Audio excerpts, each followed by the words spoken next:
Check, check, check. Sounds good. Oh, brutal. Keep all down. Anyways, if you are tuned in, this is day 2 of the 1180 and under 9-ball Scotch doubles over here at Bullshooters. We are down to the final 4. The main table that you see, that is the hot seat match. So whoever wins that will have to be double dipped. That far side is a B-side match. The last 2 on the B-side until there's a loser of this main table. So winner of the far table plays the loser of this table, and the winner of that tries to double dip this true elimination format hot seat team. That's a bit of a mouthful. All right. My goodness, not too many balls left here. Looks like everything's wide out in the open. This is Anthony and Anthony Schultz and Dan Peterson. They were the ones that knocked me and Robert to the backside to start the tournament. I know their games well. Anthony's about a 630 Fargo. Good player, good clean stroke. And Dan, I know don't know his game as well, but goodness, that's loud. I don't know Dan as well, but knowing that Anthony's a 630, Dan plays really well for his speed.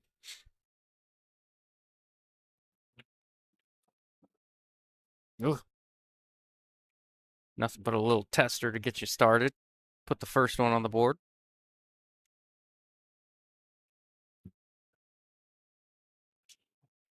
Yeah, that's a good shot.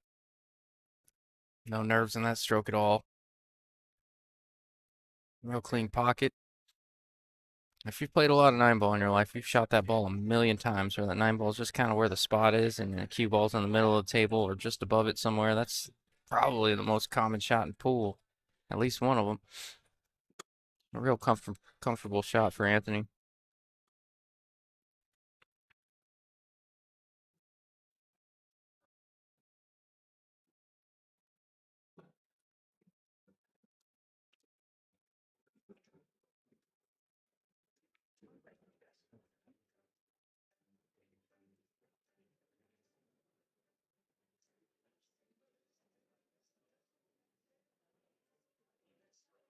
Don't think they've updated the score yet. It is 1-0. There's nothing I can really do about it. They just have to do that on their own. I can remind them here in a minute if they don't adjust it. Or sometimes there's a delay. I'm not sure. So, oh, there it goes. And this is my first time seeing Christian and Juan play together. I don't know much about them. I'm clearly sitting in the hot seat. I mean, playing for the hot seat. Had a good day yesterday.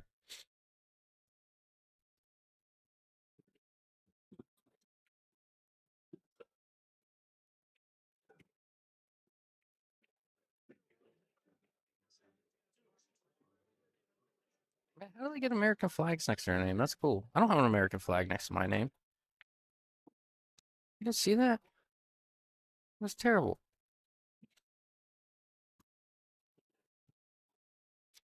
Colin Isaac over at Digital Pool, who happens to be one of our sponsors for a lot of our events.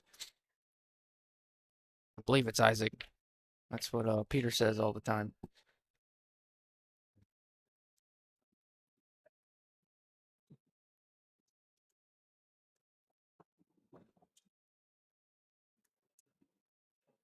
Yeah, yeah. I think what he did there just gave him a look, but he can make it, but he's got to navigate some serious traffic here with this 8-9 ball.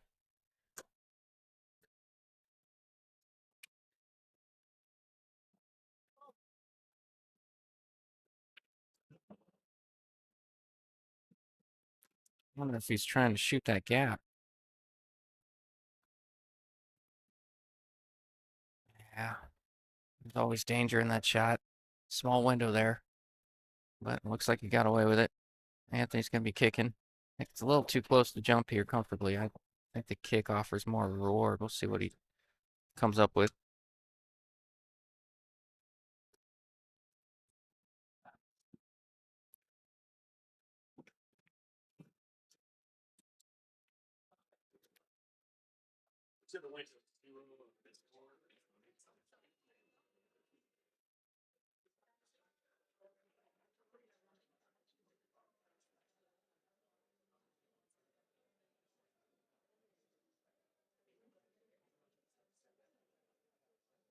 Good effort there. That's kind of why I like kicking. Even though I think he might be able to make the three, I like kicking there. He had a pretty decent chance to get safe on that one. There's just a little bit of congestion down table. Couple good teams in the back too. You got Jim Rigney and Seth. Seth has just mopped the floor with me over at Metro recently. He's really been playing well. And then you got, if you don't know Bobby Thomas, he's just serious force to be reckoned with. I know he's about a 650 Fargo nowadays. Joe McCreary, I think, also floats under the radar a little bit. So Bobby played a nice little two-way on that 7-ball on the far table. And Seth likes to shoot. He doesn't like playing safe. He likes to shoot. I'm see if he comes up with a safe though.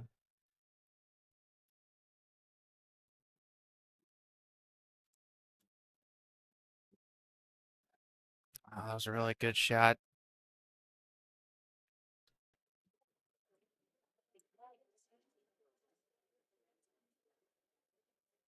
And on this 4 to hold the cue ball, so see if he uses the ball to slow it down or kind of comes around the table a little bit.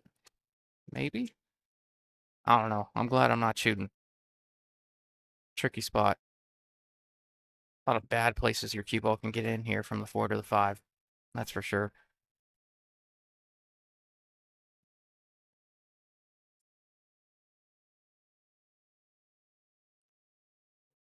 Could try to use that 7 to slow it down, maybe. Of course, you don't want it too full to where the 7 gets in the way. Just went outside to play the 5 in the side. Don't hate it. Good shot.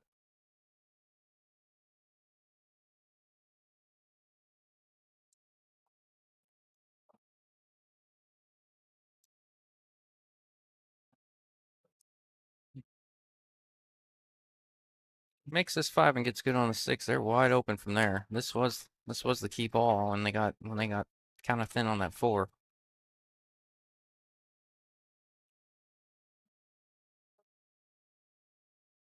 Everybody's racing the 7 from here on out. Uh-oh.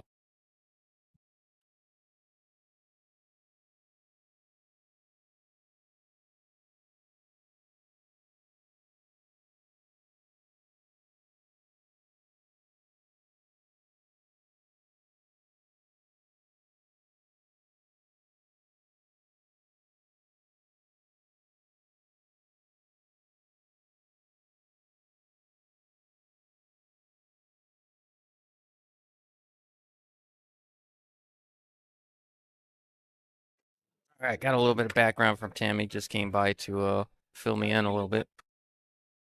I want to say, did he say Yuma? I think he said Yuma. Um, but Christian and Juan, I believe he said Yuma. Oh, Dan, that's a huge miss there. Um, Anthony and Dan Peterson, they play out of Dozers on the east side. So you got on the far table, you got the 2 west side teams. What's up, brother? How are you? You got two west side teams. I know all of them really well. Played in leagues and tournaments with all of them.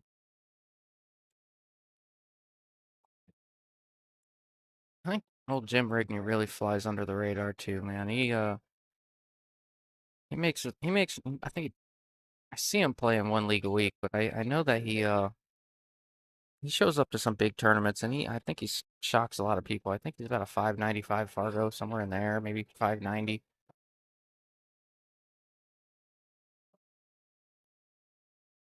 But seems to do a lot of things right.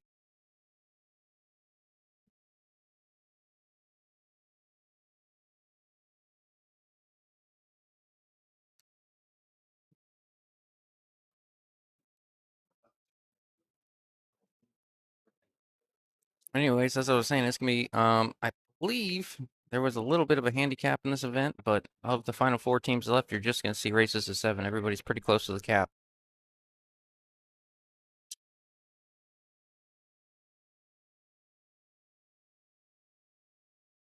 Once again, if you're just tuning in, this main table is the hot seat, and then that far table is the final two on the backside before we have a loser of this hot seat match. So,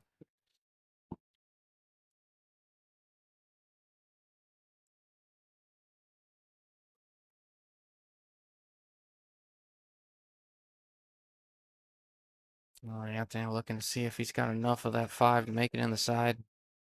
May have to throw it in a little bit. Yeah, wasn't enough, but didn't have enough out of it.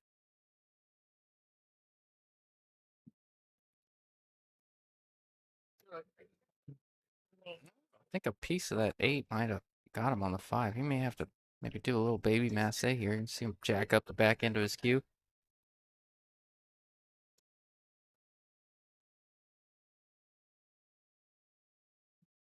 Could jump it here since you're just jumping over the edge of a ball. You don't have to elevate too much, but he's choosing to just do this little baby masse. I think jumping, you can lose your cue ball a little bit. The masse, I think you can still hit it full, hold your cue ball over there because you're spinning and throwing it in on a full ball hit.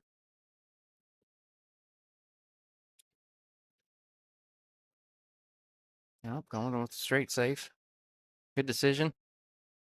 Just trying to stay in control of the table. I like it. I think he left enough of the 5 to make it, though. Oh, Brett White says Yuma representing. So, yeah, Christian and Juan are from Yuma. Anthony and Dan, Dozers on the east side. The bad guys, I like to call them. And then we got two of the good guys, the two of the good teams on the far table over there. And they all play here locally, at least to my knowledge.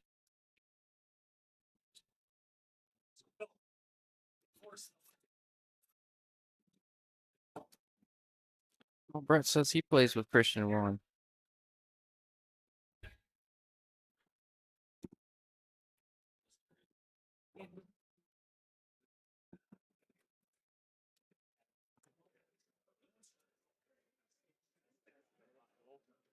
What's up, brother?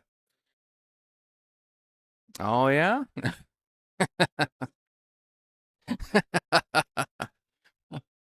Yeah, yeah.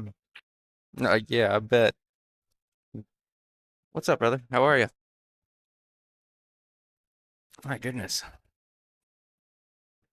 At least it's better than the DJ thing. Get back here and put on the headset, and everybody wants it. Hey, how you doing? Good to see you, man.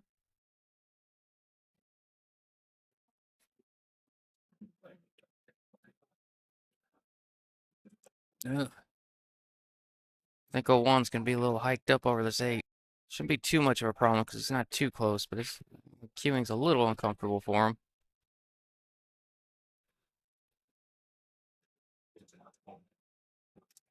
Yeah, he doesn't love it.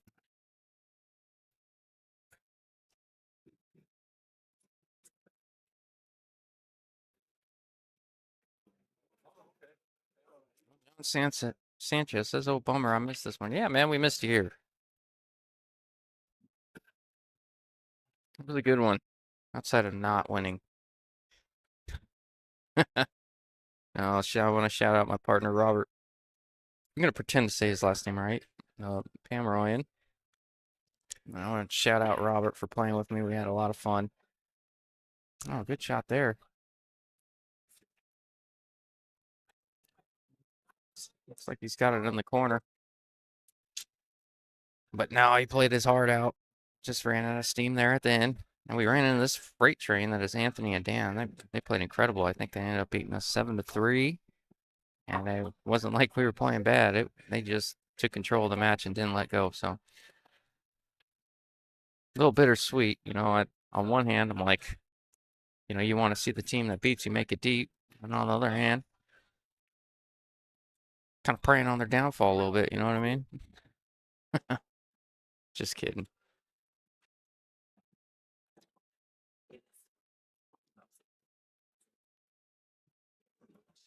All right, to tie it up, this 9 ball. Oh, no. Well, that's all got to be pressure there from Juan. I mean, it wasn't the most difficult of shots. Just first game on the stream table. made it this far, hot seat match. You can almost taste it. I can imagine it. The pressure is on. Natalie, how are you? There are four teams left. Hot seat match is the main table, and then the two on the B side is that far table. So four teams left. After that far table ends, there will be three. Then we'll be getting down into it. So then we'll play the semifinals, and then we'll play the finals, in which they'll have to double dip the winner of this match here.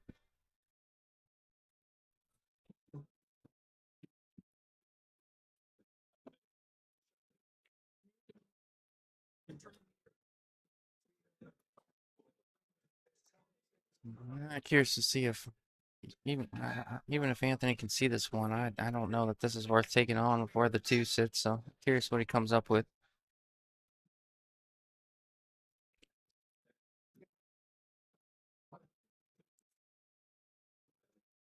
No, no, he's jacking up. Wow, heck of a stroke. That was always kind of the risk there. You taking a difficult shot, jacking up on the rail. I think Anthony thought, well, it's so early in the rack, more often than not, we get at least a couple innings at the table. So if I'm taking a risk, I'm taking one early. It is awesome.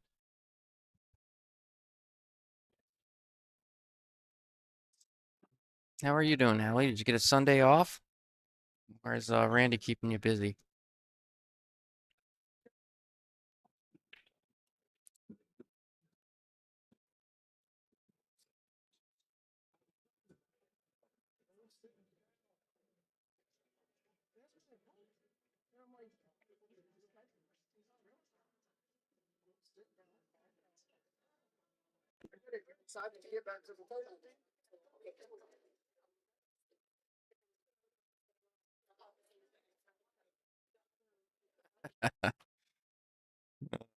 Well, Sophia, she likes betting on baseball. She asked me this morning. She's like, "Do you like the Diamondbacks today?" And I said, "Yeah, I like them. They're the hottest offensive team in the league." And we got, well, Merrill Kelly had a really bad outing, but we had so Merrill Kelly will pick up where he left off before the injury.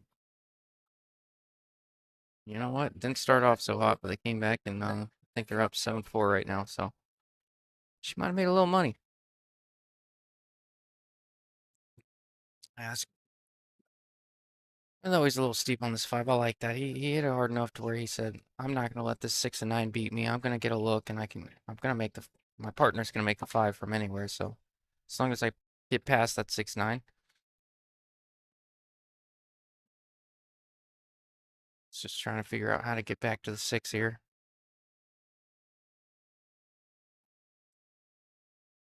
Oh, you do have a day off. And he says hello. What's going on, Randy? How you doing?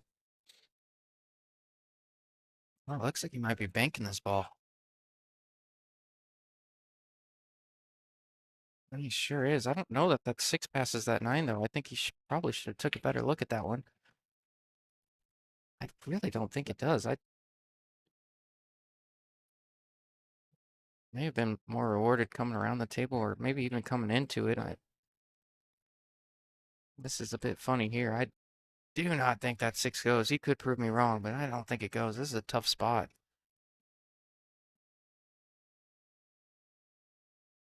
I don't see an easy save.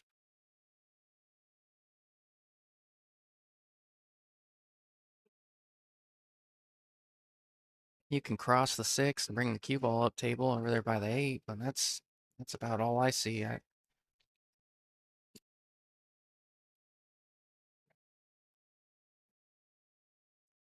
think that's a bit what he was trying to do. Oh, that template rack is a problem. I think both balls are sitting on it. At least one of them is.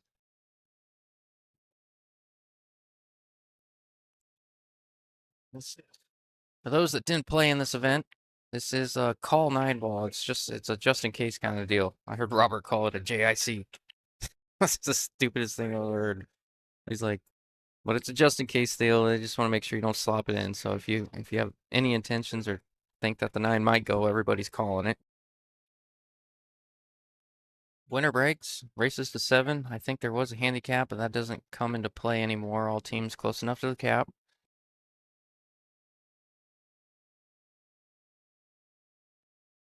Looks like Bobby Thomas and Joe McCreary up 2-1 on the far table. I was watching them a little bit yesterday. It looked like, I could be wrong, but it looked like every win that they had was 7. I mean, I know they had like a 7-0 and then a 7-1 or 2. Really seems like they're running over their opponents.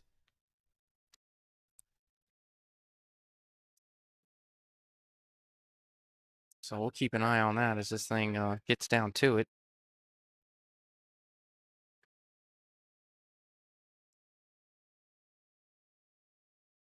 Juan's taking his time trying to give Christian the best opportunity to get from the 8 to the 9.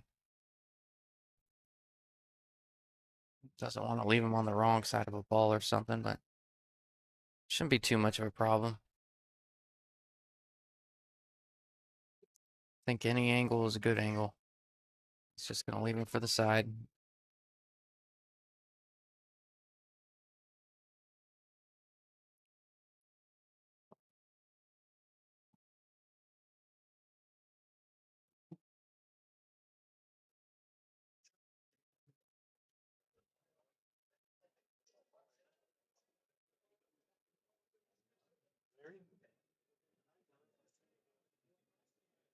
Good stroke there from Christian. Falling perfectly in line with the 9.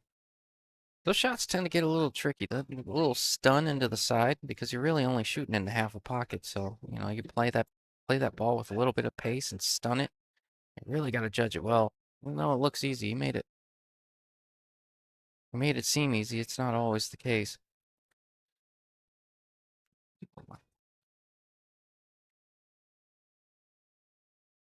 All right, 1-2 puts him on the board. Man, that's got to do a number for Juan's confidence too after missing the 9 ball earlier on the rack. Just got to see one go through the net. Get that dust off your shoulder a little bit.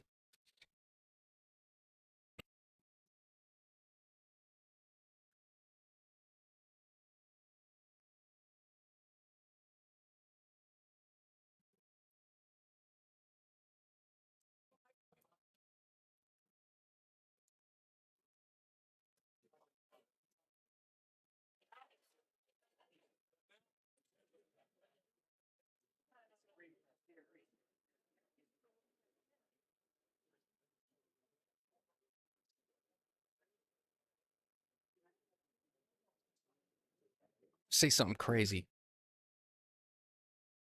but I've seen it enough. I'm calling Hill on both matches. I You got 4 really good teams and 4 teams that really grind it out. Seth and Jim are Seth and Jim are great. Seth's a shooter. He likes to be offensive, likes to fire at the ball. Great banker. Got Jim, really well-rounded player, and then Bobby Thomas and Joe. I think one of the more underrated teams in here. They just been playing incredible all weekend long. From what I've seen here, I think Juan and Christian are going to give Anthony and Dan a good game here.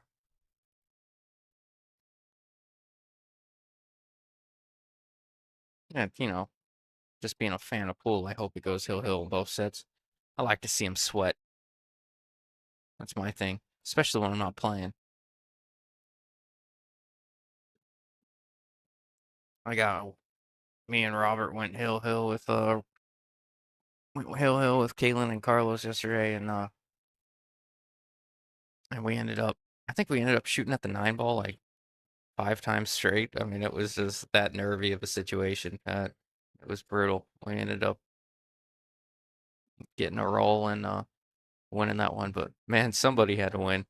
It wasn't someone had to win, someone had to lose. Really, it was a nervy situation. Oh, Sophia says go D-backs. Oh, thanks so much. Go D-backs. I called you out when you messaged me earlier. Heck yeah. I'm telling you, Dodgers are in trouble. I try not to harp too much on baseball on the stream, but man, the Dodgers are in trouble. With all their injuries and the Diamondbacks offense right now. A great shot from Jim on that far table. We're looking at competitive NL West coming down these last 30 games.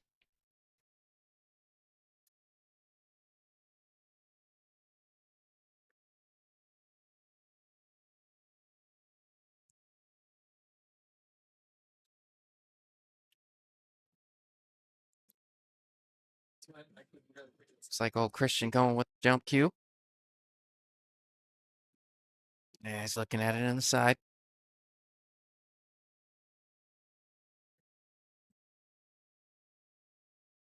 These ones are a little tricky because if the cue ball's jumping when you're cutting the two, sometimes it tends to jump over the edge of that two, and that's just devastating. So like if you hit it good and it's bouncing, I've had it hop over the two a little bit.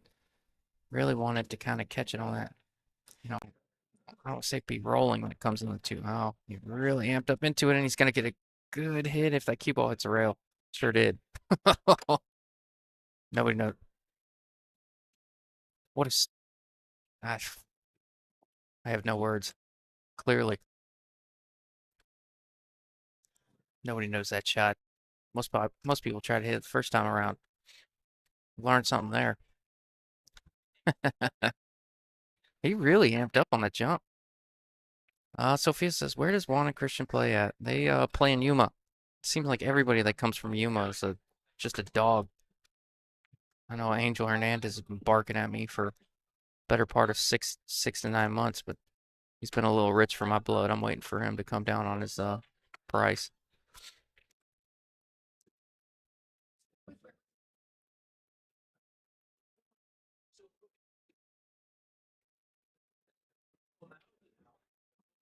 That would be a fun one. I think he wants to do something like a race to 21 for some sort of 4-digit number, but we'll see we'll see what comes of it when he's in town.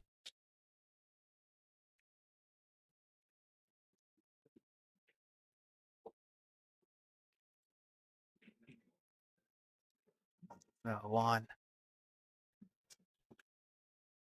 just missed it. Don't know if he got away with it though. We'll see if Dan can see an edge of this too. Look at her body language. Looks like he's getting down quick, so it tells me he can see the two.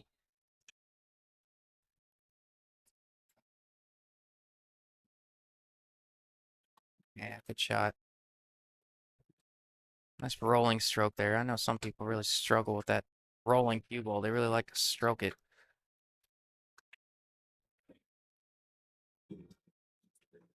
Hey, Anthony taking no time. Say good shot. Let me get out of the way.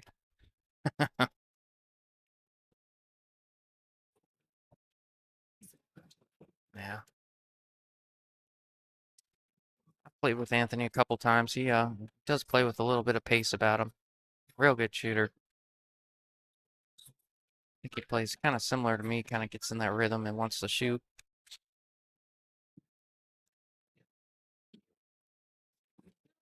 I think he's a 630-ish Fargo. I'd have to check on Dan.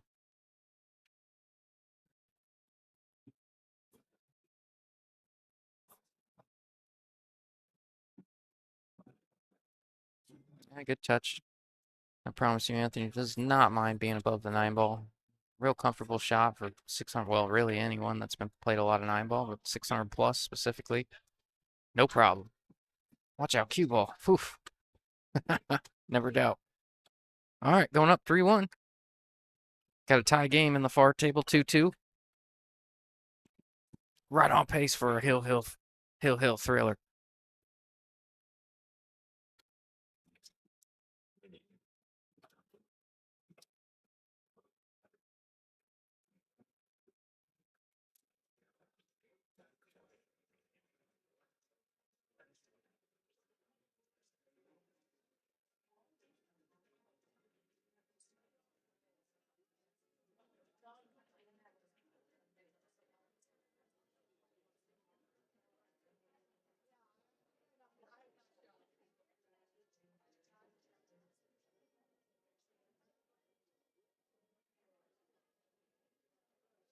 Dan, I think that's the second break I've seen him do it. Oh, Dan, he's following the cue ball a little bit with the break. Not always getting a good look on the one. Your best chance to get a look on the one is almost always maybe squat in the cue ball, or sometimes the one ball comes up table. So I tend to want to bring my cue ball back with the one. They've had a couple of tough looks off of his break. I've just found that if your cue ball follows, very seldom do you get a great look on the one.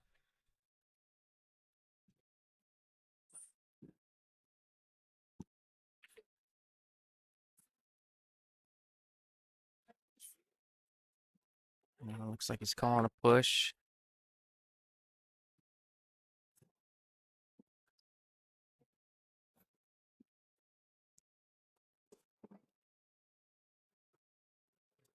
And Christian will definitely shoot at this. He just because there's a lot of balls to play safe behind, so you can either play safe or you can maybe play some sort of two-way bank. Nah, I don't think the two-way bank is there. I think you gotta hit the 1-2 full for that. I think he's just bringing his cue ball into the stack and banking the one up table. That's what he's looking at here. Or if you could see the left side of the one, you put the one in this. Yeah, I don't know. Don't have a good angle from here. Well, Don says, go Christian and Juan. Sophia, White Town Hustlers. You ain't wrong. Seems like they just breed pool players out there. Every single one that comes out here is just an animal. Yeah, that's what he's trying to do, but just missed it. I don't know if his intention was to come into the 9 or really just kind of roll into the stack and bank the one up. Either way, found a hole.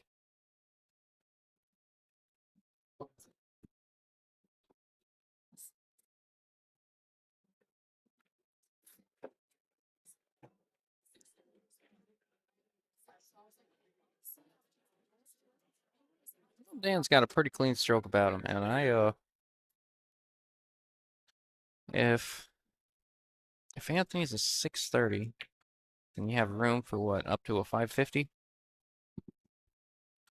Even if he is 550 on the dot, I guess I could do the math on the numbers, but I think he's a little less than that. But for his speed, he's really got a smooth stroke. It doesn't miss much at all. I know that for personal experience, unfortunately.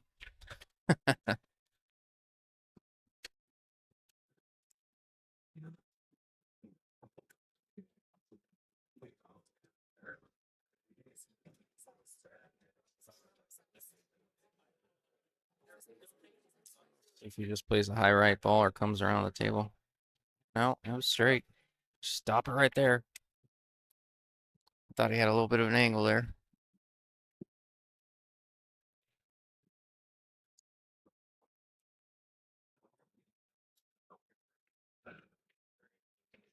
Oh, needs a friendly bump. Looks like he got it.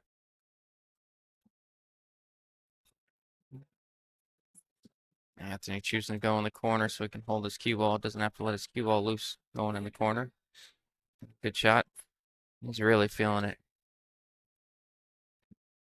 I think Dan's intention was to leave the side, just ran into it, made it a little funny.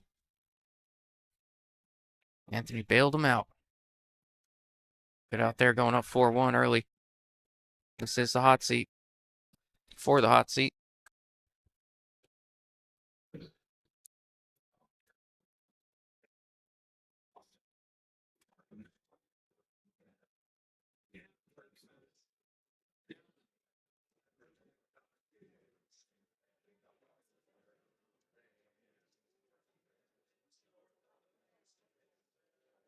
Like on that far table, Bobby and Joe have 3 balls to tie that thing up, 3-3.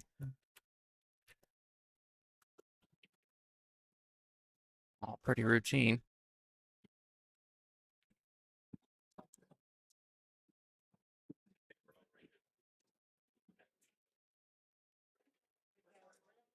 That's a pretty good break there. I'm curious.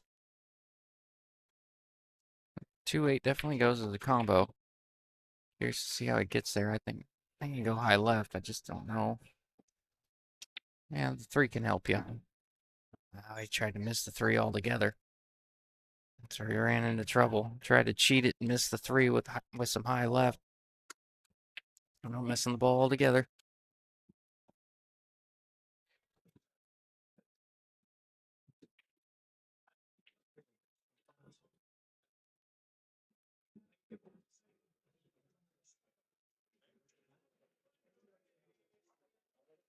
Oh, if this gets beyond a 7, it's gonna be nasty.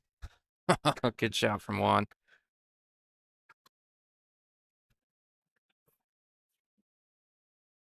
Yeah, there you go, John. Could have called that foul. Cue ball was still moving when he hit it after he made that 9. Yeah, yeah. That's one of those petty. I don't know.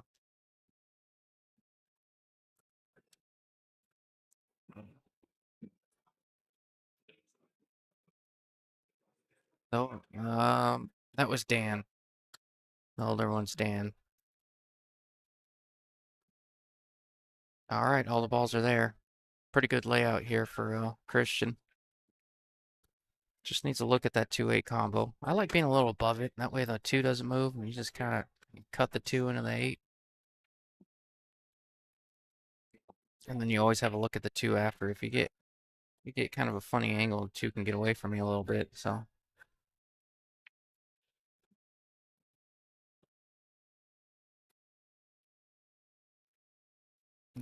yeah. Trying to cheat it with some left to get there, just ended up missing the pocket.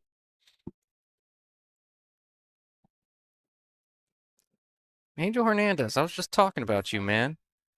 I had nothing but good things to say about you. There are 4 teams left.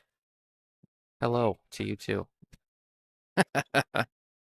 There's 4 teams left. Hot seat in front of you, hot seat match in front of you, and then the 2 on the backside on that far table. So your Yuma boys are getting it done.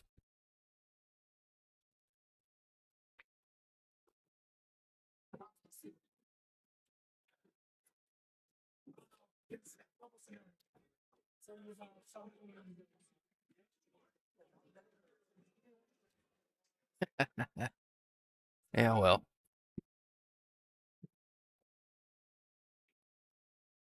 yeah, we were just talking about Yuma.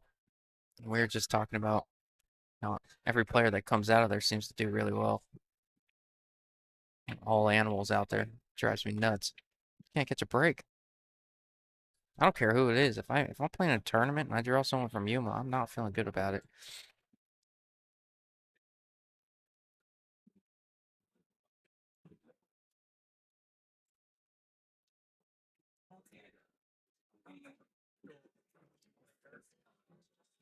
All right, Dan and Anthony lined up for to go up 5-1 here on 3 balls. Yeah, pretty smooth draw stroke there. Anthony doesn't mind the angle. Oh, bottom right. Get him there. Yeah, nothing short of perfect. Jerry Tucker says we have a pretty intense pool community. You ain't wrong. Good shot there from Dan. Going up 5-1. Really starting to run away with this thing. I think Christian and Juan are really going to have to slow them down here. You can tell they're kind of in that rhythm. Kind of already standing where they're going to shoot next. That's always a dangerous sign when you're playing a team. But you gotta put a little discomfort on them if you want a chance to come back here. Show them you can get out from the 1. Show them you can get out from the 2. Maybe it takes that early 1-9 combo to get you back in the game, whatever it is. But well, Dan and Anthony are really feeling it now, so see what kind of fight they got on them.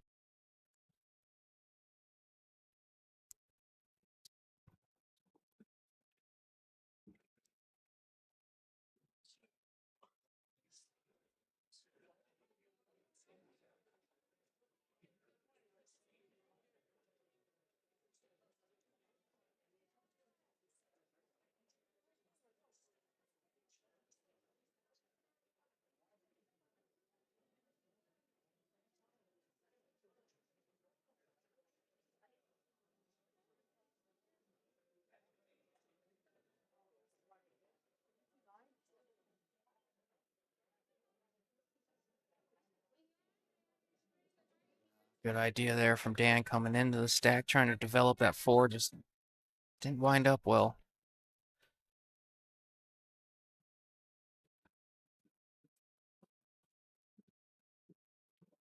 Yeah, really trying to stick him on the 8, not leave a look on the 4. I can't tell if there's a gap there or not, though. There may or may not be a gap.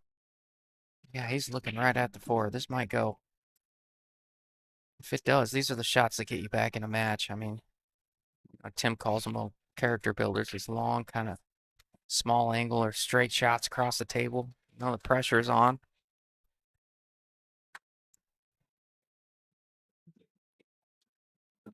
Come with this shot or a good save, put you right back in this thing. It's squinting pretty hard. That 8 must be pretty close. He may be forced to play safe.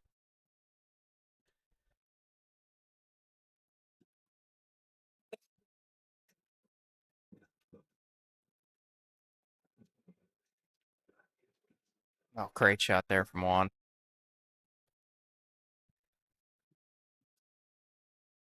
Yeah, let's see if Christian can get him back in line with a 6. A little tricky here. Gonna have to come with a stroke. Don't want to compromise the pocket. That's the hard part here. You really want to get him a decent look on the 6, but you don't want to compromise the pockets. Got to make the 5 first. He's kind of looking at a 3. Looks like he's looking at a 3 rail shape to the 6. Kind of a punch stun, maybe with a little bit of right to help him get over there.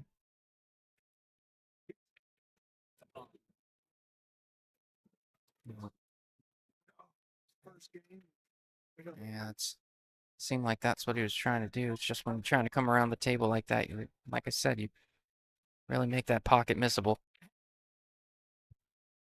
Definitely favored to make that shot if he doesn't try to do too much, but 6 laid a little funny.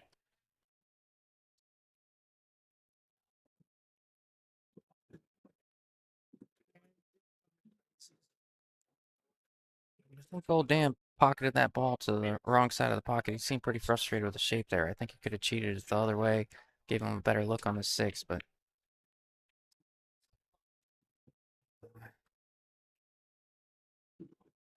Anthony's a good shot. I wouldn't be surprised to see him maybe take a chance with this cue ball and just pocket the 6. You can play safe. You can't just put the 6 behind the cue ball behind the 7 or the 6 behind the 7. But you know he's feeling good. I think he's favored to slice this in if he takes it on. Just getting a look on the 7 speed control.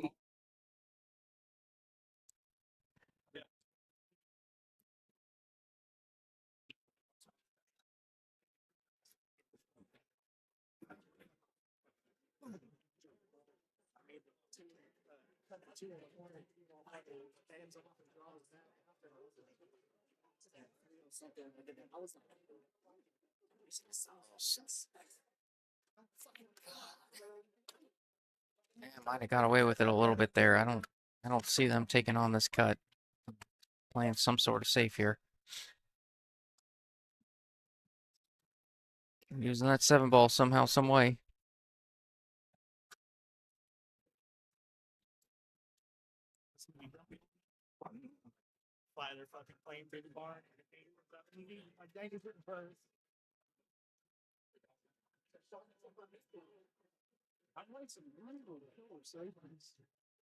And needs a big bounce here. He's not going to get it. That 6 is available. Good chance here for Dan and Anthony to go up 6-1, put themselves on the hill. Big game here.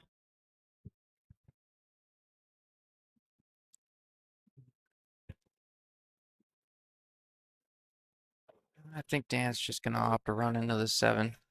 I don't know if there's a ton of value in missing it and bring your cue ball way up table. Or you could try to run into the 9. If that's an option.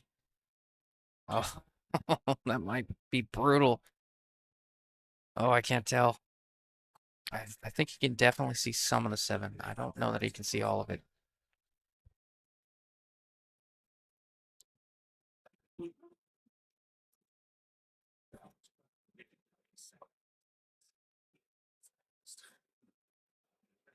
He's looking at the kick on this.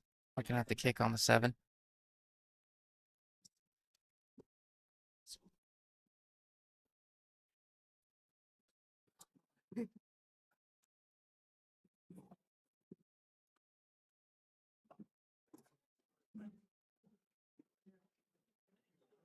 A little bit of miscue. Playing a lot of left on that one.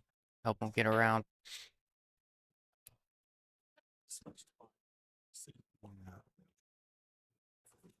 Yeah, good shot on that far table from Seth. They made a long 7 ball straight down the rail, and his cue ball was on the rail. That's a chance to put Jim and Seth up 5. Is it 5-3? They already mark it? I think they did. Yeah, I think they marked it before he made the 9.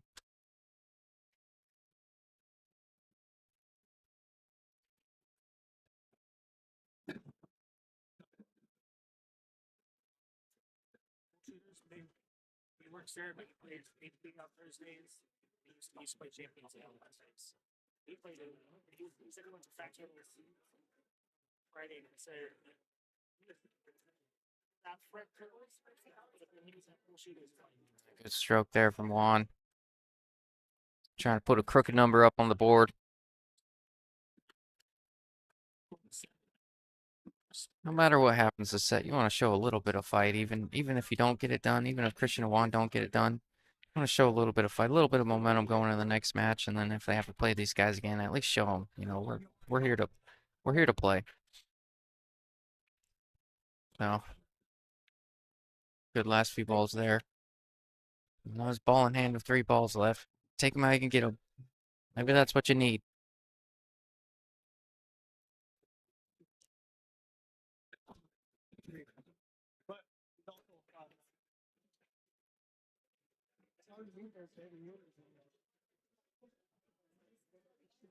Bobby Thomas and Joe McCreary are on the ropes of getting knocked out of this tournament. If they can't get it together.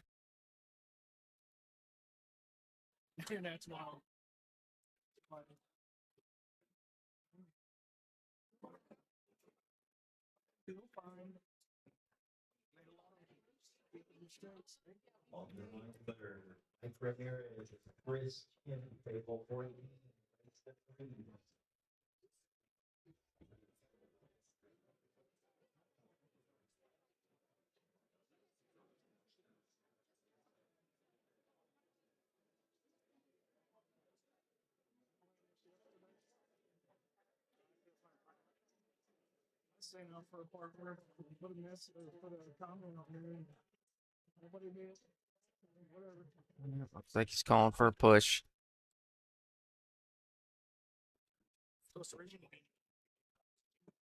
I think with all the clusters on the table, Dan will definitely try to play some sort of safe here. Could use that 2-9 somehow, or you could use that 3-5 somehow, some way. You do not want to give control. That 2-9 looks like it is wired, so you do not want to give control to the 1 ball. Unless he disrupts it like that, that'll be all right. Yeah, real fortunate to move that 2-9. This could have been a short rack. Now it looks like we're in it for the long haul. I think 0-1 will come into this. Yeah, that's brutal. Absolutely brutal. He tried for more of a, I think he tried for more of a fuller hit than a glancing blow.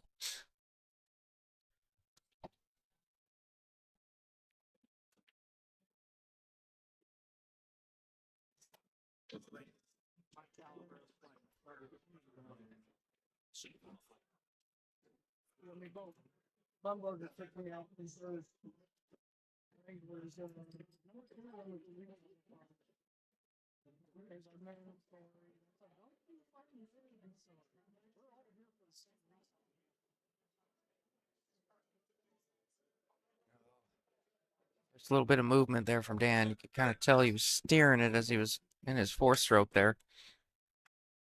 And I do that a little bit too when you get I do that a little bit too when you get a little nervy in this situation where you line up wrong. Sometimes you line up. You guys ever do that? You line up and you're like, I don't think I'm cutting this enough. And then you kind of steer it another way and you're like, I was definitely not cutting it enough. It's like your subconscious knows, but tough to find that sometimes when you're under pressure.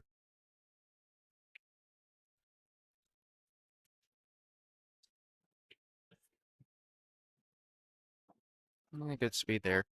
That 7 ball could have got a little tricky on you. He got the adrenaline going, but he was able to control it.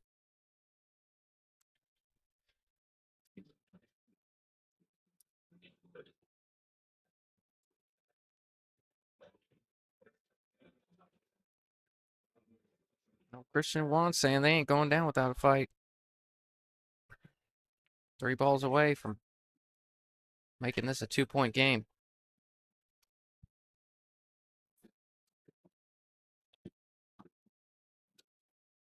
And Jim and Seth are starting to run away with that match over there, 6-3.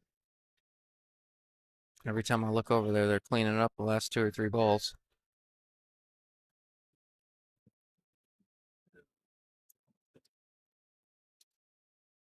Oh, Bobby Thomas found out that they're selling Busch Lights here for $2 yesterday. That was, it was kind of funny. He's like, "Did you know they sell?" What's up, man? How you doing, brother? He's like, "Did you know they sell?" Ooh, send it. Let's do it. How you doing, brother?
Sorry about that.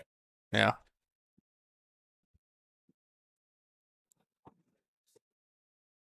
My buddy came over here and he's telling me about his match. And he's like, "What are you doing? Commentating?" Yeah, dude. What does it look like? I'm just kidding. There's- If you haven't seen my setup, there's like a screen and there's 2 headsets and there's all kinds of there's a monitor and all these sound things. I don't even know what they do. Peter was nice enough to color code them for me, so I know where everything goes. But I'm like, yeah, dude, definitely commentating.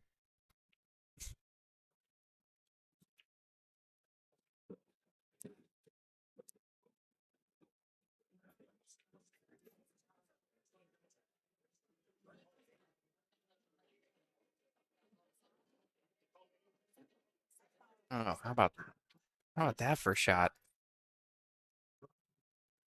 Finding all the gaps, and it looks like Bobby Thomas and Joe McCreary's run has come to an end. Man, they had one heck of a tournament. I know they were just smoking people on the backside, or I don't know if they're on the backside at the time, but I was watching them on the bracket, just beating everyone. Well, congratulations on a good tournament.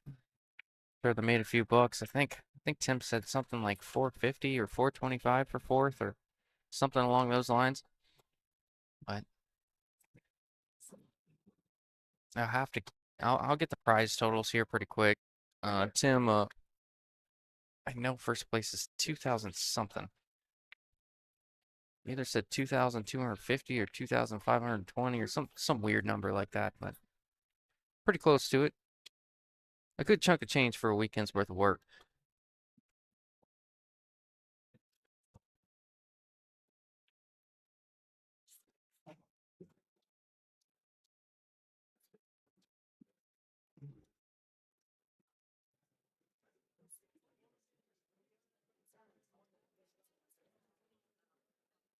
Hey, you didn't have to do that, bro.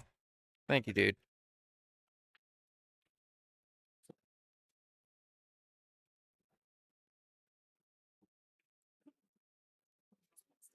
Here comes Tim to watch the shot.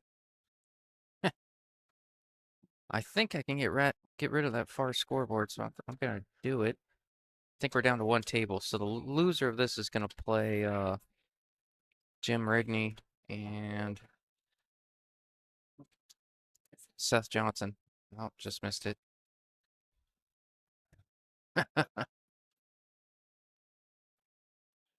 Tim always says that. Good idea. Get the cue ball first. Yeah, yeah.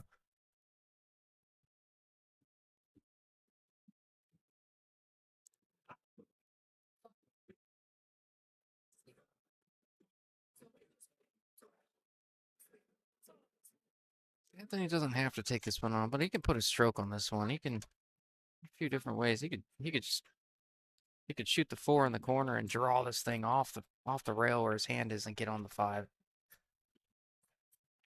Like that. Good shot there. And left an angle to get back for the six. I think Dan will try to draw and shoot the gap between that 7-9. I don't love going forward here and shooting the six all the way up. I like drawing and hitting that gap between that 7-9. It looks like he's going forward though. That's the risk there. Yeah,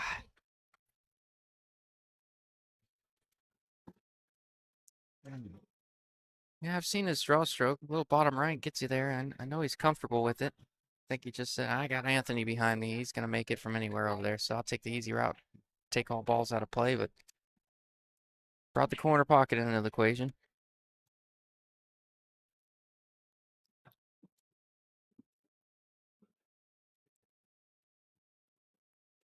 Like what Juan's doing.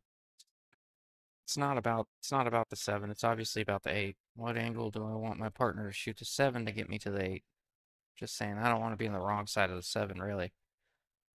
To be completely honest, I think any full look on the seven is a good look. What's up, Chuck? How you doing, dude? You running that tournament? You running that tournament tonight? I know you are. I'm just making conversation. It gets lonely back here. Just kidding.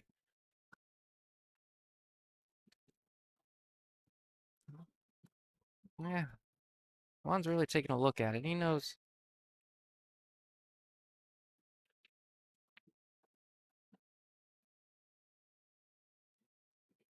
There you go, Chuck. I set it up for your shameless plug. Tonight at 7:30 p.m. at Metro, 10 ball, 643 and under. I think there's enough cheat in his pocket. He can do really whatever he wants. He can either draw it straight back to where he's at, or he can follow it and probably get a look on the eight. Whatever he decides to do. Hey, I gave you the platform to do it, man. Gave you an excuse. It was all part of the plan. Going straight draw there. I like that a lot. Really took the nine ball out of the equation.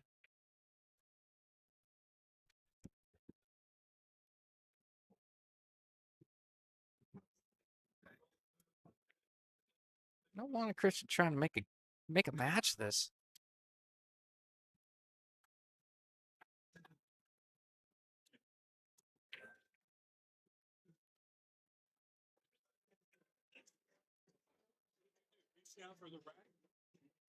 Ah, good shot there.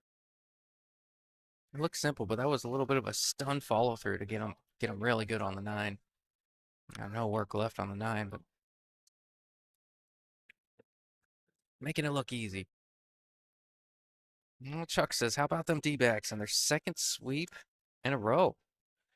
How about that? After getting swept by the Rays, they come back and sweep two teams in a row. They are the best offensive team in the league right now. I just don't know how anybody's gonna put a stop to them. I know that's putting the old jinx on him, but full pitching staff back. Don't have any gaps in the lineup. Everybody's hitting. That new second baseman, I mean, when Marte comes back, I'd like to see him gone, but other than him, I mean, we have a full lineup, 1 through 9. You cannot breathe pitching against them. And it's got to be pretty nice for a pitcher when you know your team's going to get you 5 to 7 runs every game. So, anyways, back to it. Wand to break.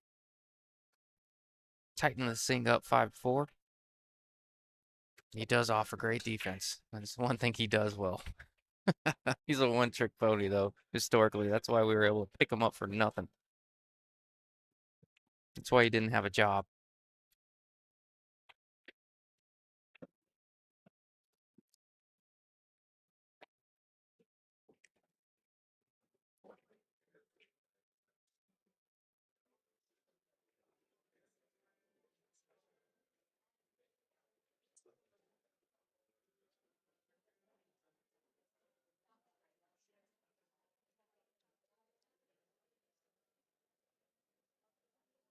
So I got a minute. I can shout out bullshitters.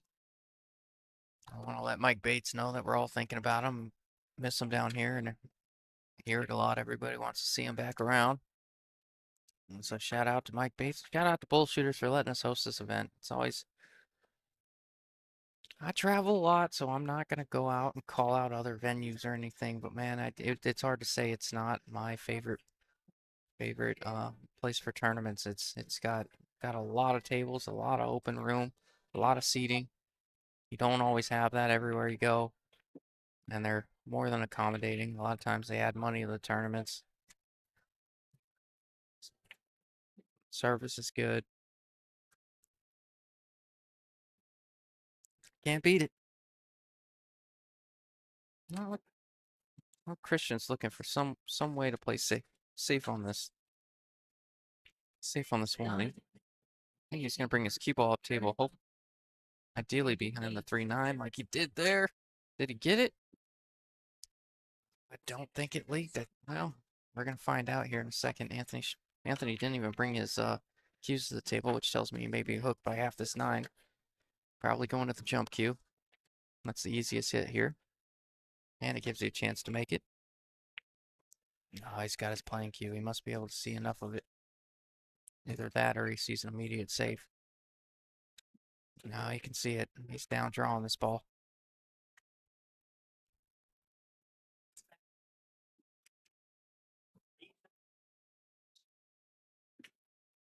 Oh, great stroke there from Anthony. Well, Chuck says, yeah, he's still better than 99.99% of the population of the world at the game. You aren't wrong. I'm not dogging him. And he's done well for us, but what is his name? Guillermo or Guillermo? Yeah, something like that. But not a good shot there from Dan, stunning it to the rail. Oof. Gave it that extra look to make sure it didn't fall in the pocket. We all know a little body English keeps it out of the pocket from time to time. It's the hip thrust. Yeah. He's overcooked that one a little bit. I don't think his intention was the side there. I think it was the corner. The spin just really took off on him. 5 in the corner would have been a little bit more natural to get on the 6, so. Now Dan's got a little bit more work here. Going with a bank shot. Great shot. Way to bail him out. Well, now he's got to come with one more good one. He's no stranger to jacking up the back end of his cue and drawing his cue ball here either. He doesn't mind that. He hits these well, but this is a huge tester for him. You miss this one, you could tie this game up. Yeah. Yeah, good news for their team is get from the 6 to 7 is no easy task.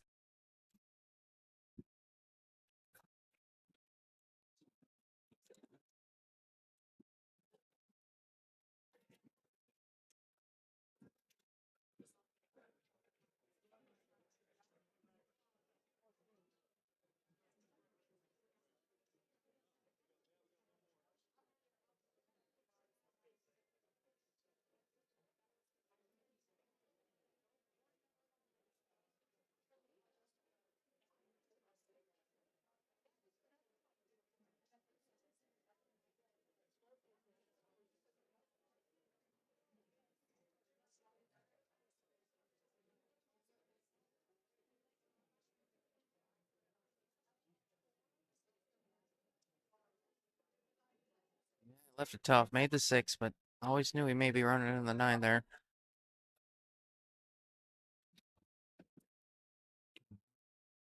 There's a hero shot. You see it a lot from here. A lot of times you see him try and bank this ball in.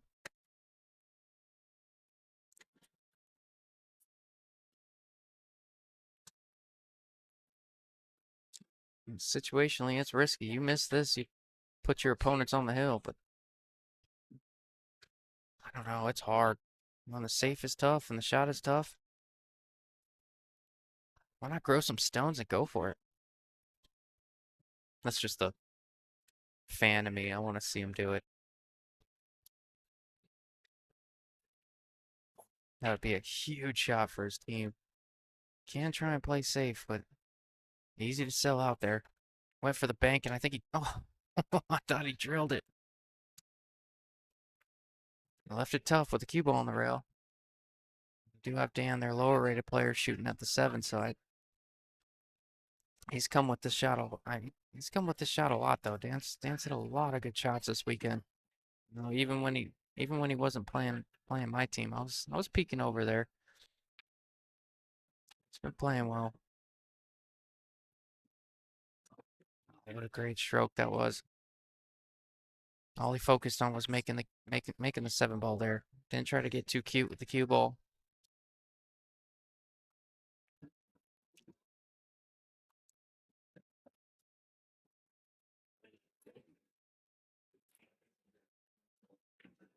Now that's a great shot from Anthony.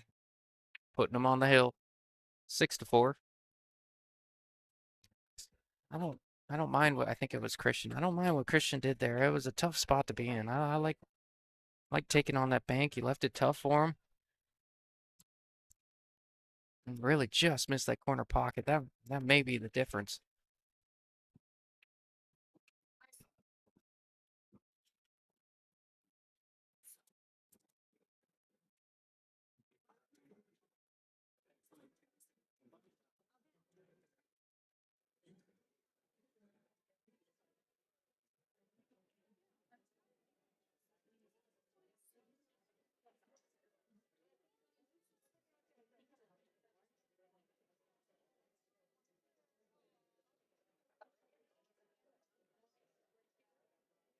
I wouldn't be surprised to see a push where they push that 9 ball in the pocket. Nobody really wants to play this game when Christian and Juan don't want to see him make an early 9 ball, and Anthony and Dan don't want to see him get one closer with an early 9, so likely see a push into the 9 ball here. All right, Chuck, take it easy, my man. I'll see what happens tonight. JR, yes, this is the hot seat match. The loser is playing Jim Rigney and Seth Johnson for the semifinals, and the winner of that has to double dip whoever wins this one. So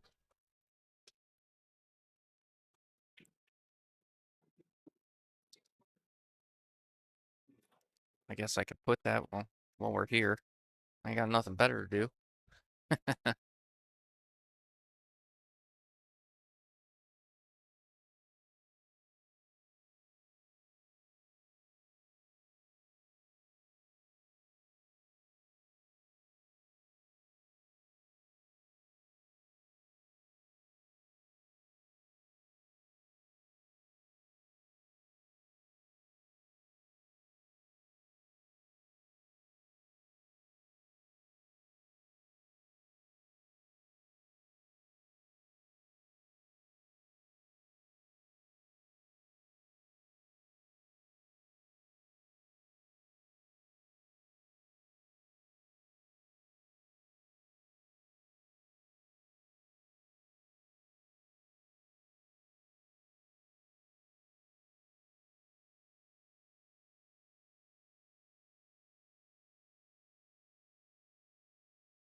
What did I do? Accidentally mute it for a second? That's crazy.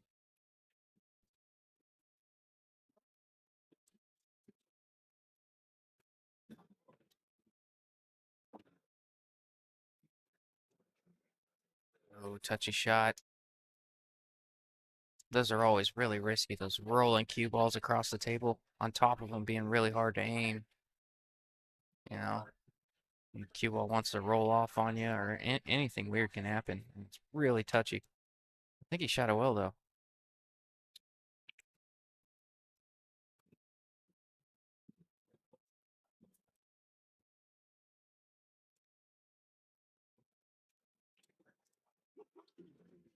I think he asked if he wanted him to watch, but he said, "Hey, I'm kicking at it, so it'll be a good hit." And I said, "Go ahead."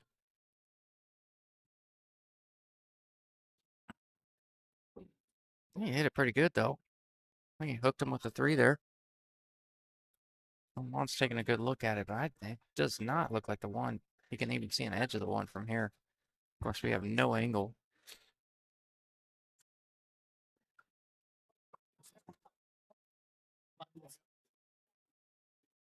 I don't think the six is in the way. I think three's on the way for sure, at least to me, but I don't think six is in the way. He might.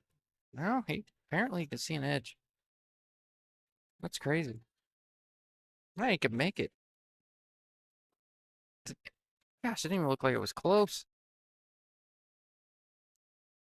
Good shot. See old Jim Rigney over there patiently waiting for the winner of this one, or the loser of this one.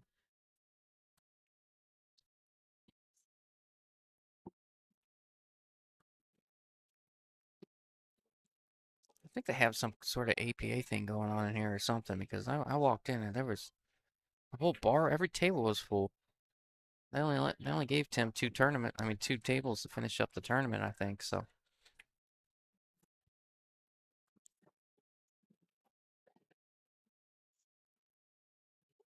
yeah, pretty good shot there. I think the point of the pocket kind of slowed down the momentum of the cue ball. So, but you're still shooting.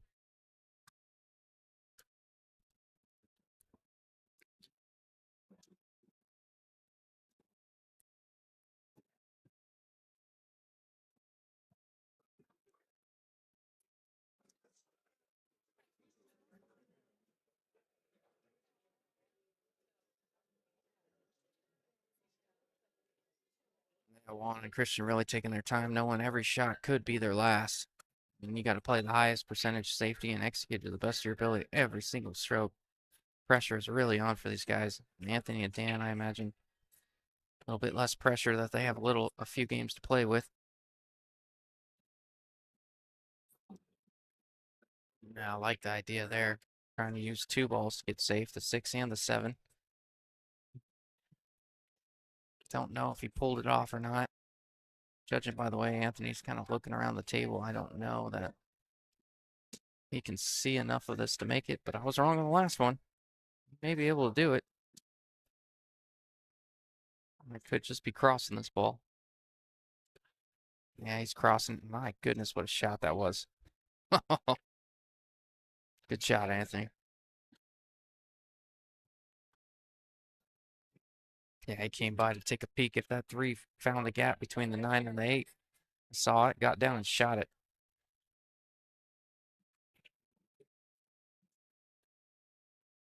I don't know if that five passes the eight, so let's see what Dan has in store for the five. He's trying to draw it. Watch outside pocket. Don't want to bring that side into play. Don't want to bring the side into play. Any more pace, I think that thing goes right in the side. Hit it at the perfect speed to really let that draw and left take off the rail. Good stroke from Dan. Really impresses me with every stroke I see from him. John Marquis says Anthony's shooting pretty sporty right now. Yes, he is. You could tell he is in dead stroke right now. He's not taking long to shoot the shot.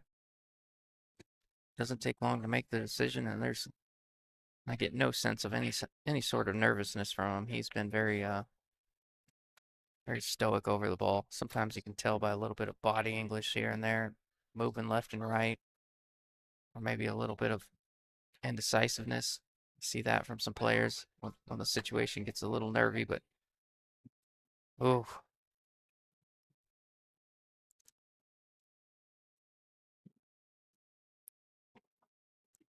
man, the big miss from Dan there.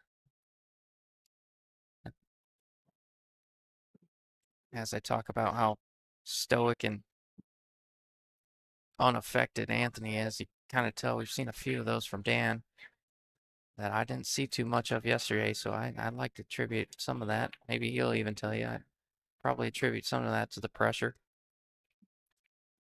We're getting down to it. 3 teams left.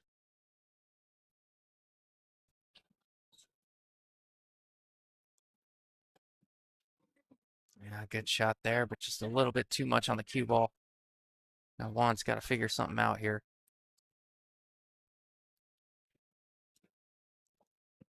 I don't, even though that 8 makes that pocket play pretty big, I do not see him taking on a bank here with the circumstance. Maybe in the first match, first rack of the match, but not here. I think he's got to play some sort of safe. I'm curious what he comes up with. John Sanchez says I played against Dan in the 516 under. I got a little lucky, but he's a tough player. Yes, from everything I've seen, he is a tough player.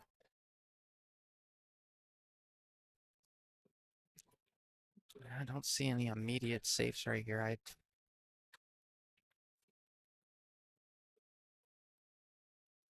Is he trying to put the 7 on the back rail? Is he taking on the bank? What is he doing? Is he banking it? Bringing his cue ball up? No, that might be it. That was a risk there.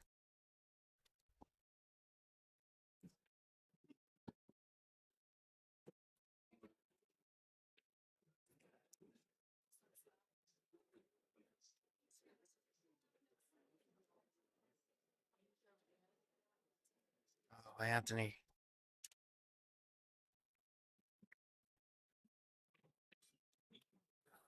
really lost his cue ball here. Dan's got a chance to kick this 8 in and get good on the 9, though. 8's close enough to a pocket. You get a full hit here. He's likely to make this thing. Saw him make 1 or 2 of those yesterday.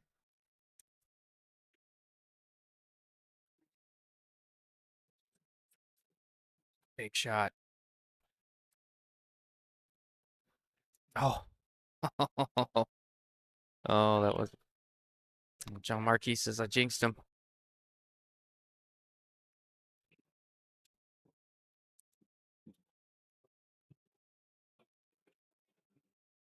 Yep, this is to bring it within 1. Juan's gonna tap in this 9. It's gonna be within 1. That huge game there. Big mistake from Anthony. I know he was trying to hold his cue ball, but I think don't know if his tip position came up just a little bit, kind of allowing that cue ball to go forward. Angel says Dan looks like the higher Fargo. Well, I'll tell you what, Anthony's been kind of shooting lights out. That was one of the few errors I've seen him make this set. John Marquis, I jinxed him. Yeah, I know. That's what I do back here too, man. You say anything good about these guys, they have a 0% chance to make the ball after that. It's a real thing, man. Or not even make it. In that case, blow shape. It was a little tricky. He had a little bit of a cut on that ball, and he really had to dig into the cue ball. I think he just maybe let up or tip position came up a little bit, but anyways, 5-6 hot seat match of this 1180 and under 9-ball Scotch doubles. Straight races to 7 from here on out. Watch out, cue ball.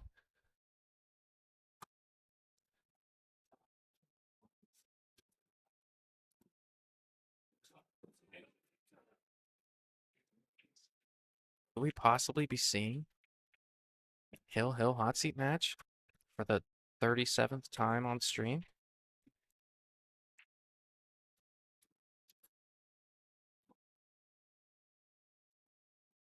Well, Dan really put a good stroke on that 8-ball. I thought when it came off that top rail, I was like, that ball's dropping. There's no way it's not. It's got the wrong side of the 2.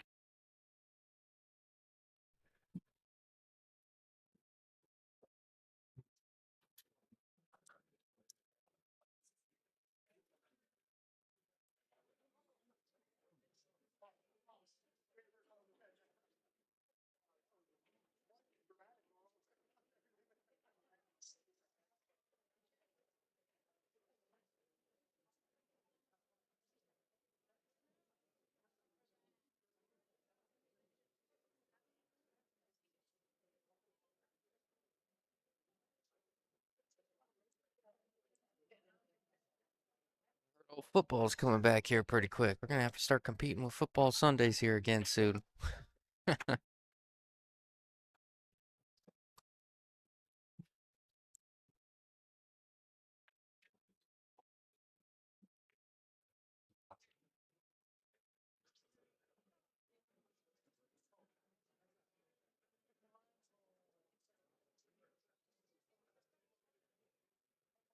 Calling the 9 ball here, right?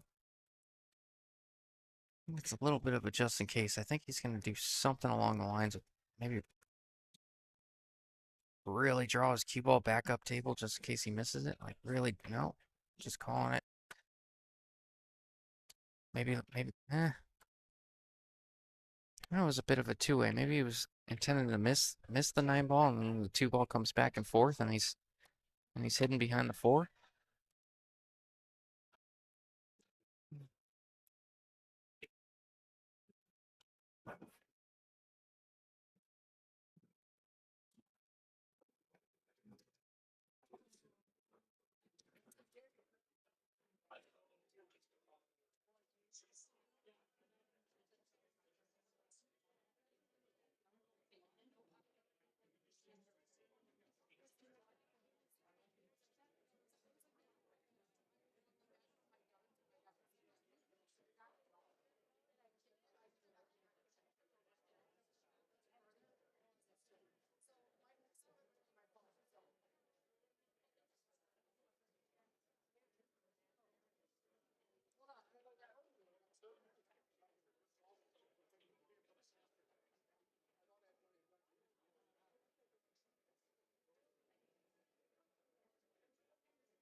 Brad says I've got an hour to burn to listen to your sultry voice.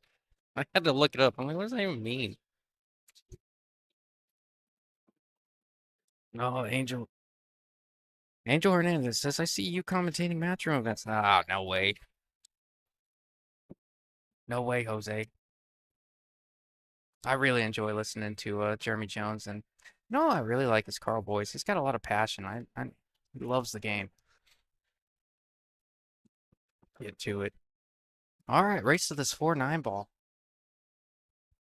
He's tricky. I think he's hooked on this 8. Looks like he's looking at a kick.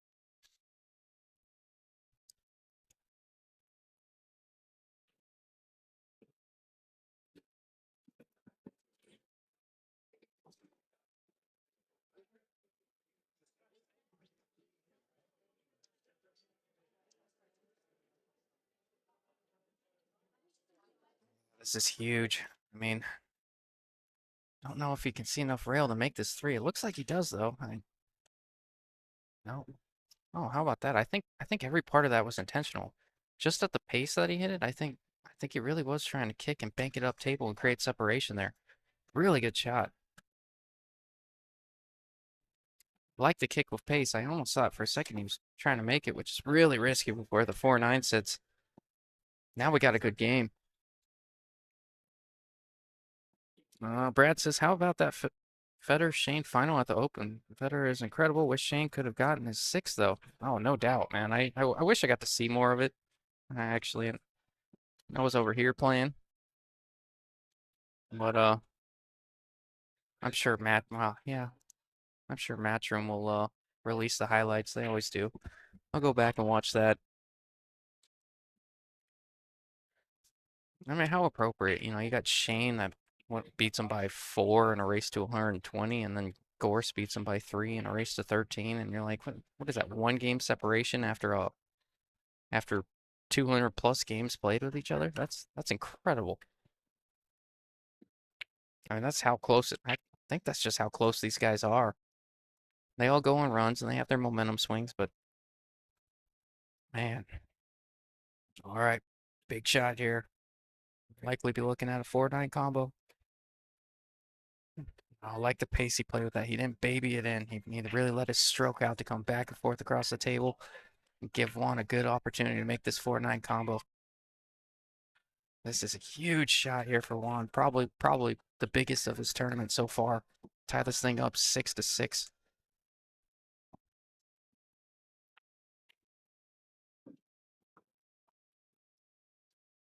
Called the 9.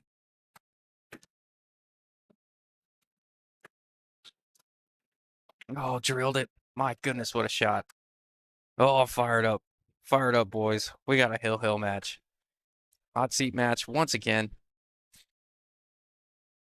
These guys are battling. Shout out to Christian and Juan for going down big early. I want to say it was like 5-1 or something like that. I mean, you guys can remind me in the comments. It was like 5-1 at a certain point.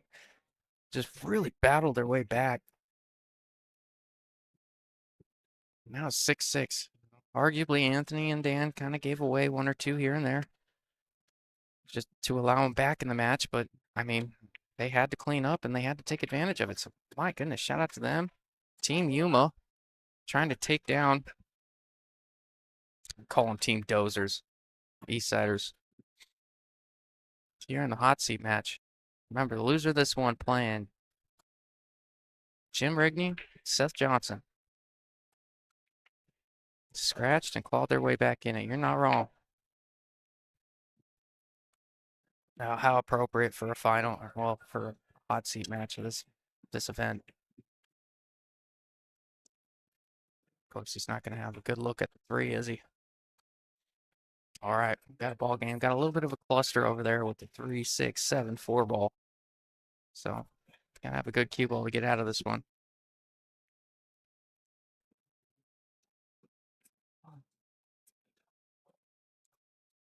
Well, Don says, nice comeback for 5-1, boys. Now finish this up. Chris Hicks, let's go. Great job, guys. Danny, my brothers get it Y-Town. It's Willie. Oh yeah.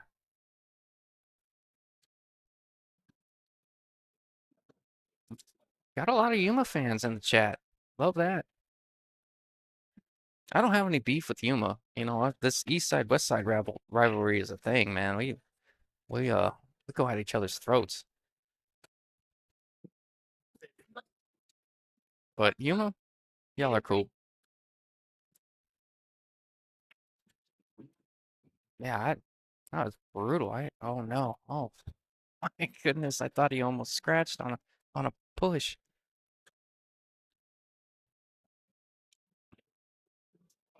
All right, Anthony, let's see what kind of safe. Really want a good wall of balls to hide behind here. Let's see what he does. Definitely gonna get some ball coverage, but can he lock him up? Is the question. I got beyond the 6-7. See if he brings out the jump cue for the dub. How ballsy would that be? Goes for the jump cue, lands on top of it, and they run out. That would be sick. I don't know that he's gonna do that, but John Marquis, did someone say East Side? I had a dang East Sider in the book time, man. It was we almost had to shut it down.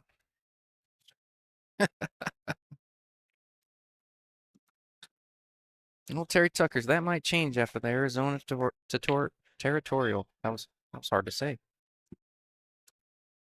Oh, he did bring out the jump cue. Oh, what a big shot this is.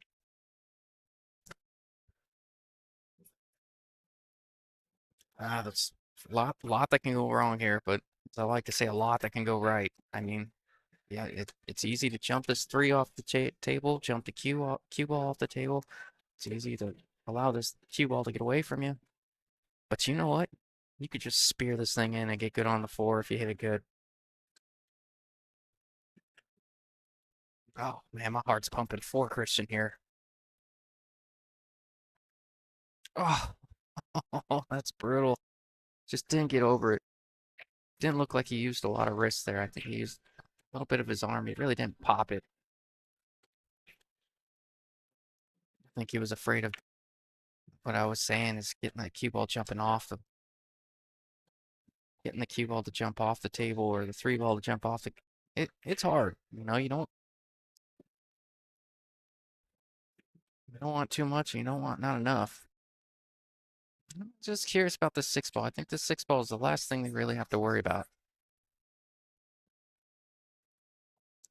Chris says, is the game frozen on anyone else's screen or just mine? No, I'm all green over here on my Wi-Fi and all that, so I try refreshing maybe. I don't know. Oh, I think he got perfect on it. Oh, Anthony can come 2 rails around for the 7 in the middle of the table here. Oh no, Anthony. Ah, he's a little quick on that one. I don't think it was pressure. I think he just took it for granted. He was looking at where's this cue ball going. That's huge. Oh, Team Whitetown can get this done. Oh man. Oh, what a time for a miss from Anthony. We really haven't seen many of those, but Hill, 6-6. Dan leaves him about as good as you can get on the 6 to get to the 7, and he just jars it up.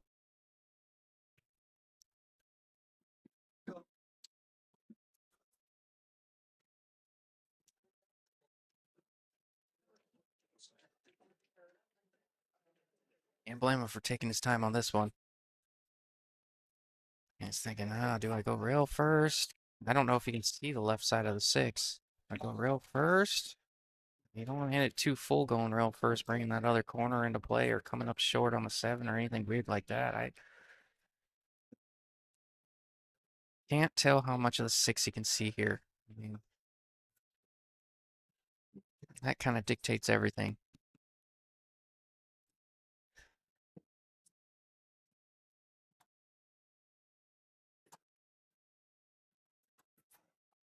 Yeah, you could see the left side, and he needs a friendly bump, and he didn't get it. My goodness. Talking about drama for hot seat match.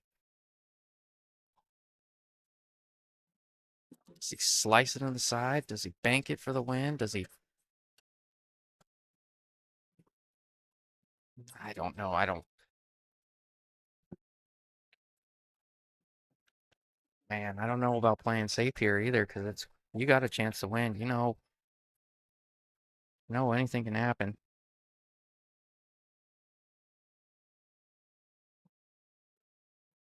Oh, I think he's trying to make this ball.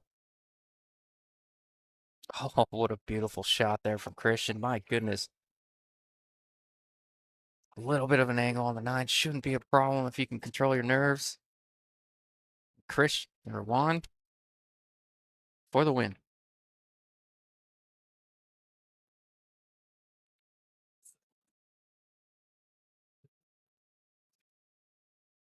Drilled it. Wow, what a match. What a comeback. Down 5-1. Inching their way back. Late mistake there from Anthony to let him back in. Team Yuma moving into the hot seat. And I have a feeling, I don't know, I have a feeling we may be seeing Anthony and Dan again in the finals. But that means Seth and, well, see if Seth and Jim have anything to say about that. Anyways, you guys got to give me a minute. I'm gonna walk around for a minute, stretch my legs. We're gonna get back into this thing in a couple of minutes, and I'll see you soon.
Right, looks like we're getting back to it. We got Jim Rigney, Seth Johnson, Anthony Schultz, and Dan Peterson. You just saw them play. Take an early 5-1 lead over Christian and Juan. Christian and Juan end up coming back, knocking them to the backside, and now they have to claw their way back to the finals here. So, see if Jim and Seth have anything to say about that.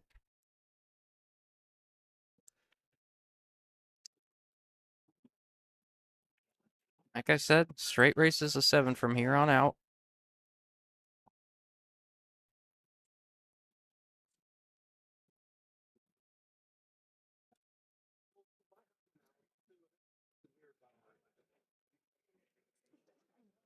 I think this is an interesting team you got here in Jim and Seth. Seth really likes to shoot. He likes to move his cue ball a little bit. He likes to fire in balls. He likes to bank. He likes to. Whereas you got a little bit more of a methodical player in Jim. He's a very well-rounded player. He pockets balls. He plays safe when he's supposed to play safe. And Seth is a little bit more on the offensive side. So let's see how that kind of factors into this match. Nice.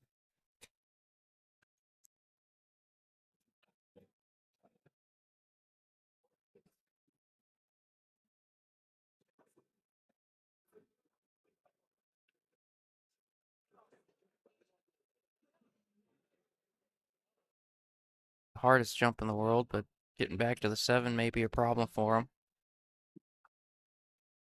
Unless he's got a little bit of an angle and can kind of go forward with it and back out. Or yeah, we'll see.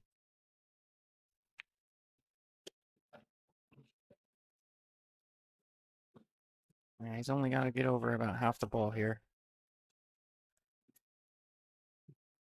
Yeah, he was definitely trying to get shape on the 7 as well, and he's gonna get away with it. Man, gave him the whole wave of apologies, saying I got lucky there, but probably a little, probably happy that ball didn't drop. Of course, if it had dropped, that cue ball would be in a different spot. But anyways,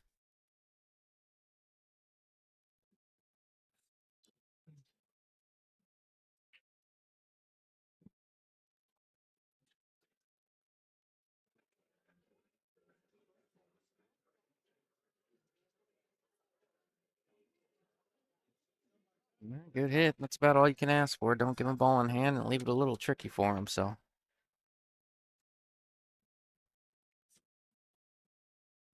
Well, Jim could play the carom off the 6 into the 8, but problem there is that 6 ball getting behind the 7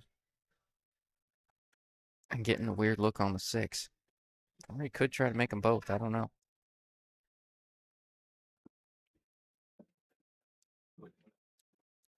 I think I'm cutting the 6.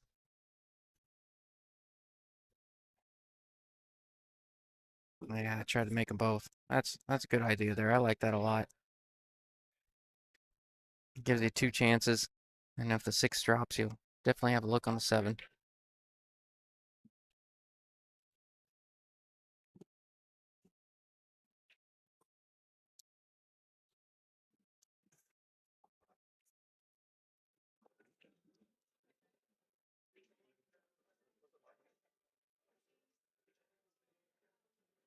Like Seth's drawing this ball. Tells me going forward might run into the 9, so he's drawing it saying, you're just going to have to take the angle. There was really no way of holding the cue ball over there. He knew he was going to leave Jim an angle, but a look is better than no look.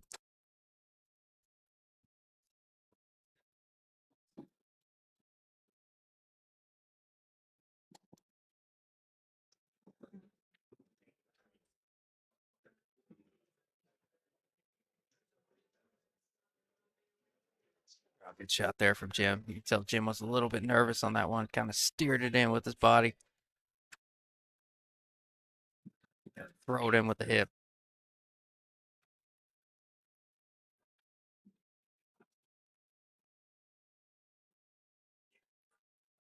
Man, I kind of walked away as Team Yuma won that hot seat, but I kind of walked away from the chat. Quite a few Yuma fans. Shout out to them for tuning in. All the way out here in Phoenix, trying to make their trip worth it. Probably already have sitting in guaranteed second.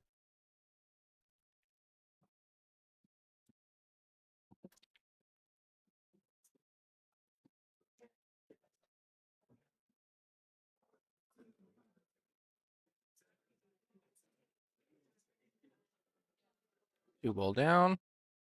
Is there a look on the one? There is not.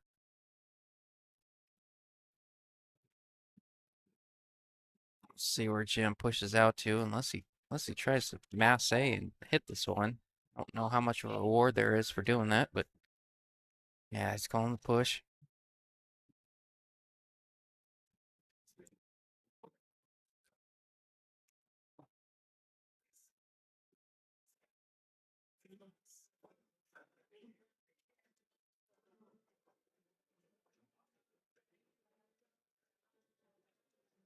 Tell you what, if there's not a lot of room between that pocket and that rail, he might just give this one back.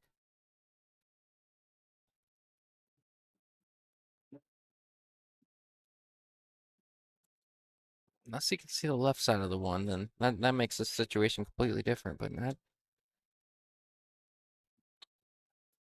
I think this is a little risky here, unless he can find that rail. Didn't it? Oh yeah, there was plenty of rail there. Good shot, perfect shot, really. Locked him up on the 9. I think he left enough of a gap there to maybe leave a one railer here for Seth. I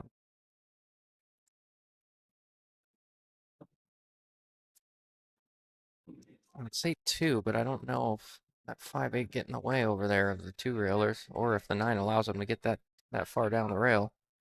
Maybe forced to go one rail here. Small window for Seth. Lots of left. Yeah. Didn't quite catch enough of it there, ball in hand.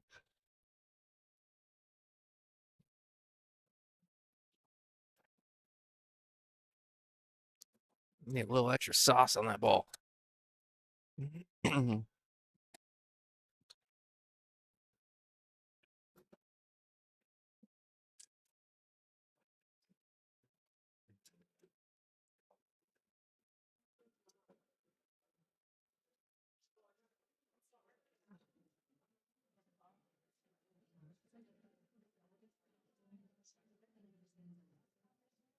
Kind of seemed like Anthony maybe had a different idea of what angle he wanted on the 3 to get to the 4, because he really kind of looked at the 3 and not necessarily shook his head, but he's really thinking about how to get to the 4 from here. I mean, you could straight draw it back, but a lot of traffic if you choose to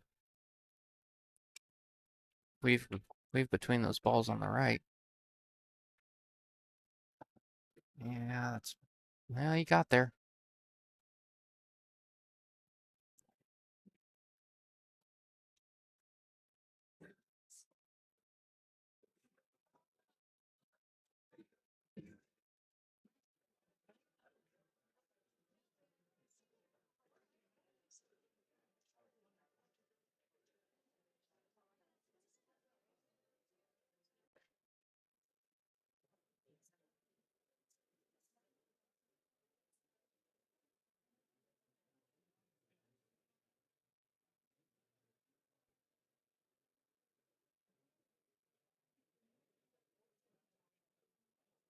Oh, Dan looking at oh,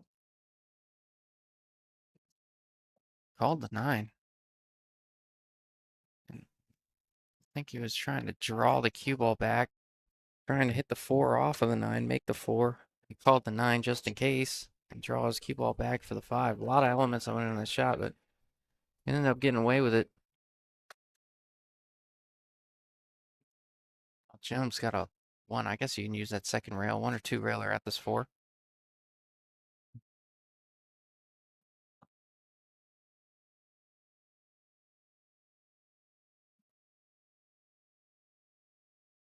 Tends to go in if you hit it.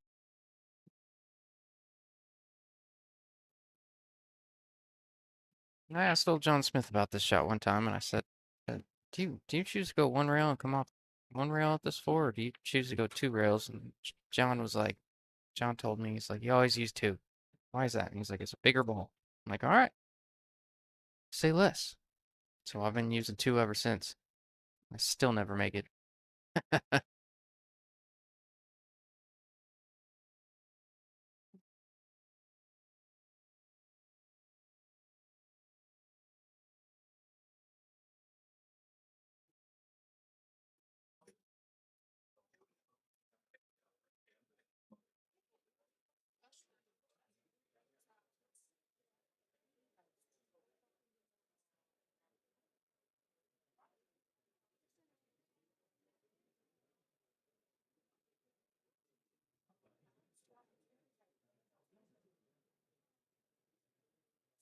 So that Anthony really doesn't want to leave him the combo here. Kind of a funny combo. I think he's trying to get him to shoot the five all the way up. Yeah, he was trying to loop that nine and shoot the five up. Just clipped it on the way in and made this difficult. Well, Dan's got a safe here though. They can put this cue ball on that 8-9 over there.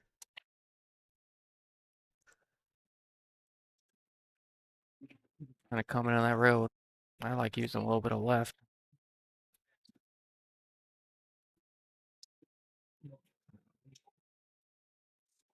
Yeah, I think the left really helps you get there. I just played kind of a center ball there. Misjudged it a little. I don't want to jinx Seth, but I think this is where he kind of excels, is his shot making. I know he's jacked up and has a long shot. And it's just we're all ball pocketing, you know. It's kind of like Luis, however you say his last name, De La Luz, you know, Junior Carrizosa is a lot like that. Seth's got a little bit of that in him too. Tends to make it from anywhere.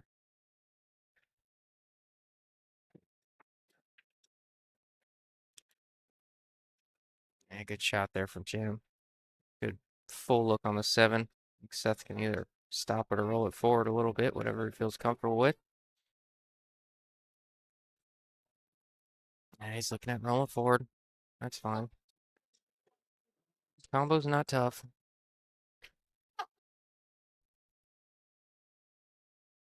Oh, he tried to stun forward and just.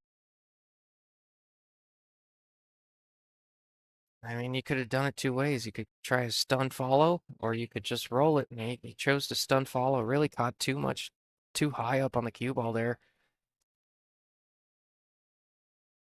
Oh, yeah, just ended up missing the shot as well.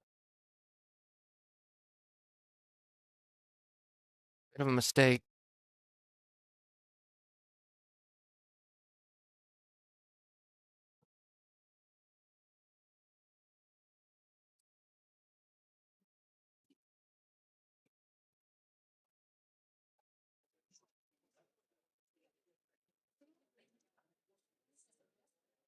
Yeah, Anthony really looking for a.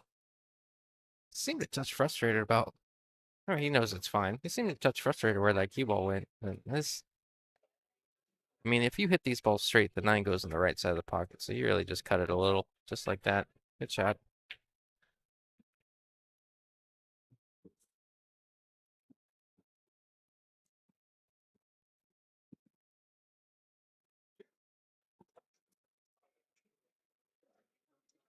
All right, all this work. Played 2 full days. Loser going home, taking third place. Winner moving on to the finals. Having a double dip. That is what is the freight train. And Juan, I know his name, Christian, I believe. Sorry, they're new to me and they're new to the finals for this stream, at least. I believe they are. Really powered that break and is not going to get rewarded with a look on the one.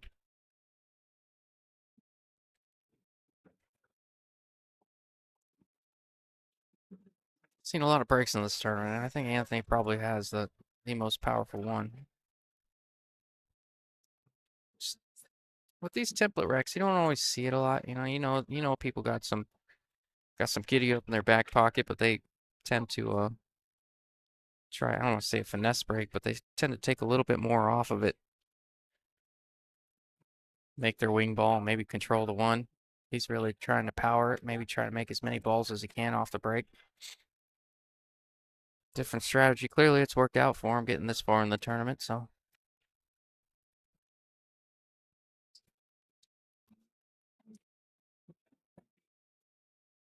Oh, Jim and Seth are all smiles over there. They're kind of laughing that last one off.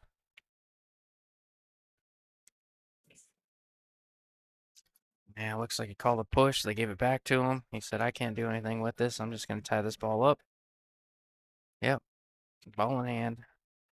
Now Jim's going to try and could be in it for a little bit of a rack here.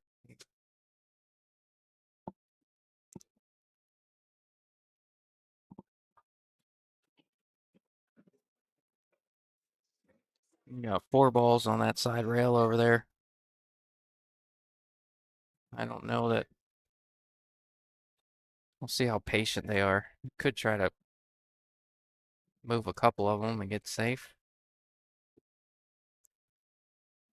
Still a little bit of trouble.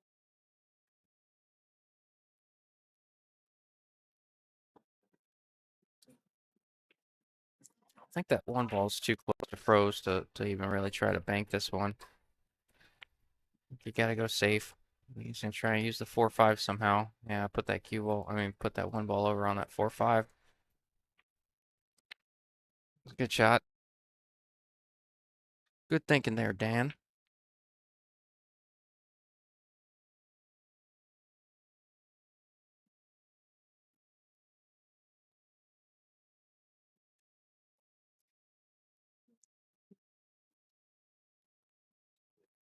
Yeah, really opened up that 2. Now they got a chance. This rack is runnable from here.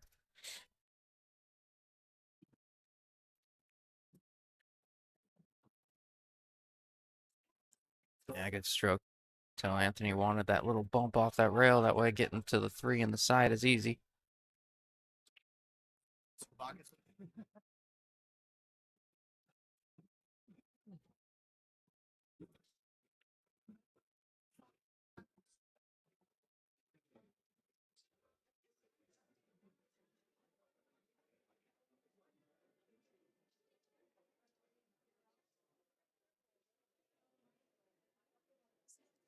A little jacked up. He didn't risk drawing it to get in the side. Just left it for the corner. That's fine.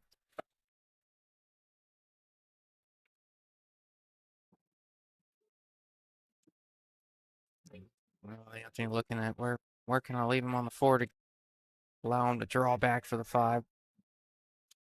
Just gonna slide this cue ball over a little bit. Oof, it's a little too far. Well, Dan's gonna have to come with a stroke here. I think he's got a cut. I think he's cutting it a little bit to his left, so the cue ball's going away from the 5. So let's see what he does. If he can maybe force it around the table.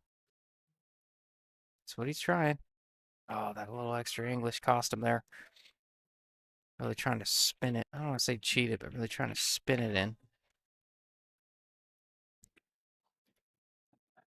Those are sometimes tricky to judge.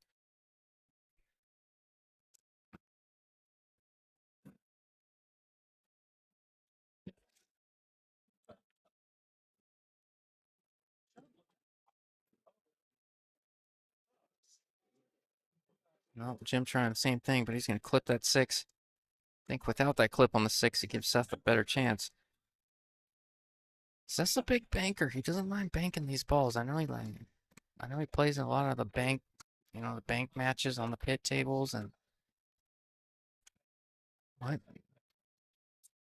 Love the idea there. Went with the control pro side bank. Hits it good. He makes it, but intentionally banked it short and at the right speed to play safe. Smart move there from Seth. Always bank those pro side.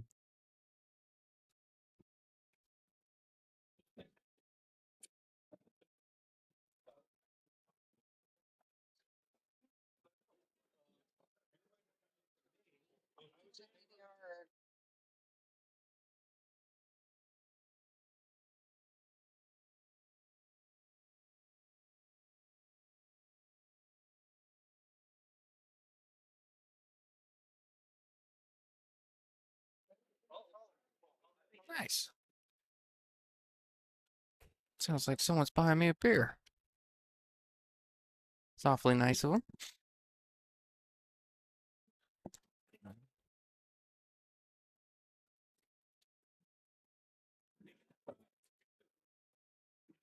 Oh, good shot.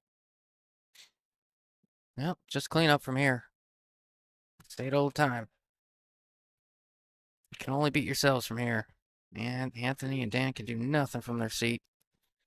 But once you run out,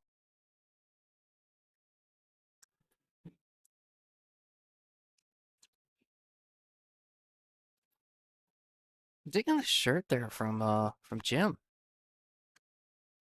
Looks like big time threads. I think that's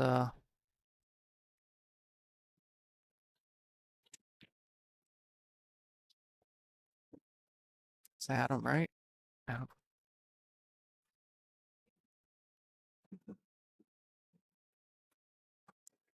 All right, going up 2-1. What a series of events it's been. It's so you had Anthony and Dan that looked like they were heavy favorites to win this tournament, going up 5-1 on Juan, and keep forgetting it's Christian, going up 5-1, and then Christian and Juan just coming back, beating them. I think what is it, 6 out of the last 7, 7 out of the last 8, or something like that. I don't remember what it was, but yeah, I think it was something like 6 out of the next 7, and ended up taking the hot seat. And now you got Jim and Seth going up 2-1. I don't think they've updated the score yet. You got Seth and Jim going up 2-1 early on Anthony and Dan. I mean,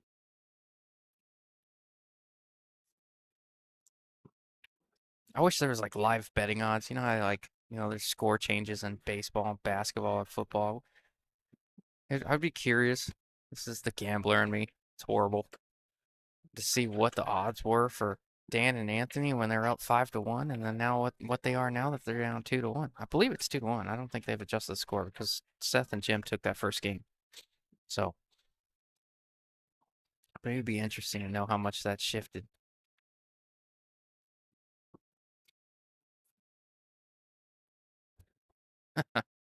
Dart players are a trip, getting after it over there.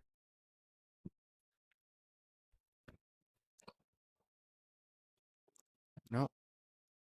Got a lost cue ball. Straight cue ball.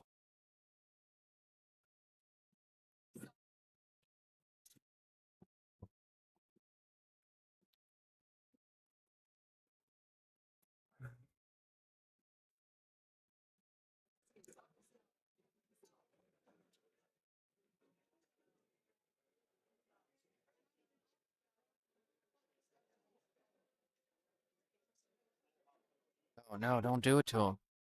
Oh, that's brutal. A little smile there from Dan saying, "What did I do, man?" You chose to play pool instead of going to church this Sunday. That's what you did. We're all sinners.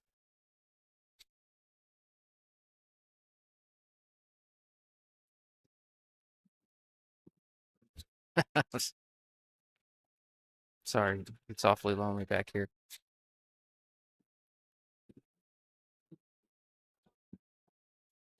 Wish Kurt was here. He'd have fun with this. I like he has a different perspective on pool. I'm like, what are you doing here, Kurt? He's like, oh, I'm banking that 4 rails. I'm like, Jesus, you serious, dude? Oh, thank you so much.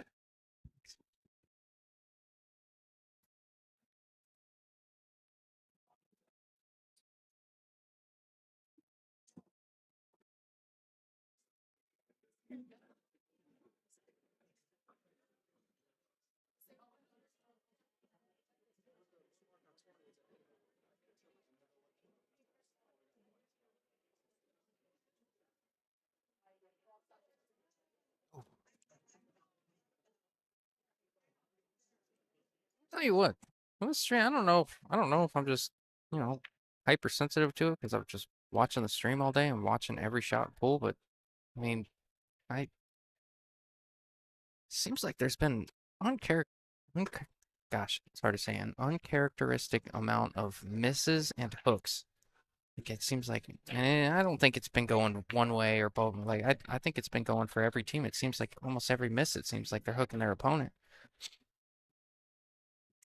A lot of kicks, a lot of jumps, a lot of really just fighting when your back's against the wall. When really some of these shots should go a bit unrewarded. See if the odds shift a little bit. Speak it into existence. Oh,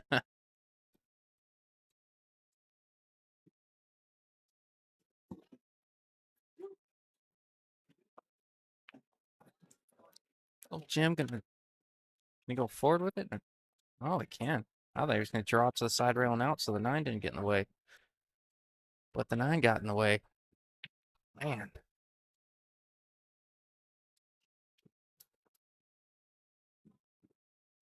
Oh, man. No, no Seth kicks as well. Watch what he does when he kicks it. He kind of lifts up right after he strokes the ball. See, every time he kicks at a ball, he does that. I wonder if he knows. He'll know later if he watches. Yeah, everybody watches if they win. I find that everybody who wins their matches tends to go back and watch the stream, and everybody who loses almost never does. Like I've spoke to a few people and they're like, "Yeah, no, dude, there's no way I'm gonna relive that again." Like I don't blame you. I'm in the same boat. I stopped watching my streams a little while ago because I don't know. I'm back here enough. If you've ever heard your voice, like there's not a more cringe-worthy experience. And I know everybody already knows this, but there's not a more cringe-worthy experience than listening to your own voice. You think you sound cool, and then you go back and you're like, "Who's this nerd? Jesus!" They keep letting me do it, so I can't do it anymore. Anyways, all the balls are there to tie this thing up 2-2 for Dan and Anthony. Yeah, I like that. It's only you didn't want to come too short and have the wrong angle on the 8. It's always okay to come a little longer. Leave yourself some rail.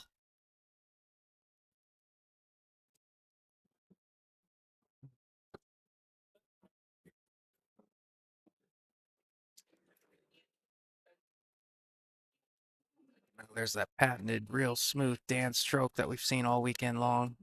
S smooth back, smooth forward. And the few misses we've seen, I think it's just an attribute to a little bit of a decel, but he's been really consistent throughout. And that's going to tie it up 2-2. I'm telling you, man, I don't think when I play I get an American flag next to my name on a scoreboard. I don't know where I fill that out. It says, I think that's awesome. I see Anthony laughing a little bit about something. I don't know what it is, but he's laughing.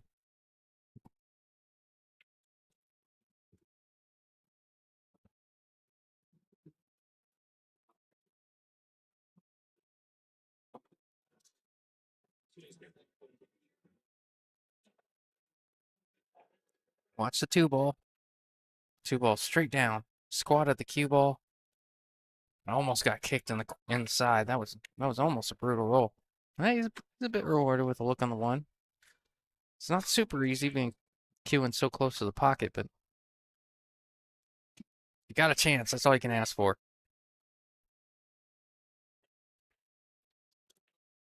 Is anyone out there? I haven't heard the comment. Chat hasn't moved in a little while. Who we pulling for out there? No.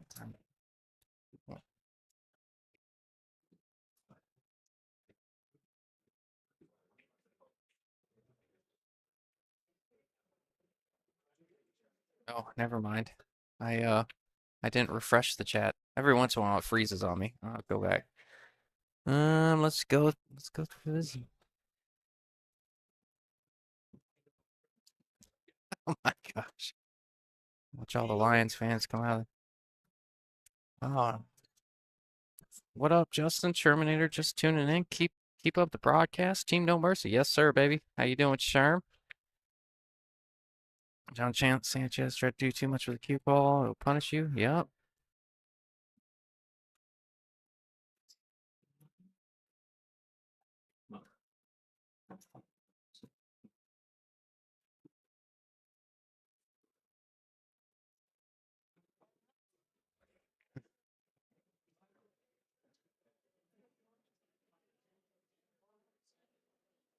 Hey, yours is just the view of the water because you are the stingray.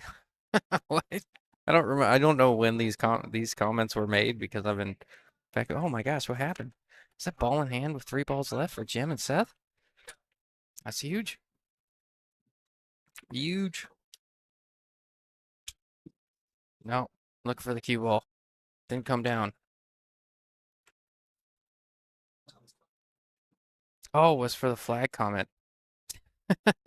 That's funny. Yeah. Oh, look who's back. Who's back, Chuck? JC, how you doing?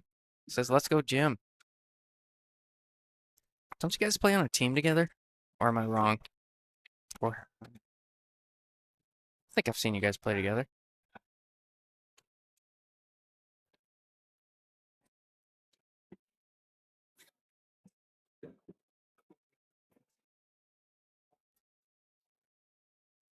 Oh, man.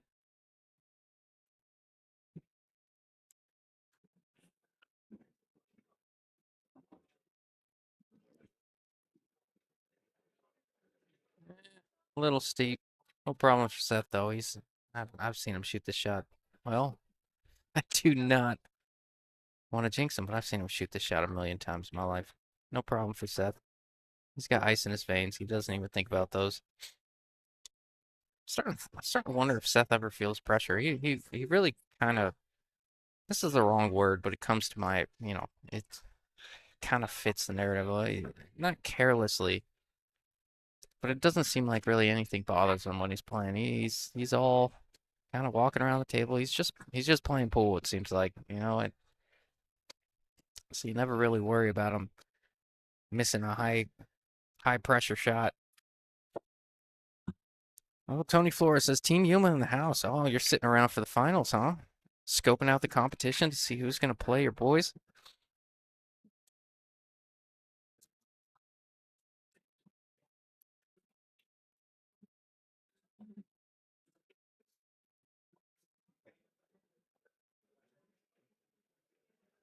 JC says no, he didn't play on your team. Because I think it came up in casual conversations, like, oh yeah, my second Tesla. I'm like, what? Could just be making that up. Me and my dad had a conversation about somebody that had 2 Teslas the other day, so I might have just slotted that in.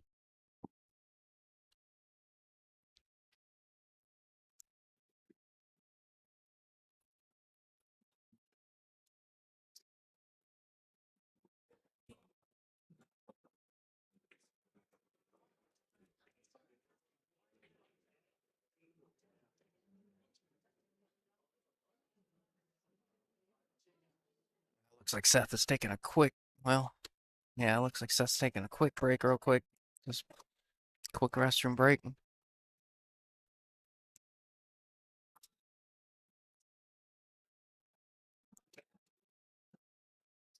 JC, Scotch once, I believe, was a disaster. Not saying I wouldn't do it again. You know what? You guys have similar styles though too. I'm surprised you guys didn't play well together because you're both very well rounded, safes, move the cue ball well, play smart, play good patterns. I was honestly a little bit surprised that, and they're both players in their they're both good players in their individual state. I just wasn't sure how they would mesh together, Seth and Jim. And I mean, they have much different styles. Seth will play safe when he has to, but if he doesn't have to, he's shooting. That's that's his whole mentality, and you can tell Jim is a percentage guy. And Seth plays to his strength. He pockets balls really well, so he definitely plays to his strength. So some of us mere mortals have to duck every once in a while because can't make a ball to save our lives. Oh, JC, I subbed about 3 times at Fat Turtle. Oh, there you go.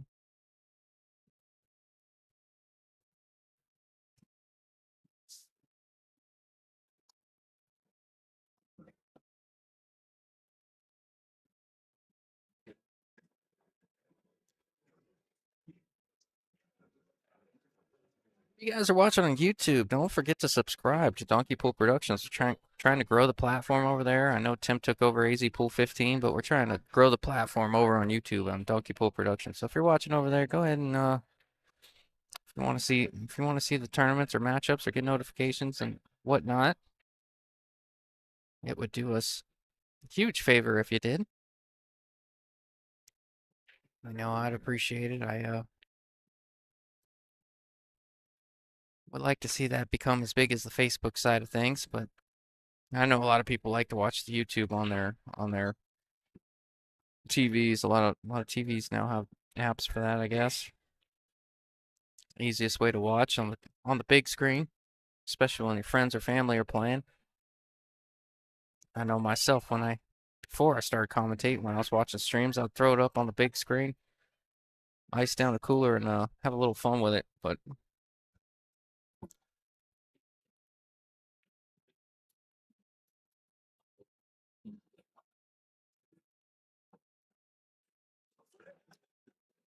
oh, how about that for a shot? Gonna hook him on the 9.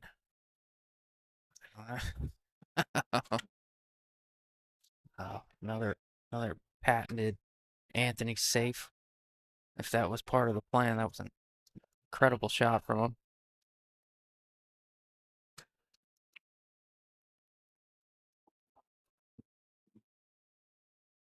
Oh, gonna tie something up here with the 4 ball. Probably pushing the 4 into the.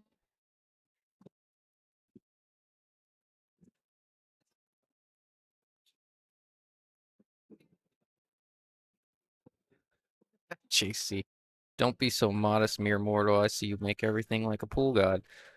If I made everything, I would be commentating every Sunday. I'd be playing. God. No, I appreciate the kind words, JC. I'm gonna tell you what, man. If you're doing that football thing this year, I'll shout him out. I think last year he does this thing every week.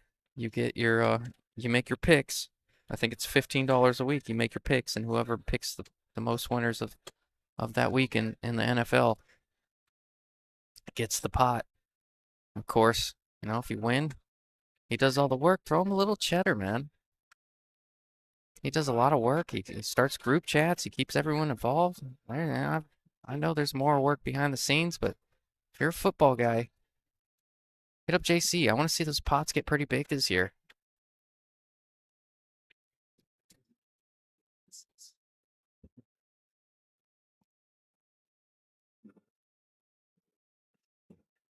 Now, yeah, trying to play safe. Looks like he leaked the 2. I think they're being a little bit more conservative because that 3 doesn't pass the 4. So maybe waiting for ball in hand or somebody to develop that 3 a little bit. Maybe even just a look to play safe on it. I don't know, but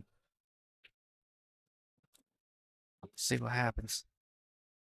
Oh, how about that for a shot from Anthony? It just says, I'm going to go ahead and break this thing out and play safe. I like that. It's a bit of an aggressive safety in a sense. You shoot your object ball into the stack, lock them up on the 9, knowing the 2 likely won't come back down table to give them a look. Really, really open things up.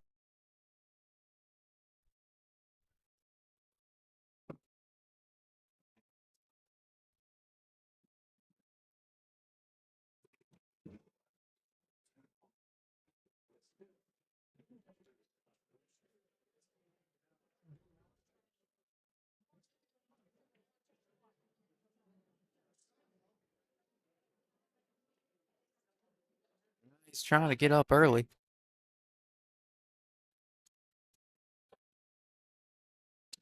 Oh, how about that for an effort there from Jim? Really didn't have much room there, but cleared that 9. That was, gosh, it looked like a chalk and a half away from the cue ball.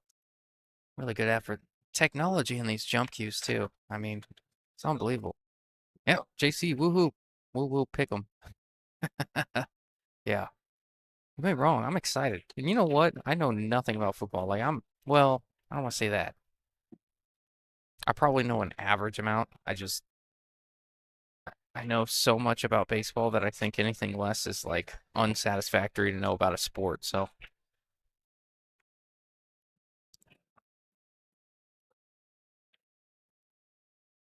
oh, how about that? Did he get him? I don't know. Yeah, looks like you got him a little bit. Seth feeling out the jump here.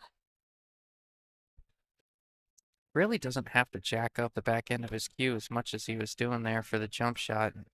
And I think he's only got an edge of this four. I could be wrong, but he's really elevated on that kind of feeler. Yeah, that's all right right there. A good shot there from Seth. Kind of followed it in with his body. He's definitely one of the characters in pool. If you don't know Seth, he's always having a good time.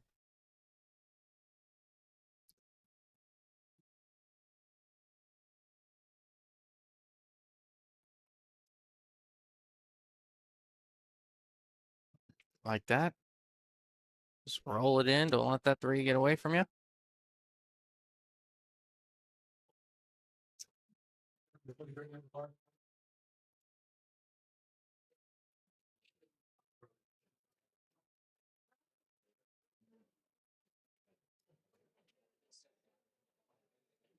Well, the stage is set to go up 4-2 here.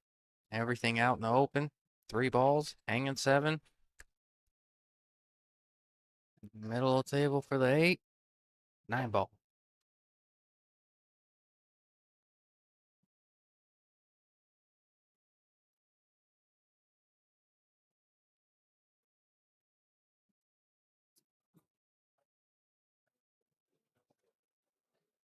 Just rolled it in. Similar shot to what Seth had earlier that he followed the cue ball in on, but hey, Jim just, he is another one. Oh, man, Seth. I think he shot that one a little quick. Moving his coin to four. If you guys are ever on the stream table, they have done a pretty good job with it. If you're ever on the stream table, we do recommend that you, well, I don't say it's required, but we do appreciate when you guys use the app. The app is directly like tied into the scoreboard on my screen, so sometimes people use coins and the scoring app, but that's fine. But we do recommend that you use the scoring app on your phone just so the people at home, fans and friends and family and all that get to see the live update. Because otherwise, I can't do anything about it on my side. I just go over there and tell them.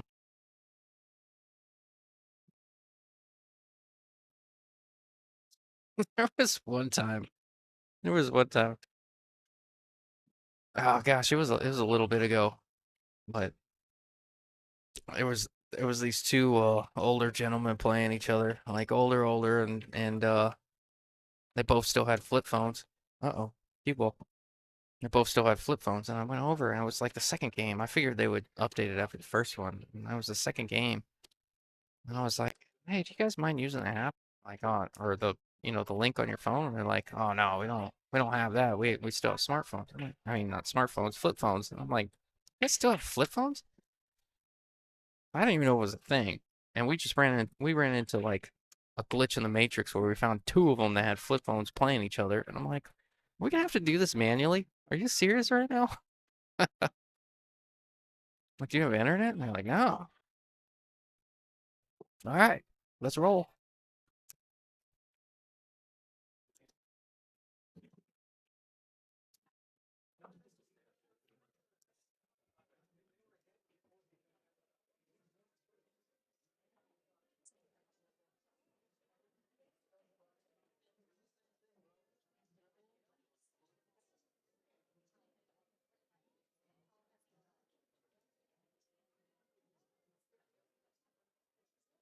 Yeah, John Sanchez says, I think Tim usually says it's required on stream to use the scoring app. Yeah, that's definitely true. I mean, we run into a few weird situations. Someone's phone dies and the other guy's got to Flip phone.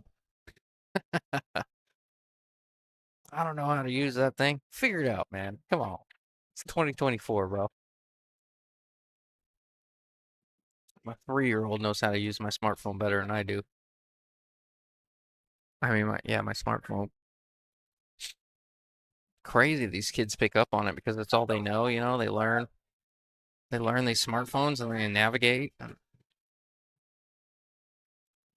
3 years old, they pick up my phone and download an app and play a game on it. I'm like, are you kidding me, dude? How did you even find that?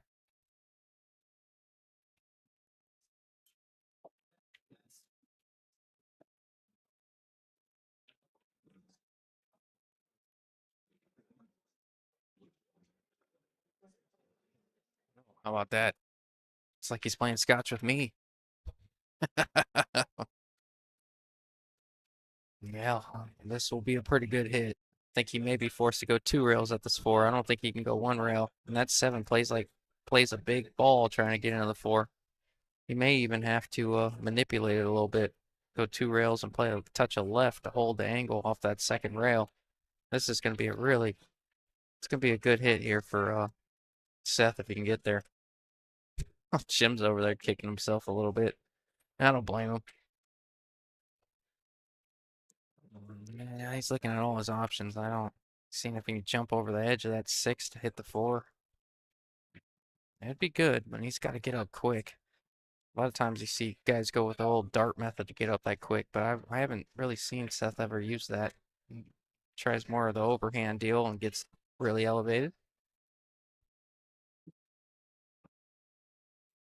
He's gonna try it. Yeah, going back to the 2 rails. Yeah, he's going 2 rails here. I think this is the right shot. It's low percentage either way. It's kind of a tough hit, but hey, no, he can go 1 rail. Thought the 6 had him covered on the. If he can get to where he's pointing, he can definitely hit this 4 off of 1 rail. He's got to masse it. Oh, how about that for a hit, Seth? And he made it tough. That is the best thing you can ask for there. Even if they get out, that's the best situation for him. Now Dan's got to come with a shot to get him back in line here. Everything's hanging after this 4, so this 4 ball's everything.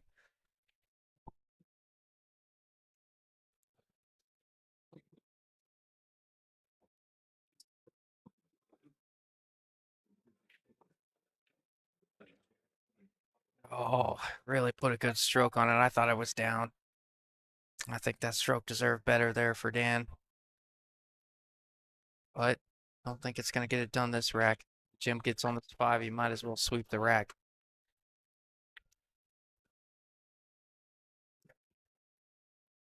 Oh, it came up short. Seth can cut it. Not ideal.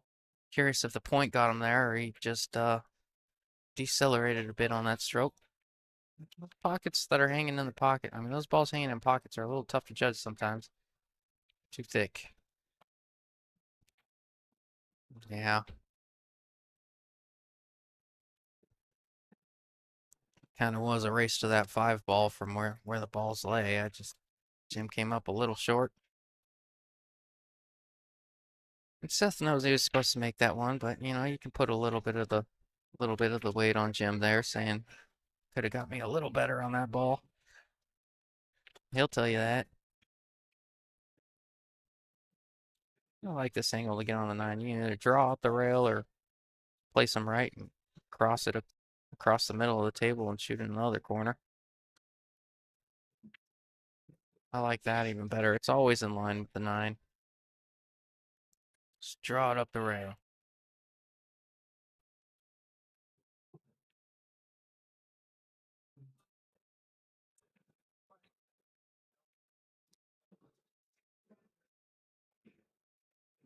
Oh, Dan. Dan the man tried to rattle it up. 4-3. John Sanchez. Assess jumped up too soon. Well, it is a little bit of a part of his game. He does have a little bit of lift, and he's just made it work for him. But fundamentally, it's not what they teach.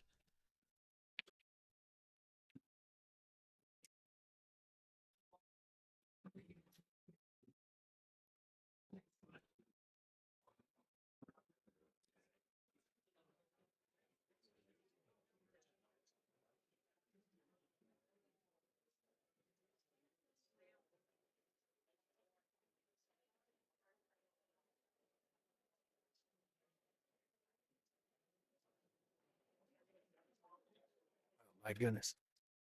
Another towering break there from Anthony. Just cue ball got kicked. It squatted right in the middle of the table and it got kicked 100 miles an hour and ended up right behind the 8. That is brutal. John Sanchez says he usually jumps at the same time as the hit. Yeah, there's a few people like that.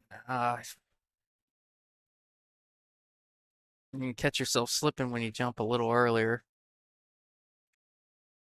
Usually when nerves are in place. I find that about myself. I do have a little bit of head movement. I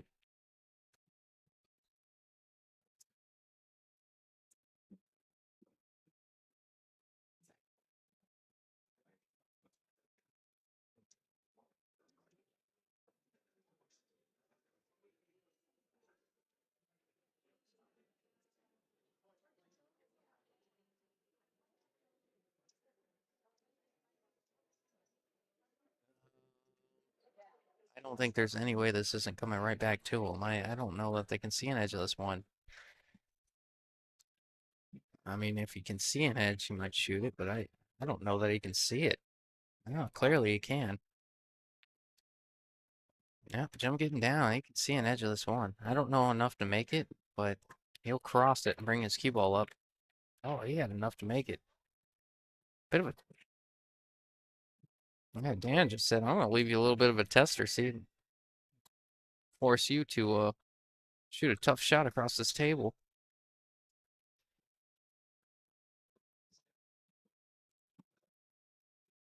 You could tell the cloth is a little bit worn in on these tables. We've seen a few balls rattle down the rail. I think that's kind of you can see the burn marks and all that. That's just, I personally prefer worn in cloth, but you can kind of tell the pockets are playing a little bit tighter than what we may be used to just because of the worn in cloth.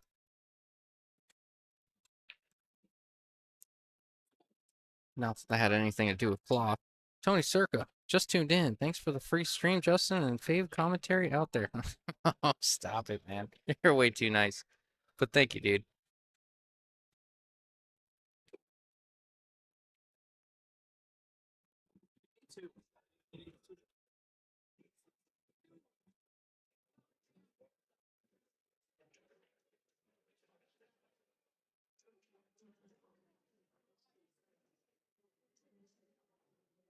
Yeah, I think Seth's gonna shoot this.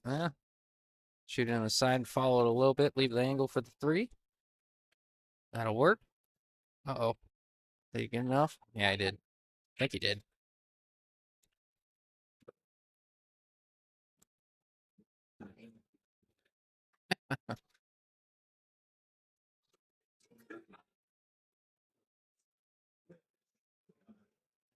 Oh, Tony.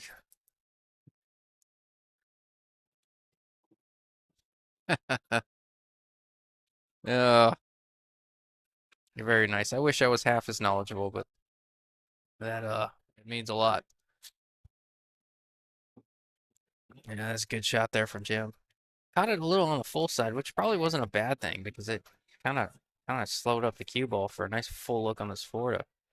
What looks like he's going to go forward with it, but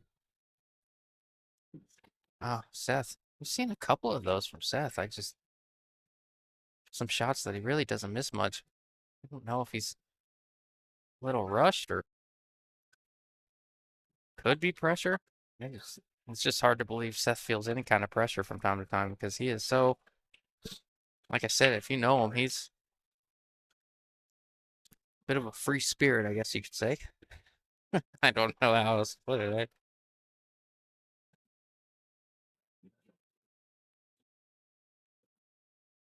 Oh, how about Dan coming with a shot?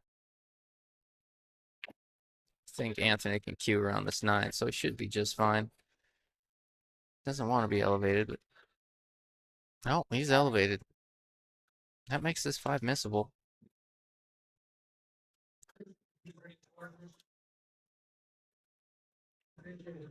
That makes the 5 missable. Says you try a jacked up shot.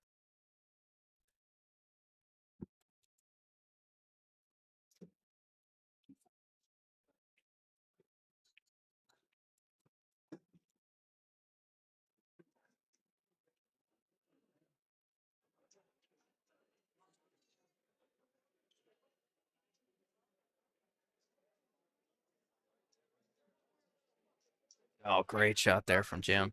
Similar shot. It was a little bit closer to the pocket than Anthony's was, but similar shot, being a little jacked up or at least being impeded by that ball. I think it was the 6 ball. Left him good on the side. I think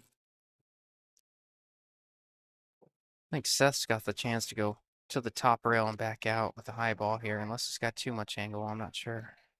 Oh no, he's trying to hold it to shoot the 7 all the way up. Yeah, he had too much angle. He was afraid he's going to run into the 7 and create something weird.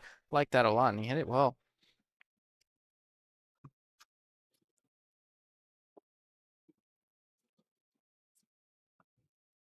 Any angle on the 8 is a good angle here.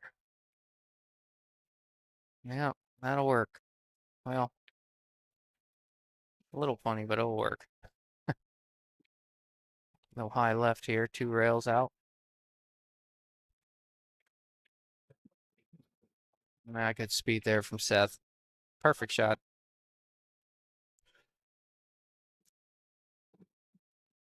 Coming at that line, you're coming across the line of the shots. Sometimes it can get a little weird on you, but he hit that well. Wow, big game there. Tried to give it up, tie it up 4-4, but cleaned up the rest of the rack 5-3.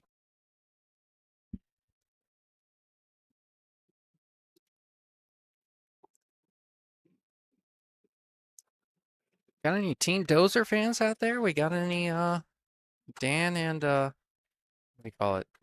Dan and Anthony fans out there? I think I saw a couple earlier.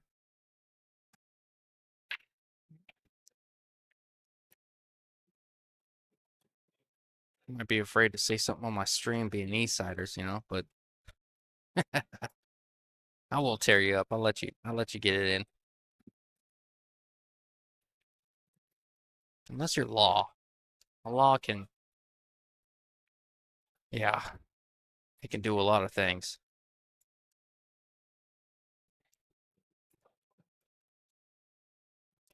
We did decide to keep our sponsors up for this event, so you can see them on the top right. I know they sponsor the 560 and under events, and they sponsor a lot of events in pool, and then we want to shout them out. They really support us in a lot and everything that we do, and we, you know, Avalon Home Performance, the skill, Mike Gwynn, Realty One, Digital Pool. I think they say that's Isaac. Qualtech, that's John Sanchez. He's hopping in and out of the chat from time to time. Hydro's Glass, that's my business. Me and my dad. Let's see what else we got. Paradise Patio. Yes. Cannot forget them. I can't thank them enough. No, they supported us a lot. We figure we'll throw them into tournaments like these for everything they've done for us. We want to shout out to them. And Tim says it best, when you get a chance, support them like they support us pool players. Terry Tucker says, congratulations to the team from Florida. Won the Little League World Series in 8 innings. Go USA. Oh, cool. I know my dad was pulling for Texas big time. I wonder what happened to them. They must have. Oh, he's got to be beside himself. I better let him. I better let him cool off a little bit before I talk to him tonight. Maybe drown in his sorrows.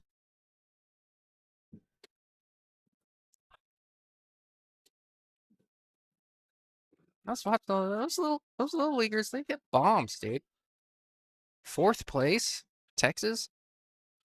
My dad was filling my head with all kinds of stuff, saying they were gonna win it. There was no doubt. He was gonna watch them in the championship, and they had they were hitting bombs. They had more bombs than anybody else out there. Finished 4th. Maybe didn't have the pitching depth. They need one of those Dominican 12-year-olds that show up with their wife and 2 kids. Anyways, kicking at the one. Oof. Yeah, that was really tight. I almost think you had to go a little bit further left and draw the cue ball and shorten it up. I don't know that he could see enough of the rail for that, but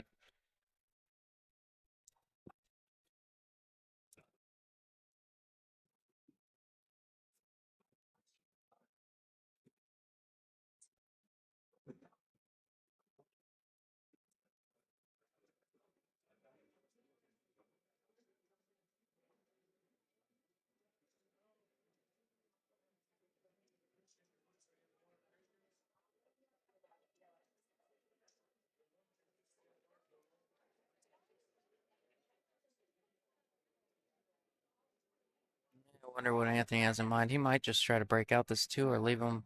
Oh no, that two passes all that over there. It looked like it was kind of stuck in that stack. Apparently not. And if not, Dan's got an easy safe here. Could play this off the five if he chooses to do so. Do so.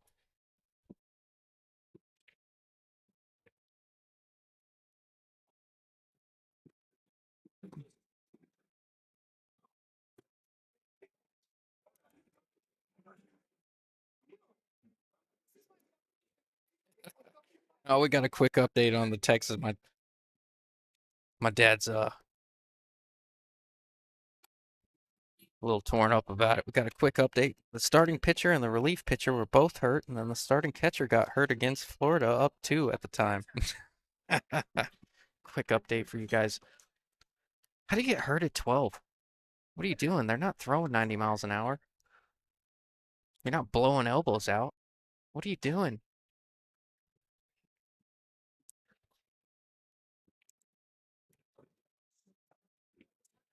Oh, going for the save. That little glance there may have helped him out a little bit. Let's see if Seth comes with a jump cue here. Yeah, he should. Yeah, that's what he's gonna do. Cue ball could get away from him if he misses this 8, because he's got to cut this 4 a little bit. And so that cue ball's gonna be going left a little. That 7-8 could become a factor.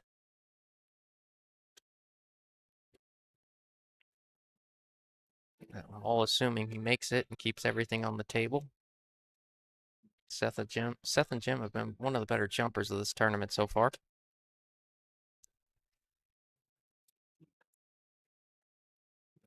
Yeah, watch out 7-8. Watch out 6. Gosh. Might have been the trifecta. Hooked by all 3.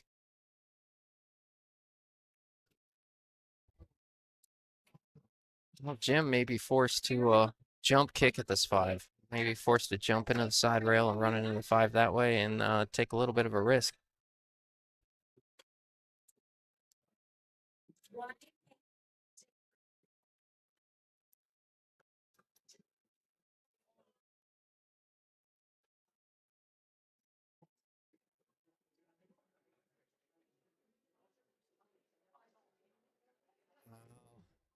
Ain't quite elevated enough there.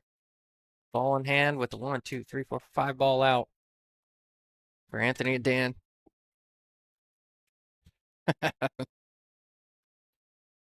That's a starting pitcher shoulder.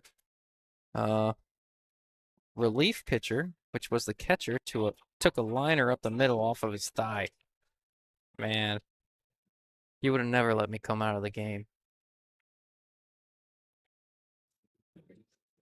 Told me to sack up, put some ice on that softball-sized bruise.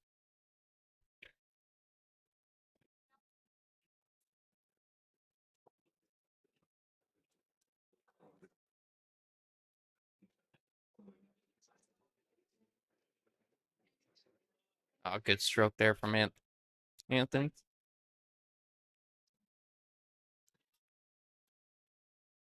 Cue ball going away from the 9. Can hold it with some inside or come around the table, make him shoot maybe a little bit longer of a shot. Yeah, I'm just going to make him shoot a longer shot. That's fine. That's what I would prefer if I was Anthony. No problem. 5-4. I like that. Nice confident stroke, letting that 9 ball drop. Doesn't allow the table to get you. Meanwhile, while they're racking, I'm going to go ahead and take a 10-second break real quick. I'll be back here in just a couple of minutes.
All right, we're back.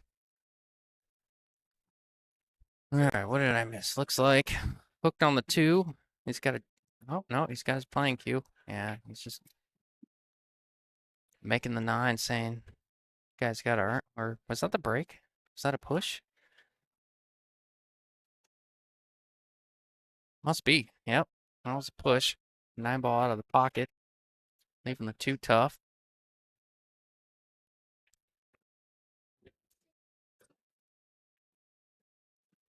Seth really thinking about it. So I don't really want to give this back to him. They could lock us up here, but I don't think it's enough to make the 2.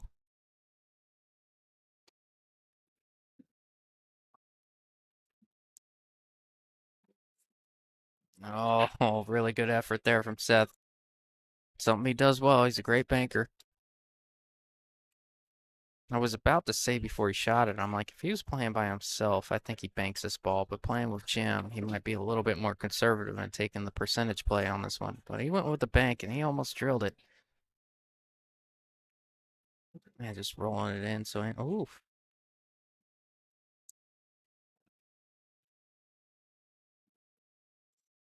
See what kind of stroke Anthony's got to get back on the 4. Well, 4 is basically hanging, but you need to be on at least this side of the table to get back on it. So,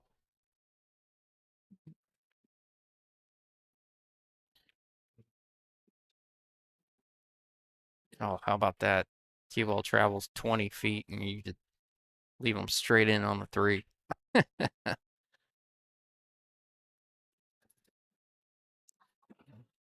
Like the idea there.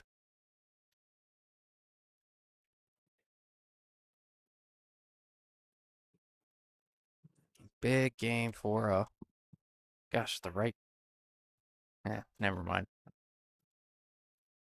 Big game for Seth and Jim here. Well, I guess for both sides. I mean, if they win this one, that puts them on the hill, and that makes it extremely difficult for Dan and Anthony, as well as Seth and Jim are playing to come back. On the other hand, if they don't get out from here, Anthony and Dan tie this thing up and make it a match. Oh, really friendly rub on the 9 to get a fuller look on the 8. Now Seth doesn't have to do much with the cue ball. If it doesn't rub that 8, Seth might have to move the cue ball and maybe get in trouble a little bit. But now they're perfect. And a good shot there. Throwing that ball back a few inches is not as easy as it makes it look.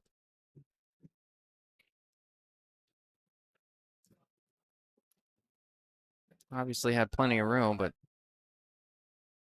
kind of that in-betweener. Sometimes you overdraw it and leave him on the rail or just stun it. Oh, Jim.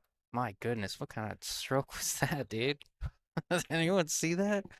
That was some serious nerves there. Really jabbed at it. I think old Jim's feeling the heat, boys.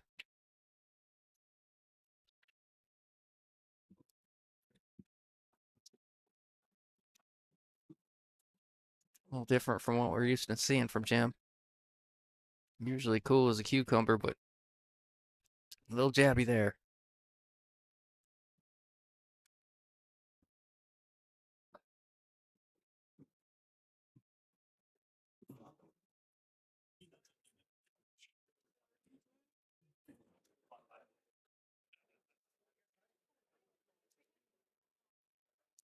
Well, Jim and Seth, first ones to the hill in this semifinals. Remember, the winner of this one, loser going home, winner having a double dip Christian and Juan in the finals, who coincidentally knocked Dan and Anthony to the backside.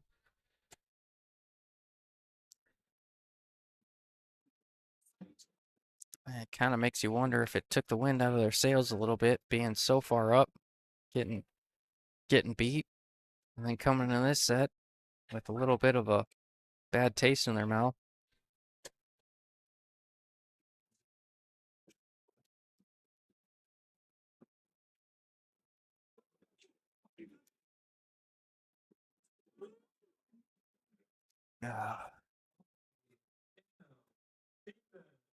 if you guys have ever seen where I set up this stream over here at Bull Shooters on the 7-footers, I'm like right by the dartboards. I'll tell you what, I think I picked the wrong game. They have so much fun over here, it's unbelievable.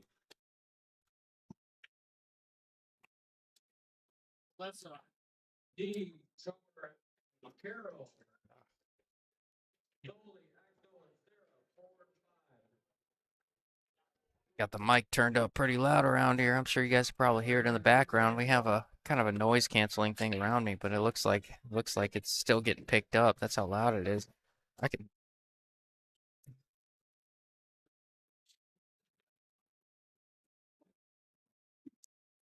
All right, Seth the break.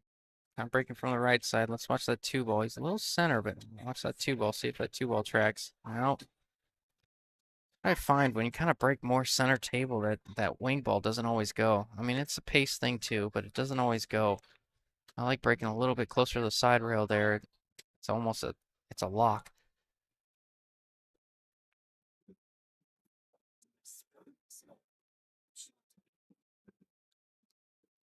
See if Anthony and Dan can manufacture something here. All the balls are out.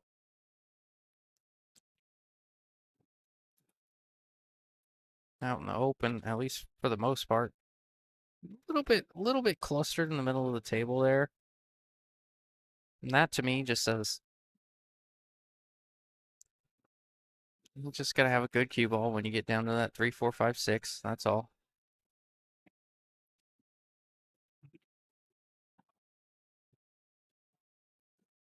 This is where things get a little tighter. I think if Dan makes this 3 and rubs a 6, it's not the worst thing in the world. Just don't let that cue ball get away from you behind that 7 or something funny. Yeah, good shot. Really a perfect line to run these out from here. 7 leads to the 8.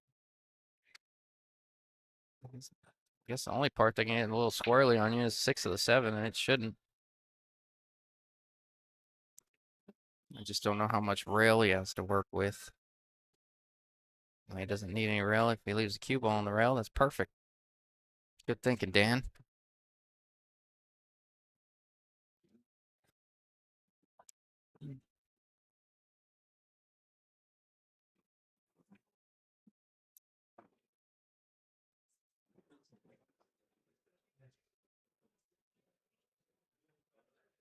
Something about this, I don't, it must be the angle. Something about this Anthony really doesn't like. I don't know if he's too straight. Yeah, it looks like he's thinking, I'm not thinking, it looks like he may be too straight that he can't slide over for the 7. So instead he might make him shoot the tougher shot of the 7 in the other corner, but man. Really thinking on that shot. A little fortunate there to get away with it. See if Jim can kind of punish him with some sort of counter safe. I don't know if he's got some sort of kick and stick or. That's what he's looking at. A little kick and stick. Maybe use the 8-9. Has to hit it good.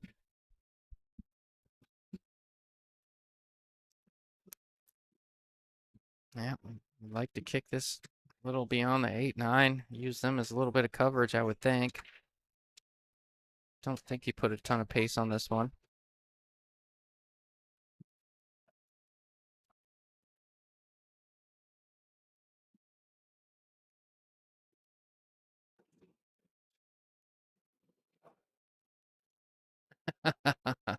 He looked at me. Ah, he had a good laugh. I'll tell you what, the 6 is off the rail a little bit. He can roll this on the side if he wants to.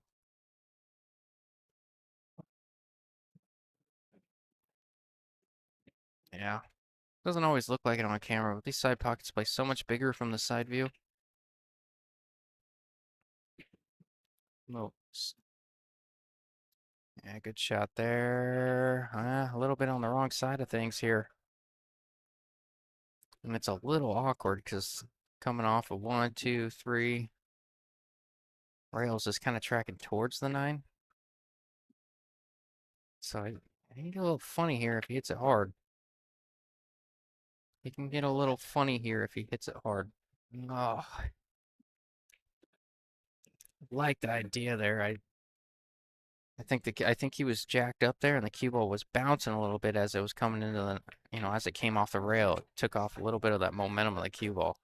A little bit more of a level cue. I think he gets there.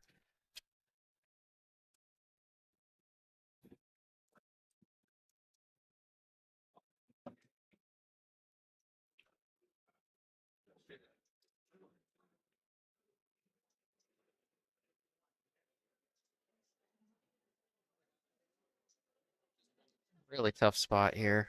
I know inevitably he's going to end up thinning this 9 and then bring the cue ball up table, but you leave your opponents a bank. I like coming off the right side of this 9 and thinning it. You could bank the 9 2 rails up like he's looking at here. Call the side just in case.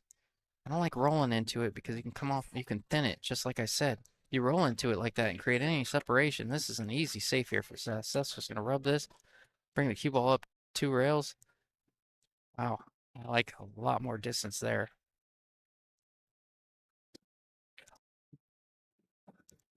Well, he wanted to make sure the 9 didn't get away from him. Now he left a shot on the 9. I think Seth could have done a lot more with that than leave him a look on the 9, but Dan's got a cut. And he drilled it. But watch the cue ball. Oh my gosh, that's gonna do it. Jim and Seth moving on. Anthony and Dan finishing 3rd place on just a brutal roll. Dan really cut that ball well. Just put a little unintentional left on that. Found a corner pocket. Straight high ball would have got him there. Anyways, congratulations, Seth and Jim. Moving on, 7-4, getting to play Christian and Juan in the finals. They do have to double dip. True double elimination, race to 7 for a little bit of dough. All right, I'm gonna get this stream all set up, walk around a little, and let's do it.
All right, we're moving on. I don't think they've adjusted the scoreboard yet. I think they have to submit that last match or something.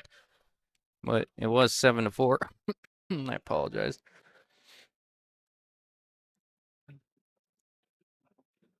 So yeah, it's gonna be Jim Rigney and Seth Johnson playing. I believe his name is Christian and Juan in the finals. Team Yuma playing Team Westside. Yep, I just submitted it. New scoreboard should be coming up here pretty quick.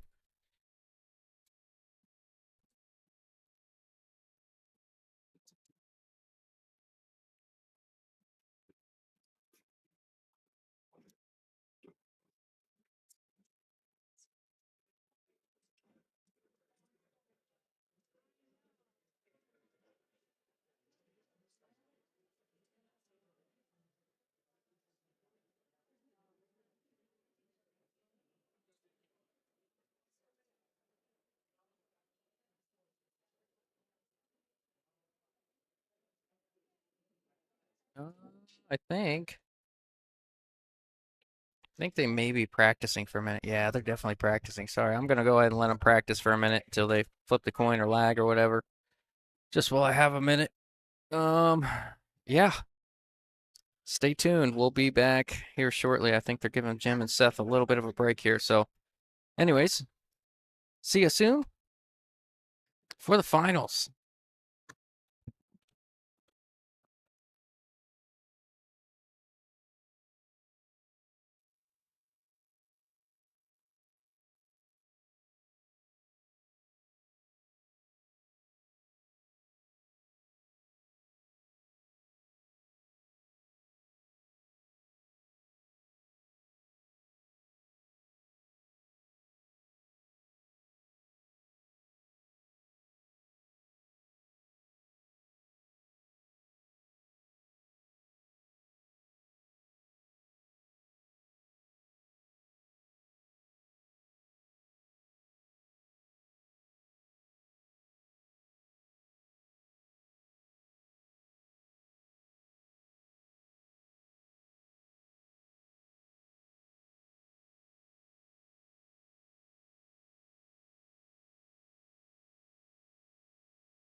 boys and girls. Girl, maybe? I don't know. Getting after it. Finals, first set. Jim, Seth, after double dip, Christian and Juan, who knocked what I like to call the juggernaut, and Dan and Anthony out of the tournament. Well, at least to the backside. Off a crazy comeback win. I mean, they were down 1-5, I believe it was, and came back and really made a good game of it. You know, arguably Dan and Anthony gave up a few racks here and there, but you know, for the most part, they capitalized and they deserve to be here as much as anyone. So, congratulations to them sitting in the hot seat. And let's get after it. How about that? That must have been one. I must have missed it. I was just talking, but must have missed a really good break here because we only got 4 balls left on the table. Uh-oh, here comes Tim. I better turn this off. Oh, he just walked right on by me.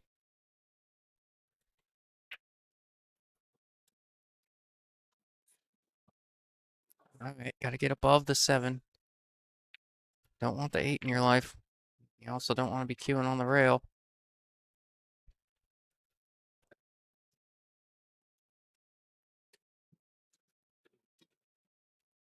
Oh, Christian and Juan looking to pick up right where they left off here. They make this 7, get good on the 8.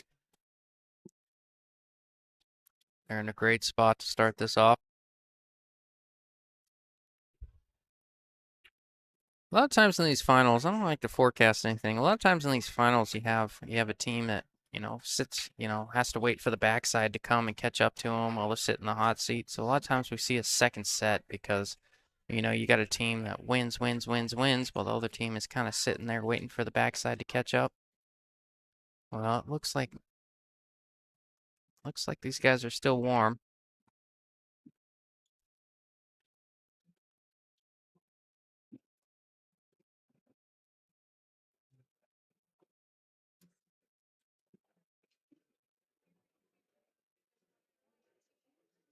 It looked like he was trying to shoot the 7 in with a little bit of right and come back and forth with his cue ball. And he left it funny.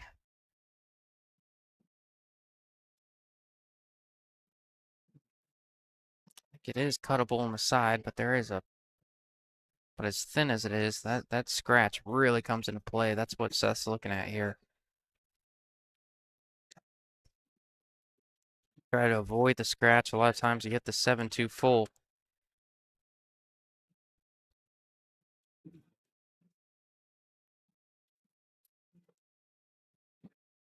So kind of in a tough spot here.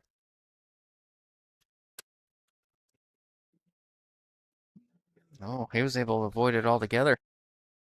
Cut the paint off that ball. Tell Jim laughing a little bit. Man, how did you get me here?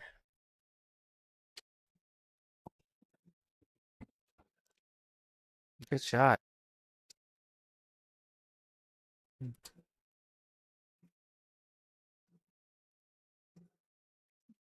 Once again, we'd like to shout out Bull Shooters here in Phoenix. Thank them for hosting this event once again. It seems like the spot over here on the west side gives us pool players a place to call home.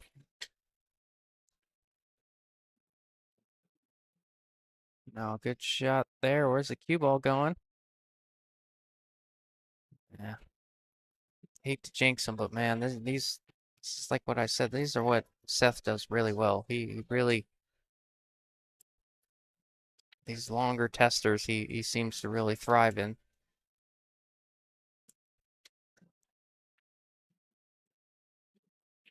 Drilled it. Good shot. Going up 1-0. Well, a missed ball, but I think it was Christian. Missed ball by Christian resulted in a 7-8-9 cleanup from Jim and Seth. Seth with a really good cut shot. Cut shot into the side, cutting the ball backwards, bringing his cue ball around a few rails. And Jim had to come with another good shot.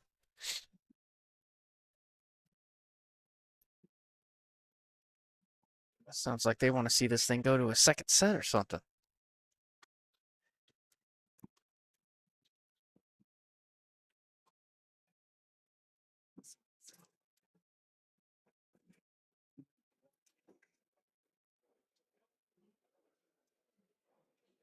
What's up, Wes? Yeah, they're doing that Scotch, 1180 and under Scotch. Yeah, that's cool.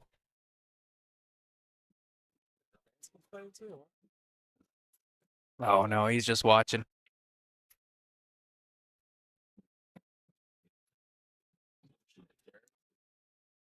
Yeah, they got all kinds of tournaments going on. I think they had a 640 and under, 500 and under, and 1180 and under. I don't know if the 640 ended up happening.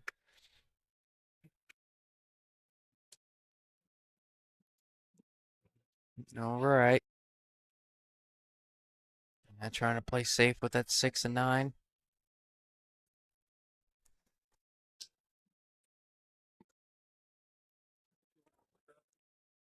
May have left a look on the 1. Don't know that he can make it, but may have left a look. If he can see some of it, he can maybe bank it out of there.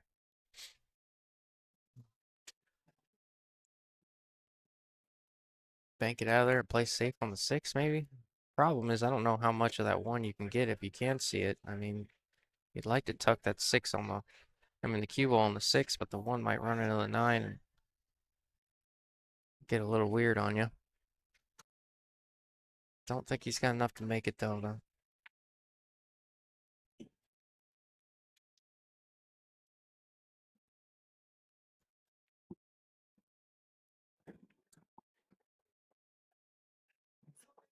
He's peeking at it.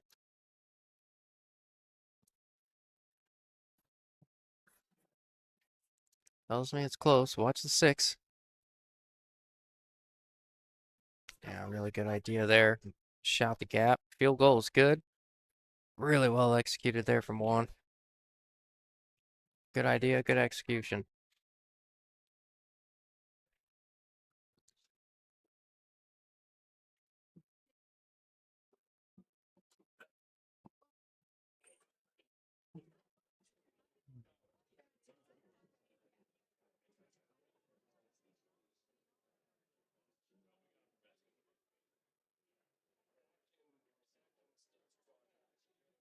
Jim's looking for any possible way to hit this 1. I don't know if he can come to the side rail and hit this 1.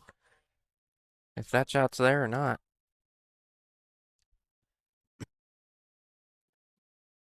It's looking like it is. Yeah, it was always a little tricky from there.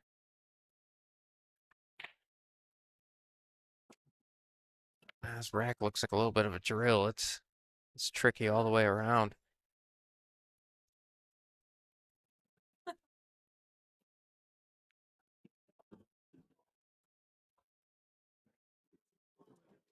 Two to the 3 ain't easy.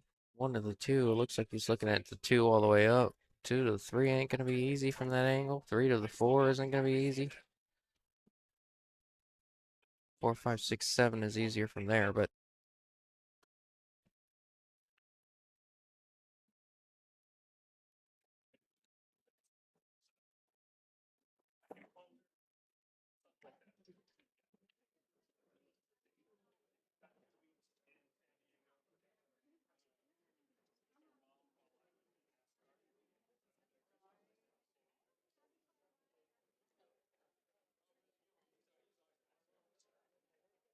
he may come above it, shoot a 2-5 combo. Yeah, that's what he chose to do.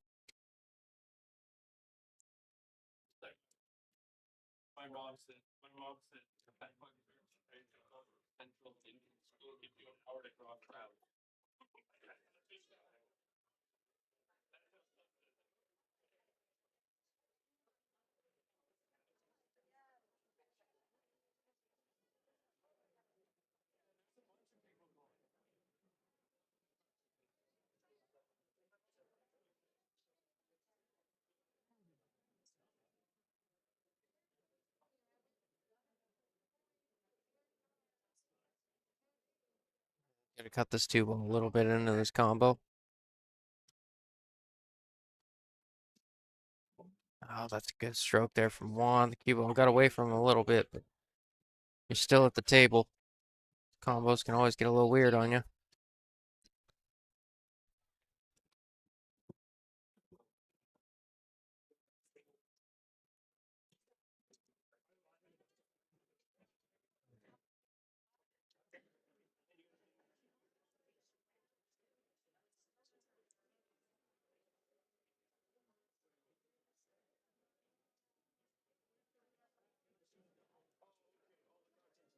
Choosing to play safe there. I like that. Don't know that thinning it always offers the best reward. You have to come back and forth at a perfect pace to really get a good look on the three. And then even then, three of the four is tough. So just looking for any edge you can see in this two ball. If you can see an edge, he's going to try and use it to play safe somehow, some way. Unless it goes on the side, but it looks tight from here. Yeah. It's, dang, how did he clip that ball and still make the two? That's impressive.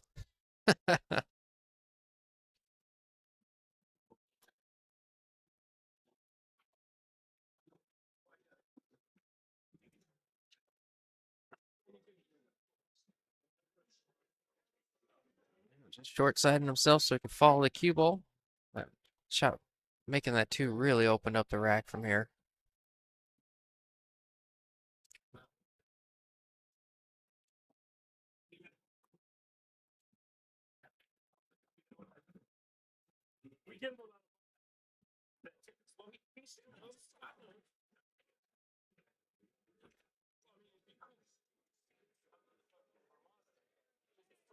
If he loads up with inside here, I think he may have.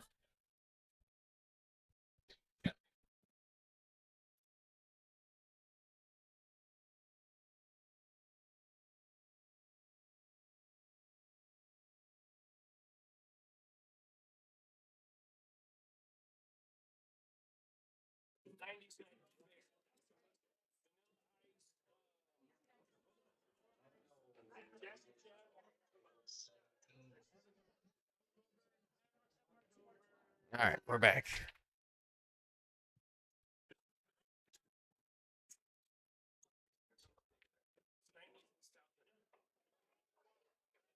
The three forward here looks a little short. What I mean by that is like the cue ball wants to hit kind of where his hand was on that maybe 2.5 diamonds up. So he may be a little steep on the 7 if he goes 3 rails forward. He may be able to offset that with maybe a little bit of right, maybe, but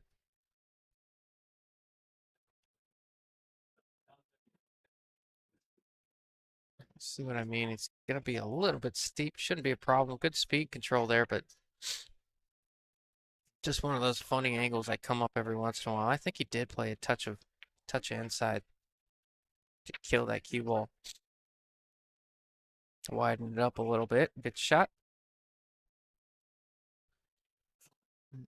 Yeah, I like what he's pointing at here. Feel good about yourself. If you want to put a confident stroke on the 7, you can use that second rail too. Just come straight up and down.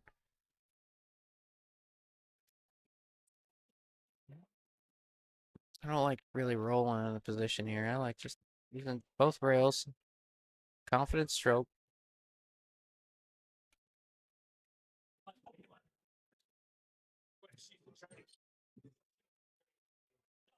He's just rolling in the position here. Just fine, but sometimes you get that little in-betweener that he's got there, like bouncing off that rail, using that rail as a bit of a break in a sense. Nonetheless, worked out fine. This should be 1-1 once this 9-ball drops. I think we're in for quite the finals here. Oh, you're good. Thanks so much.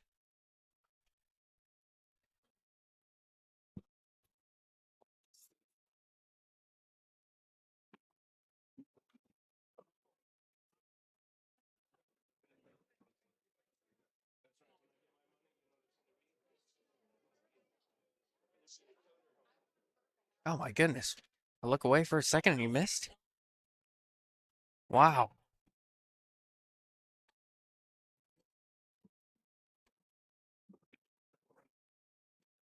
Where did he miss? How did that happen? Someone's got to fill me in.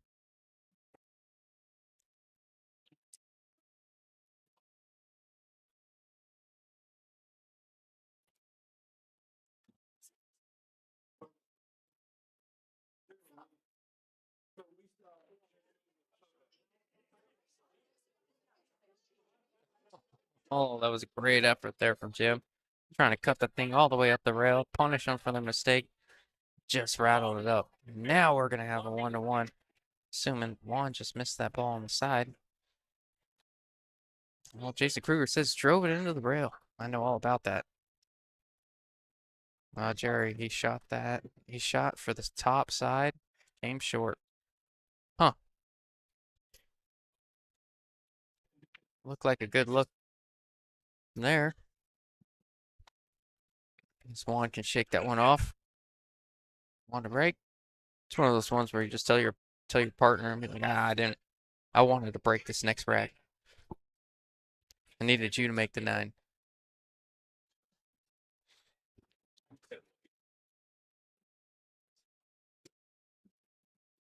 Risky business. All right. Want to break. Watch the 7 ball. 7 ball down. Cue ball gets kicked. Cue ball gets a look on the 1.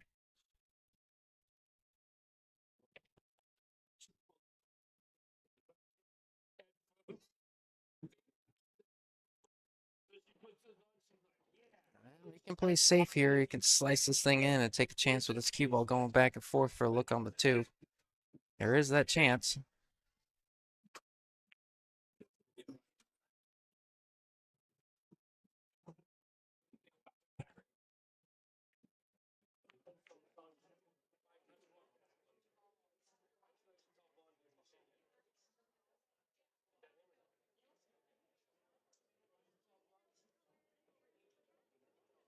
He's looking at the bank shot there.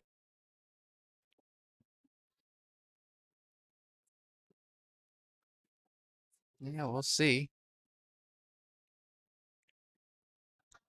Yeah, he's looking at the bank shot. Maybe banking a little bit short. I just don't think you're cutting the 1 ball enough to create separation between the cue ball and the 1 ball.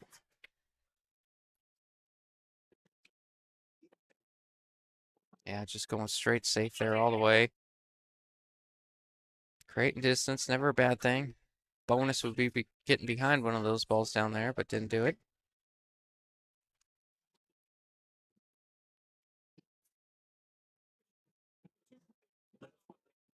Well, JC said overcut the side pocket. Checks out now. Yeah, I looked away for seriously like 5 seconds.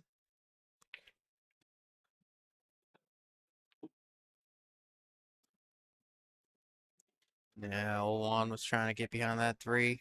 Just rubbed it on the way in, didn't give it a chance to nestle in back there.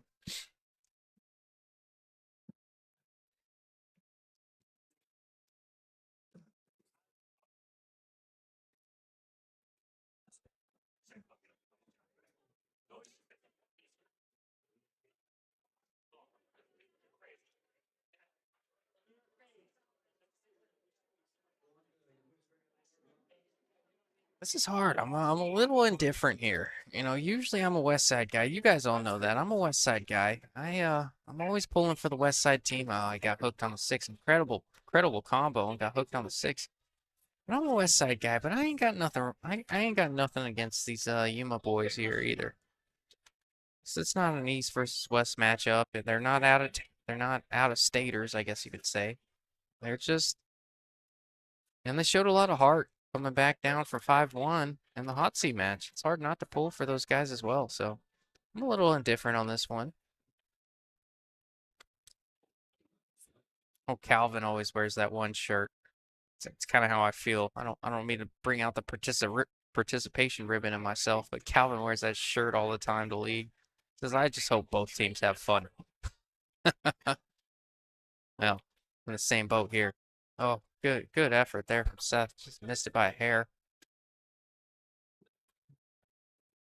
I'd say it opens things up, but that 5-6 got a little weird on them. They may have to shoot a combo, and I think it's a little offset to where the 5 goes away from the pocket after the combo. So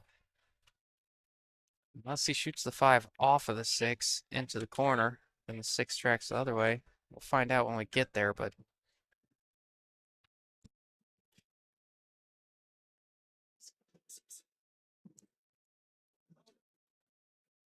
5 might just sneak by the 6. Now I'm looking at the camera, looking at the table, it looks a little different. Guess we'll find out.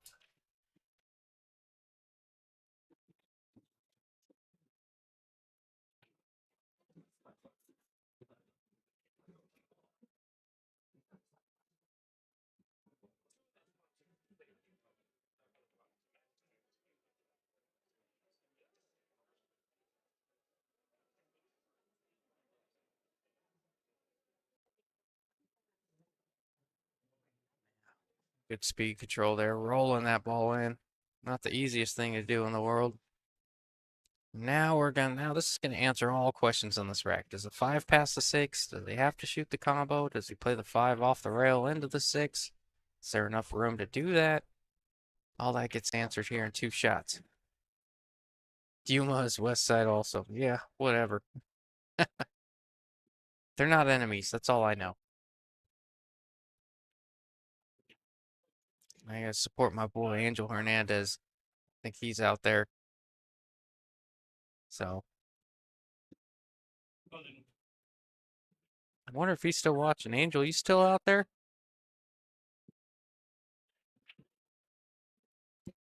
All right, here it comes.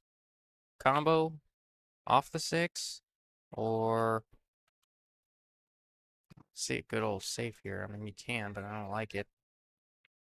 I think you got a chance to do something here. Do a little damage.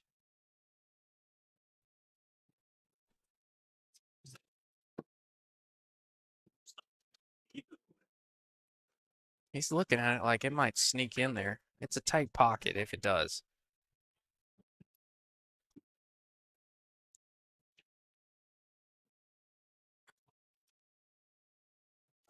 Is it going off the rail on the 6? Or is it going straight in? Stay tuned, I guess.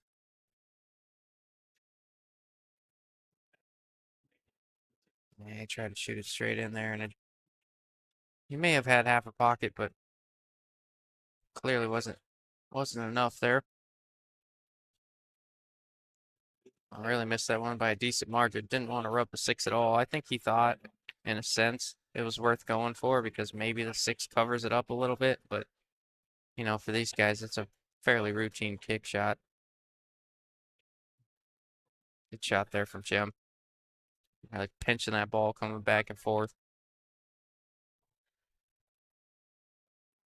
And Seth can leave this cue ball wherever he wants. He can make Jim shoot the 8 all the way up, which I think he's going to do. I think it's the most natural thing here. It's easy to get to the 9 from there.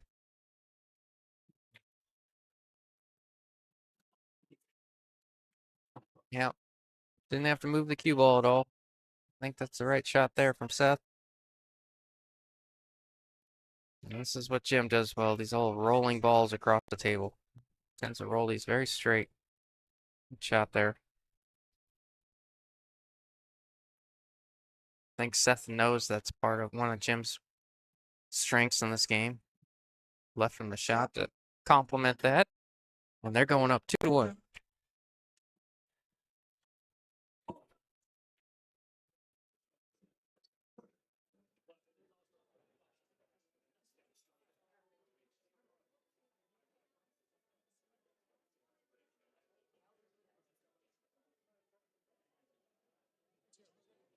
All right, brother, you take care, my man. Good to see you.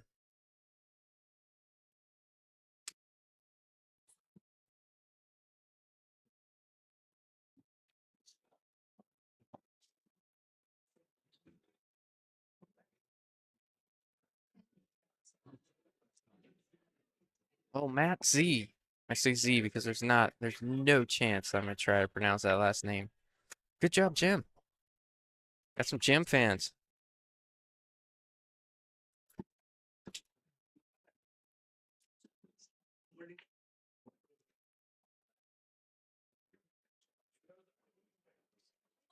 Going up 2-1, trying to force a second set here. Remember, Christian and Juan are sitting in the hot seat.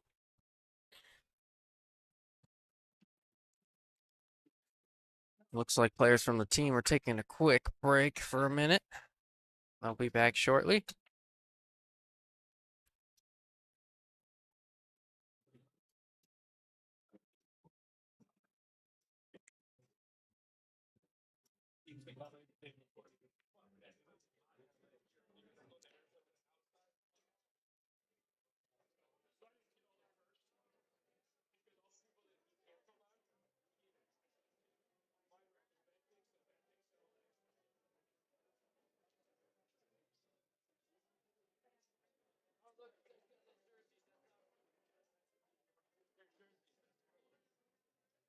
One of the 2 players back.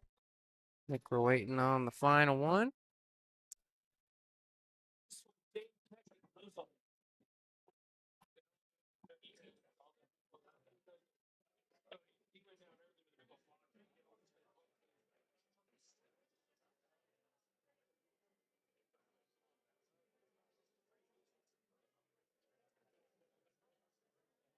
Here you guys can see in the background, Bullshooter's always busy, even on this Sunday.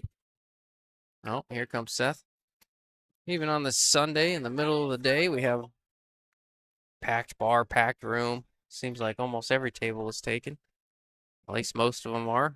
I think their league or whatever they had. I'm not sure if it was a tournament or league or whatever. Looked like an APA deal coming to an end. It came to an end. Yeah, good break, but no look on the three. Another one of those followed the cue ball and didn't get a good look on your first object ball. Just the three in this case. You know, it's better to kind of squat that cue ball or really kind of leave it in the middle of the table or bring it back with a one.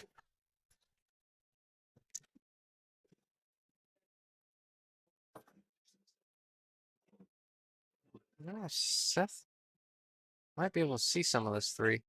Oh, he could see the whole thing. Man, it's so deceiving back here sometimes. Yeah, I think he was kind of gesturing that it was tight. To me, it didn't look like he see it at all.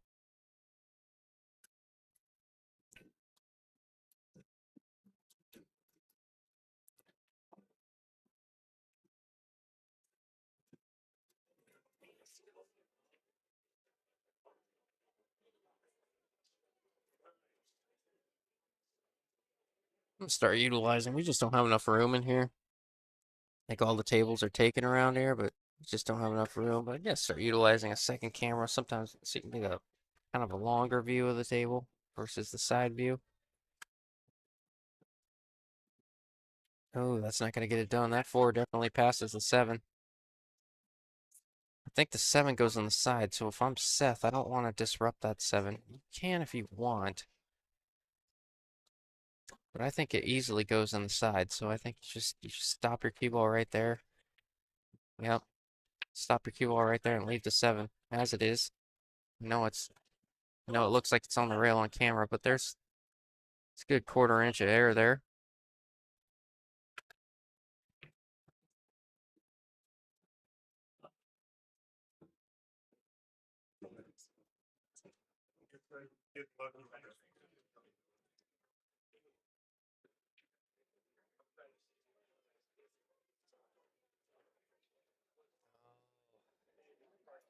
He might be okay, but he did not want to rub that ball. Now Seth's really got to cut the seven. You got to leave an angle for the eight anyways to get to the nine, but I got to cut this one a little bit. Don't want that cue ball getting away from you. Nah, not near as much as I thought, but that'll work.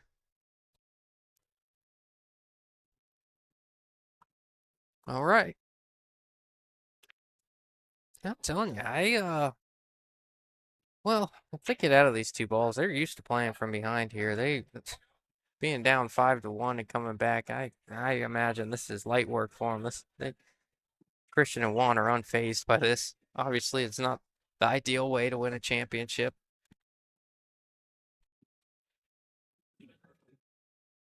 but no strangers to the situation. That's for sure.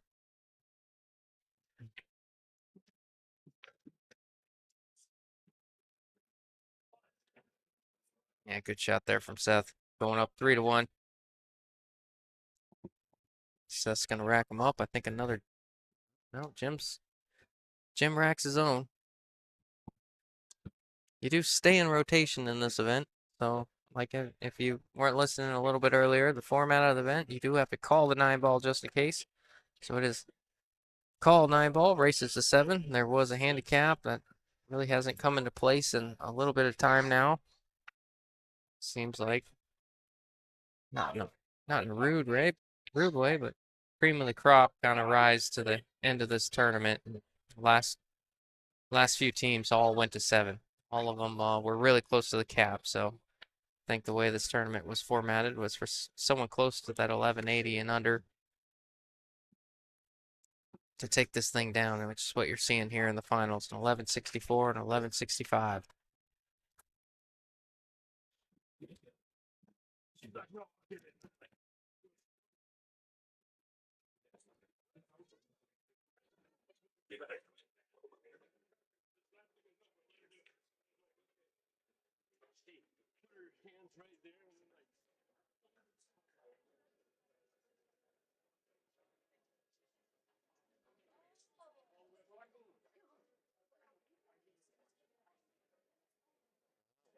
Missed it trying to miss that 7, I think.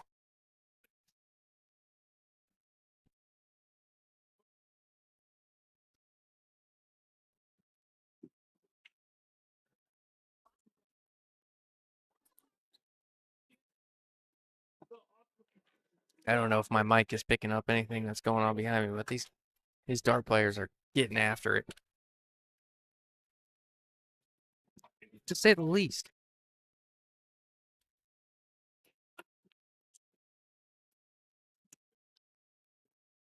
Sounds like the Yuma crowd's kind of died down a little bit.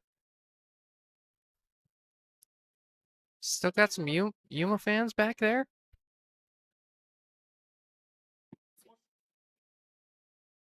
I know you're there.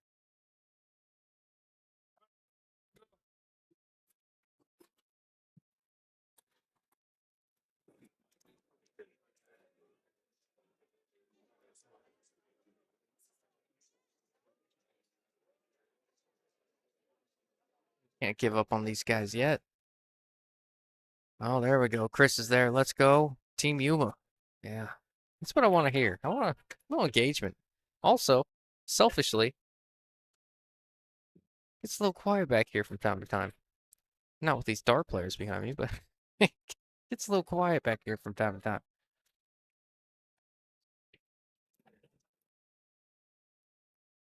I don't know if you've ever talked to yourself for 5 or 6 hours straight. It's quite the trip.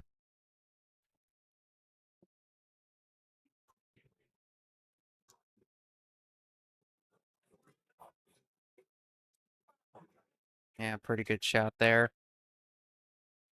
I wonder if he's got an angle to just roll this ball in or if he's got to use that top rail or not. Can kind of let it stroke out a little bit and use the top rail, get back to the center of the table, or he could just roll it in if that shot's there. Oh, there we go, John. Way to represent the good guys. John Sanchez, West Side, and extreme West Side.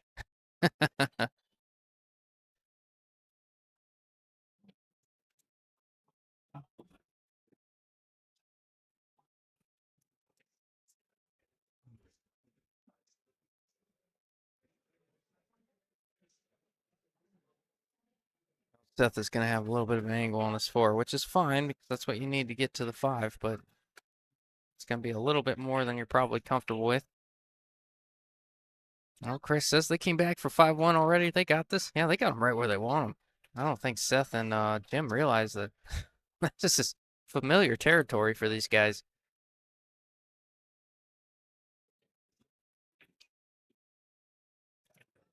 They're just padding their stats a little bit. They want to fly under the radar. They don't want anyone thinking they're underrated. We all know guys like that. I'm just kidding. My cousin says all the time. It's like, you stat my pads. Oh, good bank shot there.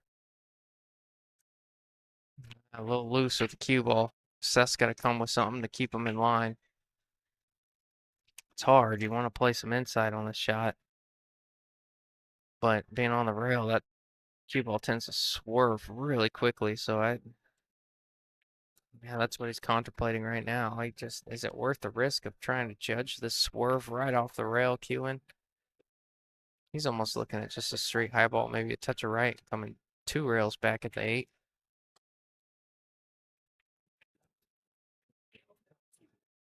Oh, how about that? Didn't quite get there, but really good idea there from Seth. And then Jim's got options. I like a safe here, but He can try and bank this in. There's a hero shot. I just skimmed it. Don't see that safe too many times. A lot of times you see him kind of put that 8 ball on the bottom rail and then the cue ball on the top rail.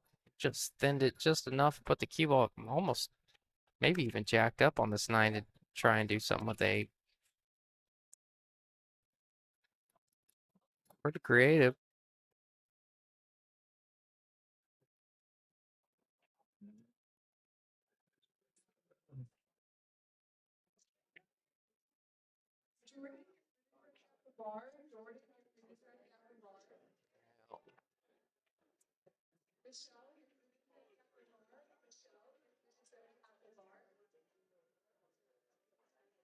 Think you're. I don't think they want to shoot this 9 all the way up. I think you're going to see Seth kind of jack up here, try to get above the 9, kind of where his cue ball's at right now. Obviously not flirting with that pocket, but I think you're going to see him jack up here, stun to the rail, get back above the 9.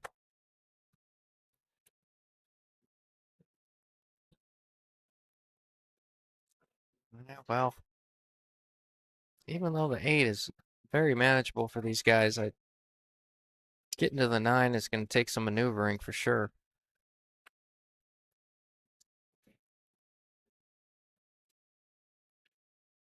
You could choose to short side yourself and shoot the 9 all the way up. That ball's very missable, though. But you also don't want to compromise missing the 8 and doing something too fancy, coming around a bunch of rails.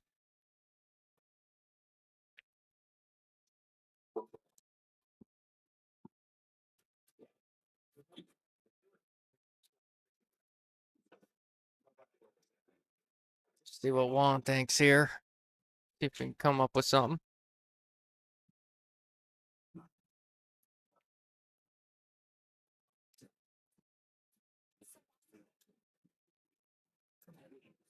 Yeah, gonna short side him, make him shoot that 9 all the way up, but he's getting a little close to this 9. We may have someone call and watch this shot if he doesn't thin this ball. Notice old Juan's got a Dodgers hat on and it says World Series 2020.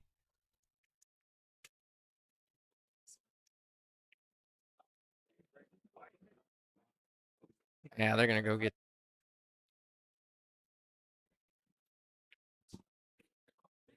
All right, give me 1 second, guys.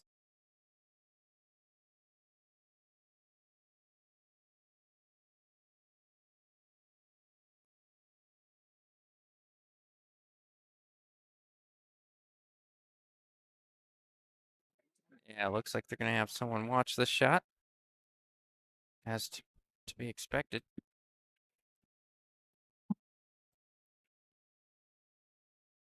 Ooh, I don't know.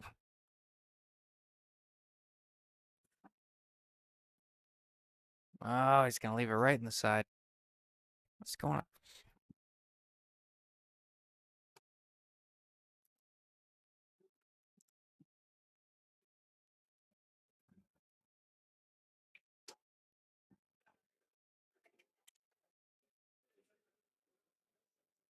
Right, right side of my hold on.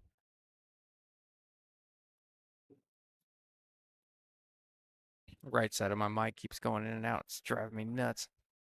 Sorry, guys. Oh, not the right side of my mic, but the headset in general. All right. Don't hit it too full to scratch. Good shot. Watch outside. All right. Still in it. 4-1. My goodness. We're gonna you know what? No, I'm not gonna say anything.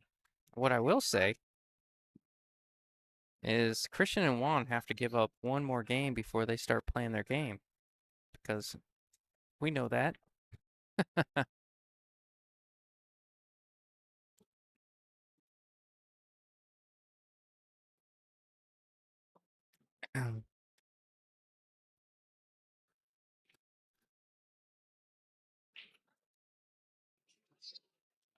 All right.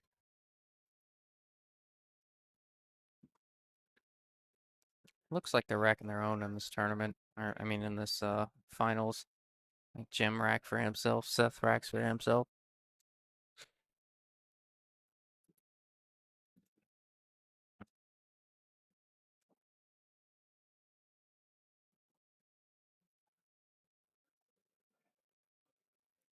JC says only hear you, Jay. It's good. There's quite a bit of noise around here. All right, Seth the break. Usually this two ball is supposed to drop, but at the pace that Seth's playing this break and the fact that he's not going all the way to the side rail with that cue ball, it hasn't been dropping. I'm surprised he hasn't made the adjustment yet.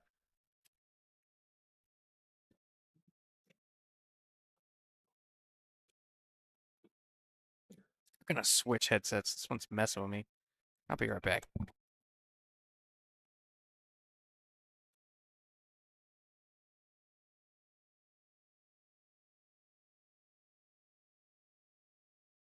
Check, check, check. Oh, so much better. All right, let's do it.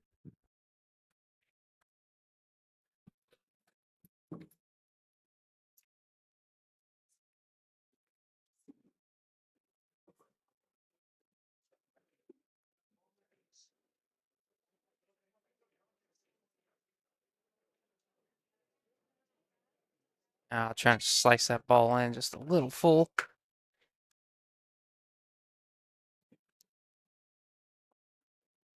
A little too thick. No.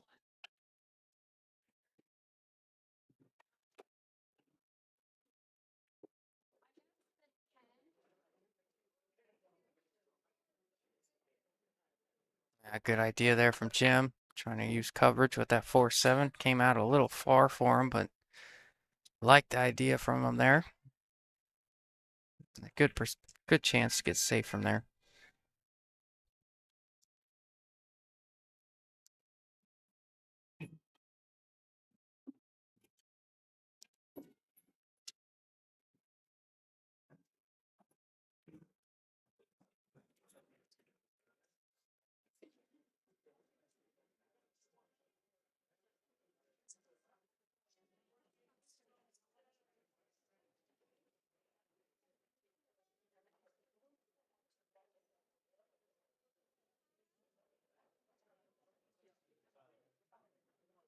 Trying to use a 7, and it looks like he judged it beautifully. My goodness. What a stroke there from Christian. Speed control was perfect. Really risky shot as well, too. I mean, he knows if he doesn't get right behind that 7, he's leaving everything kind of wide open for him. I don't know about this. Seth is bringing out the jump cue from here. This is you got to get up really quick here. I don't know that I would be jumping this ball. Maybe Seth is comfortable getting up chalk's length away. Jim standing up to watch the hit. It's just so hard to get over that 7 from there. I think I would have opted to maybe kick at that ball somehow, some way, even though it was tough. It's a little bit of a higher percentage play for myself, but I don't know his jumping abilities. He knows them better than I do. Junior Carrizosa, who's in the hot seat?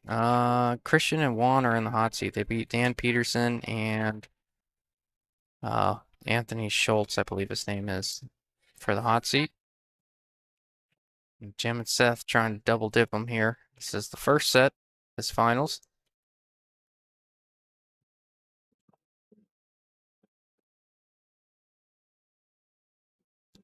Oh, Angel, you are there. I was asking about you earlier.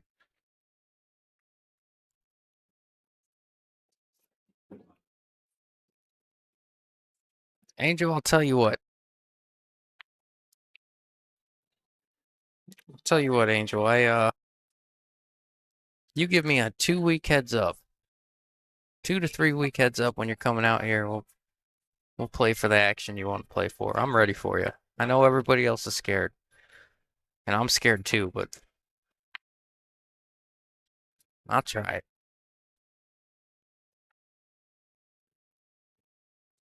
Like I said, I know a guy that knows how to stream, so maybe Set something up.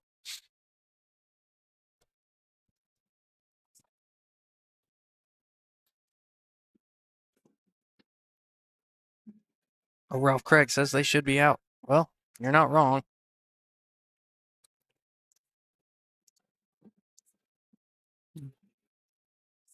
Just got to get on this 5. The 8 ball lays a little bit funny here. I like looping this 8, shooting the gap between the rail and the 8, come out for the 5. You may be able to shorten it up and avoid the 8 altogether on our side of the camera, but I think it's a touch more natural to play a little outside and get there. Yeah, that's what he's trying to do. Don't want to bump it.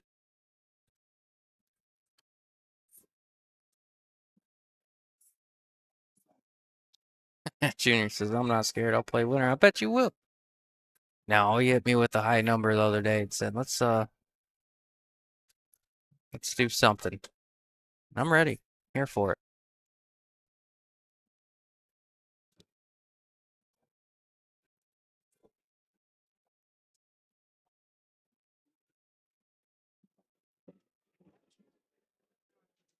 Even though we got good on this 5, he got a little bit on the funny side of it, so where he might have to do something with this cue ball here. Come up and down. Nothing wrong with that. Just speed controls everything.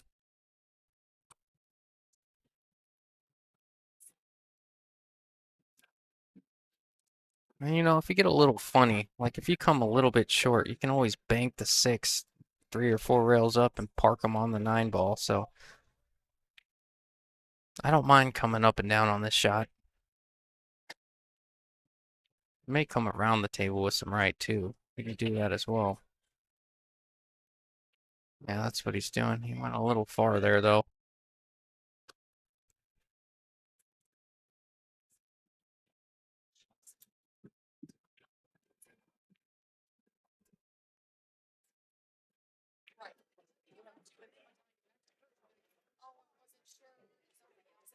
All right, let's see what he feels here.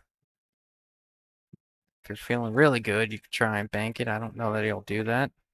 Couple safe opportunities here. Yeah, just putting the 6 on the 9. I like that a lot. He executed it well. Can't see any of the 6. And he's really on the good side of it, where I think spinning into the 6 is tough.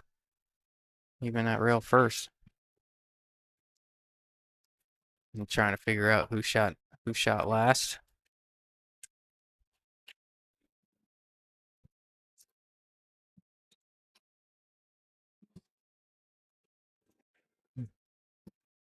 Yeah, they're going back and forth. I'm not sure.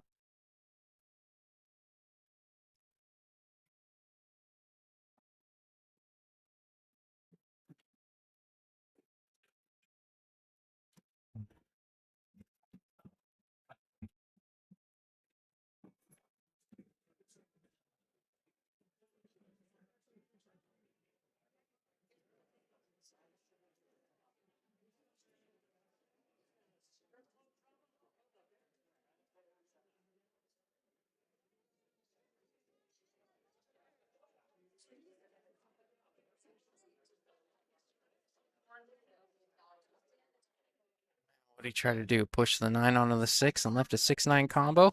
Looks like it. 6-9 combo coming up. This is call 9. Let's see him do a little subtle point.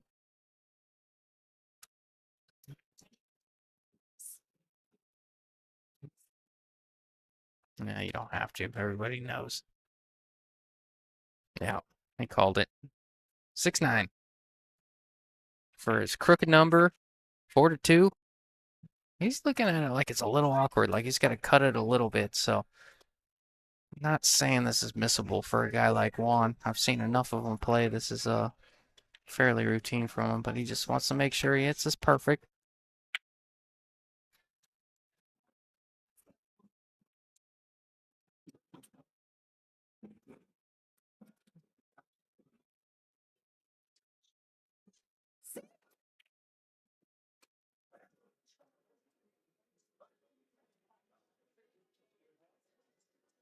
Good shot. 4-2.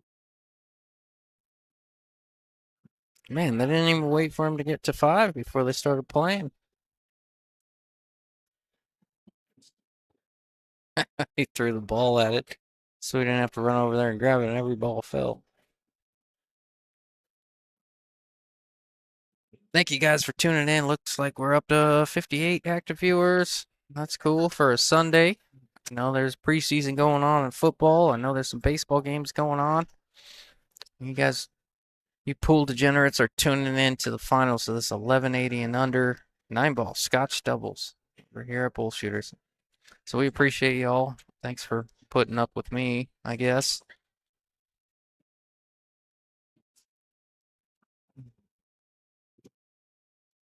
You guys have been more than nice. I can't tell you how much I appreciate y'all.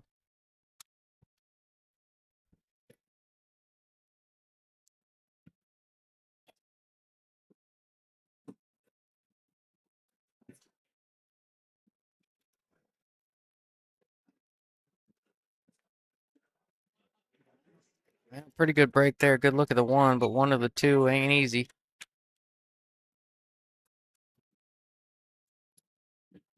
Doesn't have to go for the shot if he doesn't want to. Maybe try and park him on the 8 somehow, some way. May even, this sounds stupid, but he may even consider a push. I don't try to bait him into something. Well, he's trying something. No, he just made the one to give him a look on the 2. I like that. You got some blockers with this 4-5. I imagine he's gonna use this 4-5 in a way to play some sort of safe. Don't see him cutting this 2 in. Really let the cue ball loose that way. I think he's coming off the right side of this 2. Oh, nope. Trying to use the 9 and bank the 1 up. I mean the 2 up. That'll work. Couldn't see how much of that 2 we could see.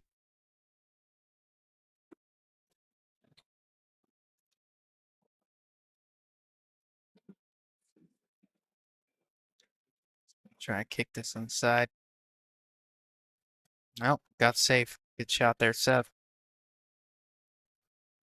It's a rail first option, but if you're shooting at this rail first, there's 2 ways you can go about it. You could try and make it, or you can try to kind of stick it and bank it up 1, 2, 3, 1 or 2 or 3 rails. So you hit it nice and full and stop your cue ball and bank it up there. I saw Juan do one of these earlier.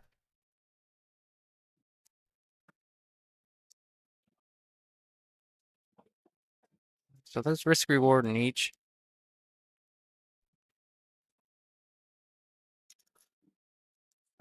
Oh, use the 9. Good shot. Jim kind of threw his arm up a little like, ah, man, I just wanted to look. But you know what? It was a good shot, and every part of that was intentional. I like a little bit more pace there and a little fuller. Kind of bank it up a couple rails up. But it's a nice controlled save, too, because even if he gives up a look on the 2, that 2's still hanging on that side rail. So may have even been a better option. Smart shot there from Juan. And got rewarded for it. Ball in hand.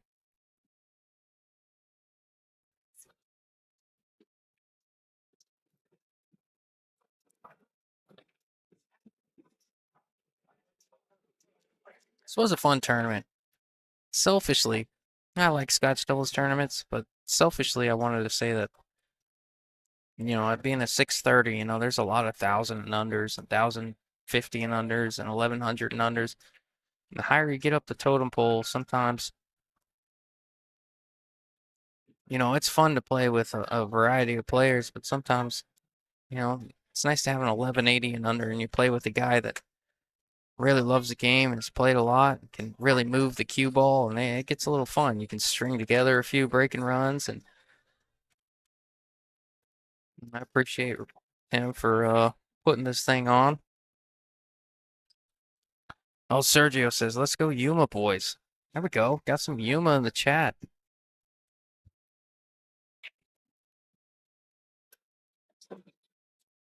Christian's really looking at this. He's Gonna try and draw beyond the four. Yeah, trying to draw beyond the four to shoot it in the corner.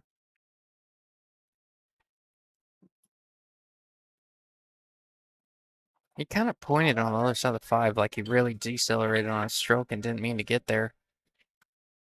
So maybe a bit fortunate the five didn't get in the way if that's truly his intention. But this is still very runnable. He pockets this four, plays a flat cue ball back and forth a couple times. That five goes in a couple different pockets.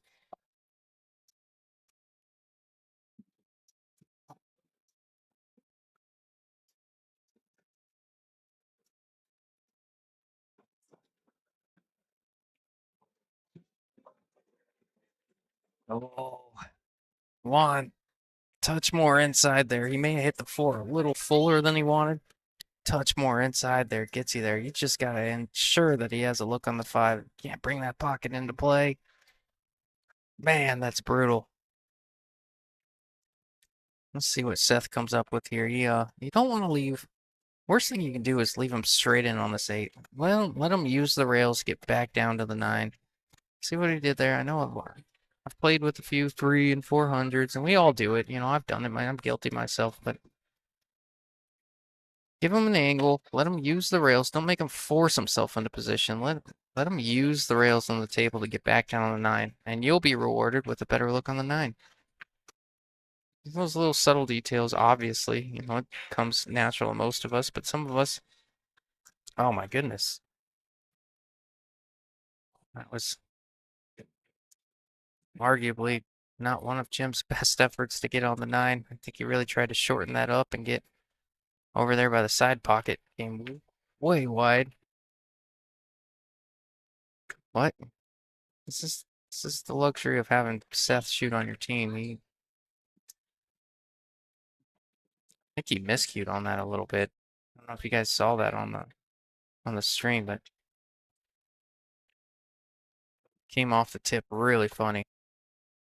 I was about Right as I was about to talk him up, I'm like, this is the benefit of having Seth on your team. He just makes it from everywhere. It's like you get a little out of line. Huh, go ahead and clean it up, Seth.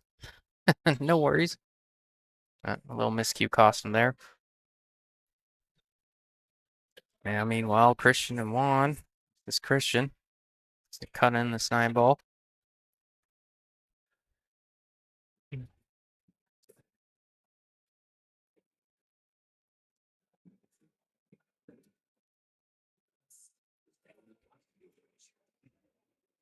I like a touch inside, taking all the pockets out of play for a scratch. Adds a little bit more difficulty, but yeah, good shot. There's that touch of inside. Didn't allow that corner to come into play. Center ball really hurts you there. Yeah, that was all. Obviously, I think Seth was favored to make that shot, but Jim really giving him a weird look on the nine, maybe trying to get him too straight. Seth will make it anywhere above the nine. Trying to get him too straight is where you tend to run into trouble, I think. Bit of a miscue there from Jim, figuratively, I guess. Oh, Desiree Ward says, "Go Yuma." More Yuma fans. We got quite the Yuma crowd. It's starting to take over my stream. I don't know if I'm here for it. And I'm not against Yuma. Just the lack of West Siders out here is hurts me a lot. Where's the passion?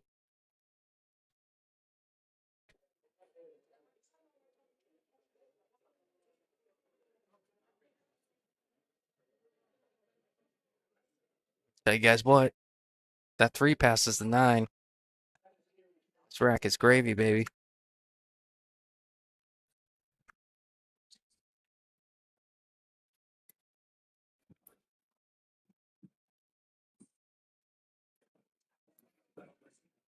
My goodness, what a break. I mean, if he's got a full pocket for this three, I would be just salivating to get to this table.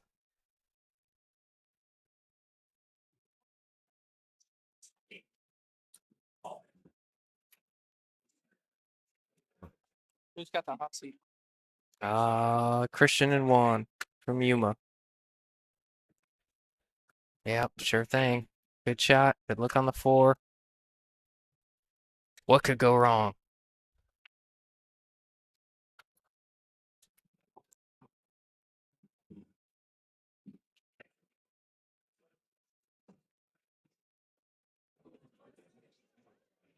I don't know about that one, Juan. I think I would have played a touch outside to help me get my cue ball out to the center of the table, but that was more of a center ball. You want to make sure he made it, but now it's a little funny. Fuller look on the 5 is much easier to get back to the 6. My goodness, we got another Yuma person. How do I say that? Inez? Did I say that right? Inez Hernandez. I'm not gonna try to pronounce that one in the middle. Let's go Yuma, she says.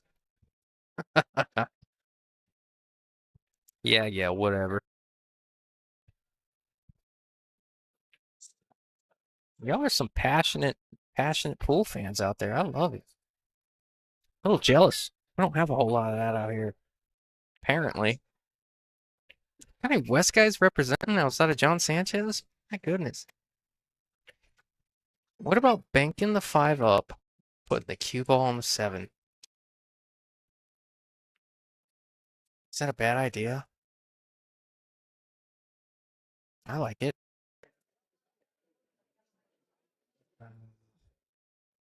Really misjudged that too. I don't know if it was a bit of a skid or just a misjudge because he really missed that 7 by quite a margin. That was his intention, was to go behind that 7. And these measle balls, can't even blame the cue balls either. These measle balls, they're about as heavy as they come as far as cue balls. So just did not push through that ball like he intended.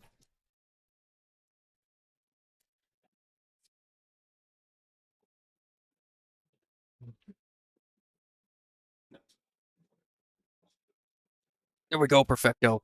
Yeah, we got one. Let's go West Side. Get your W's up, baby.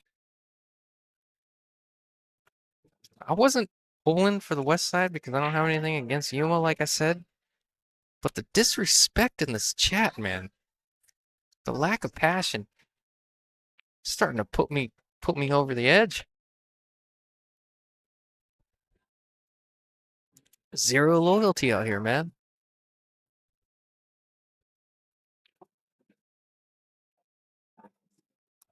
Philip Sanchez says, "Let's go West Side." Tony Flores, far west. Yeah, whatever, bro. Now, good luck to you guys. Seth needs to get off stream and play pool, John Sanchez says. What are you saying right now?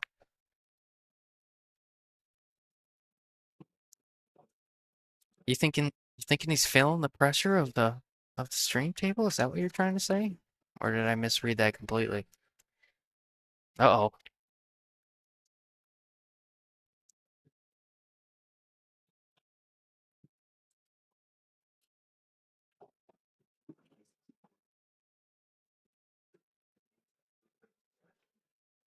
Oh, Philip Sanchez, dad. You love this chat. John Sanchez, I saw he was watching. Is that what's happening right now? Oh, perfecto. I love you, man.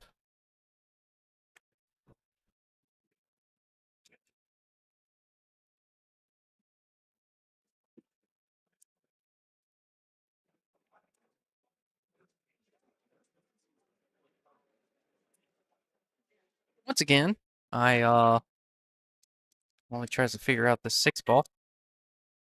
Oh, he's got something creative cooking. He's gonna slice this. No, he slice this thing and use the 9. How about that shot? Oh, Seth tapping the table in appreciation.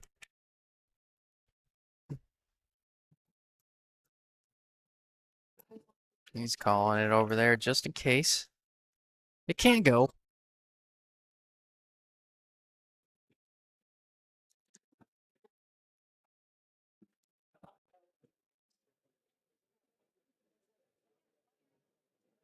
But I guess while Seth looks this over, I'll go ahead and say what I was going to say. I don't know that the SPY have the sponsors in the top right corner. I don't know that they sponsor this particular event, but they do a lot for pool. They sponsor the 560 and under events, and I just want to make a quick shout out to them. And ooh, I don't know if that was good. See if gets the ball in hand or not.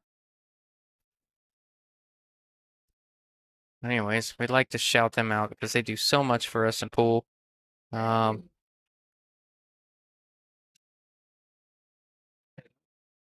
um,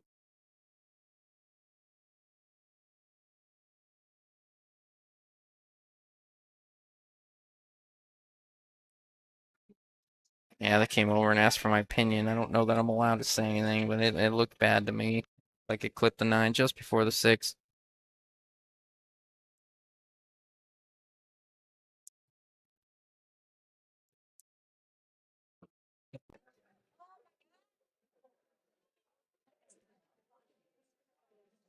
Perfecto says good hit. Wow. Look a little dirty to me. Maybe you're right. Maybe it thinned incrementally before it, well, not incrementally, but just sliced it on its way into the 9. But I really saw the 9 move first. That was my best judgment. I could be wrong, and I apologize if I'm wrong. I don't think I should really have any say in that. I think that should be between the players, but they asked me. I think it was bad, and so be it. All right, 4-4 tie ball game. Race to 7. It looks like old Seth's gonna take a quick break real quick. I don't blame him. JC says that's why Stingray is such a beast. What did I say? I don't know what I. Still learning while live streaming. Yeah, I learn every rack, man. I like it when I get to every once in a while I get thrown a gem, and then Tim will be like, "Hey, Joven and Mitch are playing each other. You should stream that one." I'm like, "Oh man." I play a much different role. In these like amateur tournaments, I don't know a lot. That's 632 or whatever it is. I don't know a lot, but I can tell you, I know what I did different from a 480 to a 632. I know all the steps I took. I know all the shots I stopped shooting. I know everything that progressed in my game to get to where I'm at now. So sometimes I'll point little things like that out, right or wrong. I'm not gonna sit here and pretend like I'm right all the time, but you know, if somebody can benefit from it, I'll call it out. And if not, take it with a grain of salt. We all shoot different games. Some people like pocket balls better. Some people move the cue ball better. Some people play better patterns. It is what it is. But I'm back here because I like to watch good pool. I like the amateur pool scene, and I like doing it. I told Tim, 100 times over. Even if I wasn't here, I'd be here anyway, sweating the action from being a railbird.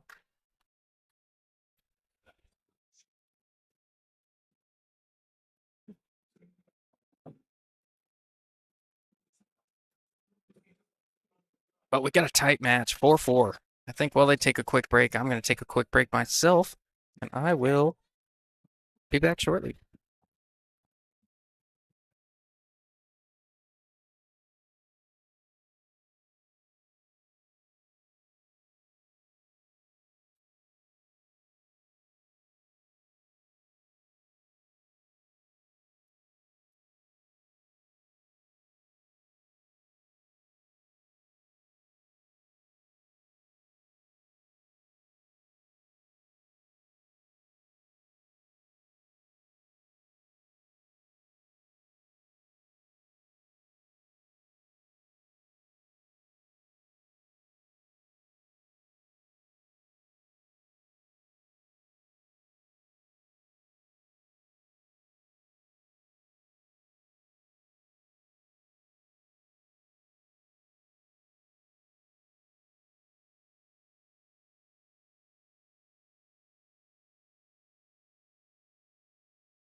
All right, what do we got? Let's Jose Castillo says, "Let's go Juan and Christian Yuma. It's been some good games."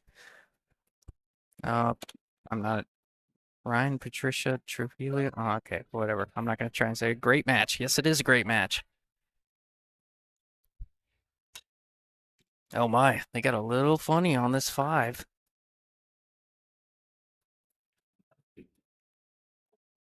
Yeah, he's gonna call the 9. He's gonna try and draw off this 5 and call the 9. And you know what? At the angle that he's banking this 5, he has a chance to make them both. So why not? No, it's a risk, but you may be able to bank this, try to make the 5 and run into the 9. I don't know that it's the right shot, but it's there. Can't blame him for the effort.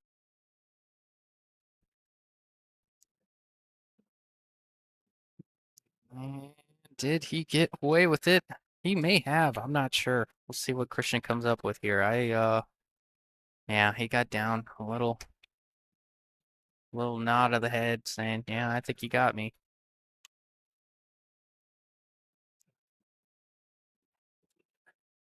Yeah, he's gonna kick at this 5. He called the 9 in the corner where he's at. He's gonna kick at this 5, likely with enough pace to come up table.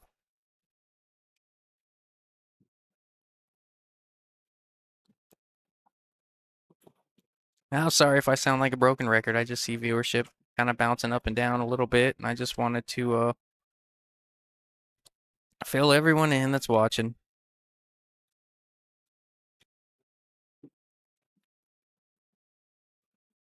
But anyways, um, sorry, I got a text message real quick.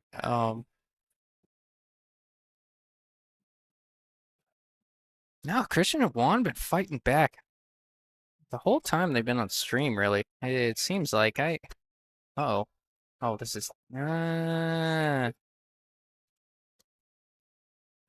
that 5 is deep. I don't know that. I don't know that he can make the 9 off. Maybe he can. Yeah. No, it's not deep enough. Yeah, good shot. We called it. Good shot there. Gonna put him up 5-4. But Christian won. I mean, these guys are relentless. I mean, they got down 5-1 and beat Dan and Anthony 7-6. And then they get down 4-1 to Jim and Seth. Come back tied up at 4. Obviously, Jim and Seth took the lead again. But just relentlessly fighting back. I mean, you gotta appreciate the heart from these guys and what it takes to play on this stream and with this pressure and that and the little bit of money involved. It's $2,000 plus for first place. I don't remember the exact amount, but it is there. I don't remember if Tim said something along of 2,200 or 2,500. I'll have to get with him, but it's somewhere in there.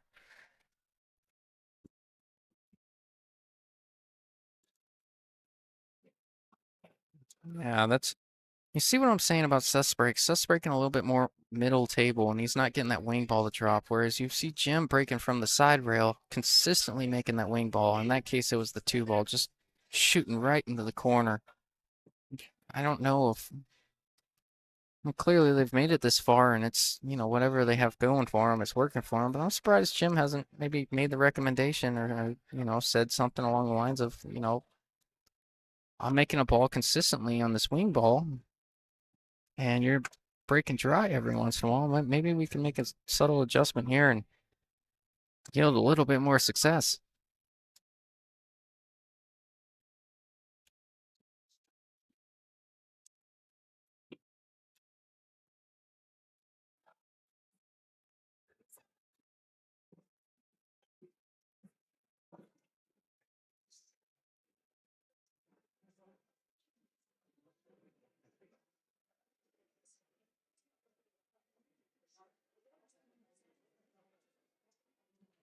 Oh, but like I was saying earlier, I think I lost my train of thought when I got the text message. Anyways, anybody just tuning in, Christian and Juan are in the hot seat. They do have to be double dipped in this true double elimination format.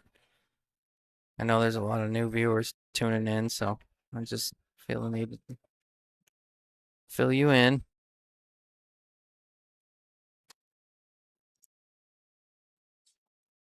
A lot of Team Yuma in the chat today. As much of a hard time as I give you guys, it's honestly really cool. I uh-oh, watch out, 9 ball. Oh, maybe just fine, I think. Little offset. I'll tell you what, the crowd of Yuma, fans of Yuma, have just really come through for their boys Juan and Christian. It must tell you a lot about who they are as people and just the community out there in general. But I mean, that being said, it's pretty admirable the following you guys have, whether that be you just being good people and easy to follow, or Yuma is that passionate out there, which I can appreciate. I'm that guy, otherwise I wouldn't be doing this.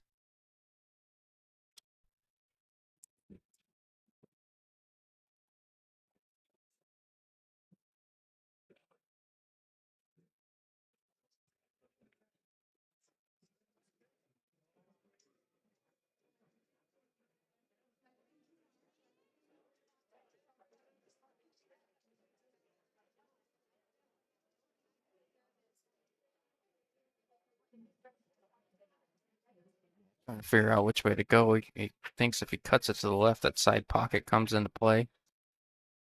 Oh, he hit that incredible. Even though he left it tough on the 7. No real possible way of getting back to the 8 from here unless he really just, yeah.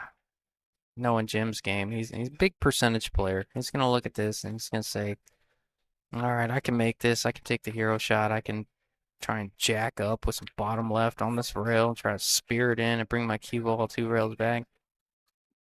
But that being said, knowing Jim, there's a 0% chance he takes on this 7. Now, where he plays safe, I don't know.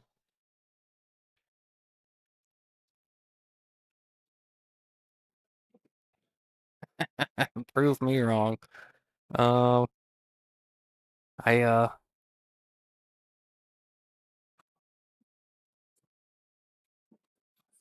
I don't know. I don't know what the intention there was from Jim. That's very uncharacteristic, like from him. I just maybe said I'm gonna give him a look to try and figure it out.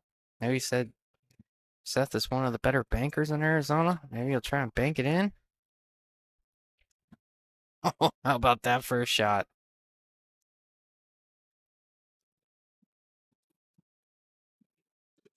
It's not a good look, but it's sliceable. It's like Eddie says, cut the mustard off that hot dog. Bam, good shot. There you go. All right, comments coming in. L.A. Sanchez, bring the W back to Yuma. Let's go. Derek says Yuma's at a disadvantage as far as good places to play for and for high-level players to learn from, so I feel like we are glad when our guys can still go up to Phoenix and compete well. At least that is my view of things. That's a hot take. Interesting there. Love that. I heard a little bit about that from Angel Hernandez out there. He tells me, tough to find stiff competition, and there's really not a whole lot of places to play. I hear where you're coming from. Philip Sanchez, that was sick. Junior, great shot, Seth. Yes, it was a great shot. I was a little bit of a head scratcher there with Jim taking that 7 on. I just giving him another look. But you know what? It's not wrong if he banked it in, huh? Oh, Perfecto says Team West Side. Philip says Seth is crushing. You ain't wrong. I met him halfway to the restroom. He was coming out. I was going in, and he told me, he's like, man, I am playing horrible. I'm like, I think when you're on stream, you become a little good. I appreciate you. I think you become a little bit too focused on everything you do wrong because you know every shot, every action is being watched. People are watching you play. You become a little bit, I guess, sensitive to or aware of what you're doing wrong. I think he's kind of overlooking everything he's doing right. No, he has made some incredible shots. He's missed 1 or 2 here and there, but like we all do,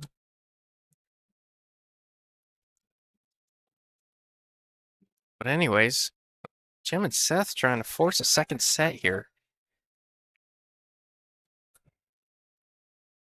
Perfecto says, great shot, Seth. I might have already called that out, but there was a few of them. It sure was. Good bank shot.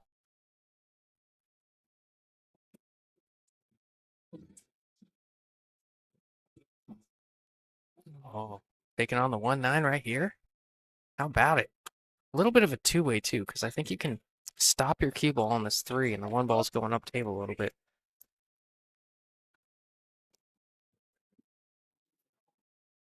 Yeah, I like it. Just punch your cue ball onto that 3. 1 ball goes up a little bit. Call it a 9.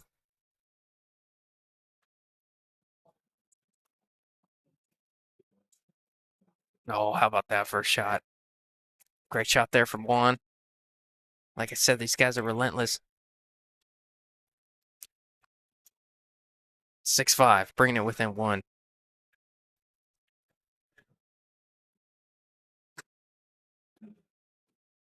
Gosh, you see what these guys have done from behind. Could you imagine what they would do if they got off to a hot start?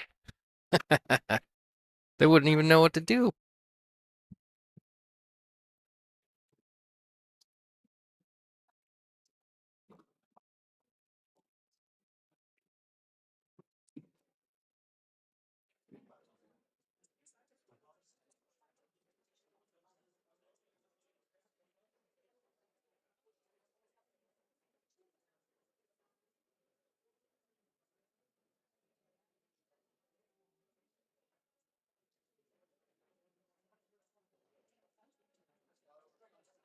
Break shot.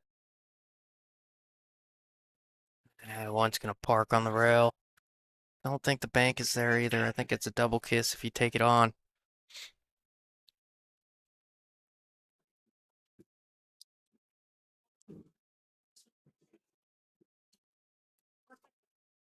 I like shooting the 1 over here by the 4 and your cue ball over here by the 5. So you bank the 1 over by the 4, cue ball on this 5.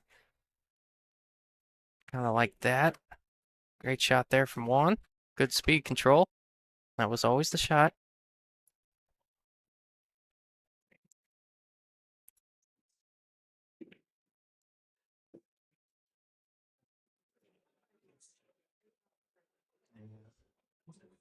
Yeah, maybe 4. So he can go 1 rail at it, but he's got a 2 or 3 railer into the 1, which may be a bit more, give you a higher. I guess if you go 1 rail at it, you really don't have a great opportunity getting safe. But if you go 2 or 3 rails at it, I like 3 rails, kind of kicking behind the 1.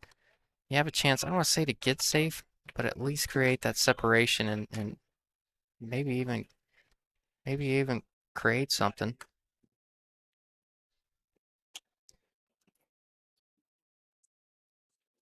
Oh, was this off the break? Oh, he's going 1 rail at it. Problem with 1 rail is it's really hard to get safe that way, or at least create any kind of separation. A 2 or 3 rail option, even though it seems like a harder hit, it provides a little bit of a future.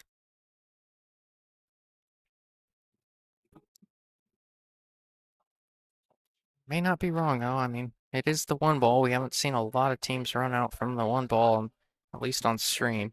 Maybe worth the risk of just getting a good hit and not giving a ball in hand to break out whatever issues they have. So we went with the high percentage play for him, and here we are.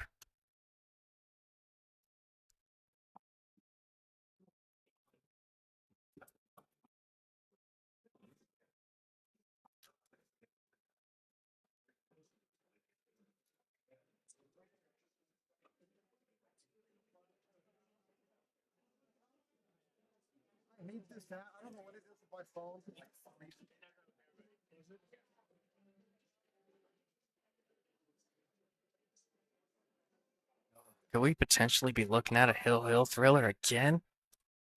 Love this.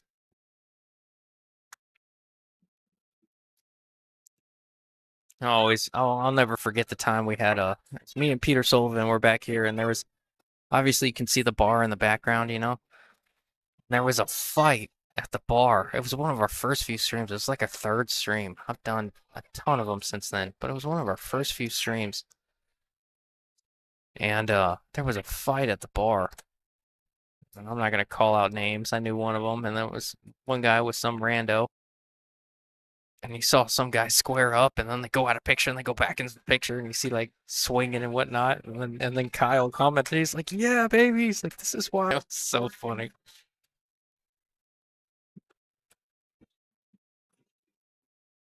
He has a chance to make these both.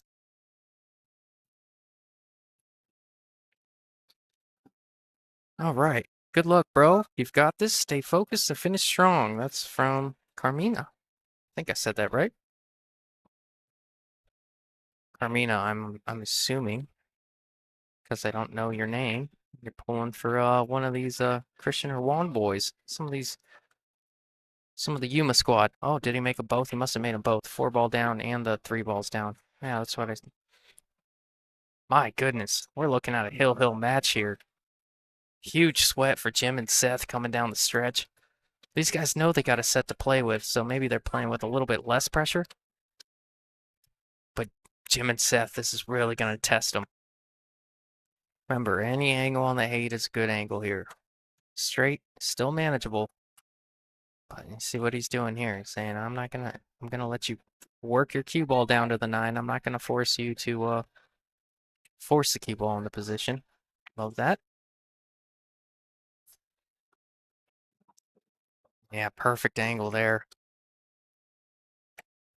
A little bit of bottom right gets him to where he is right now to shoot the 9.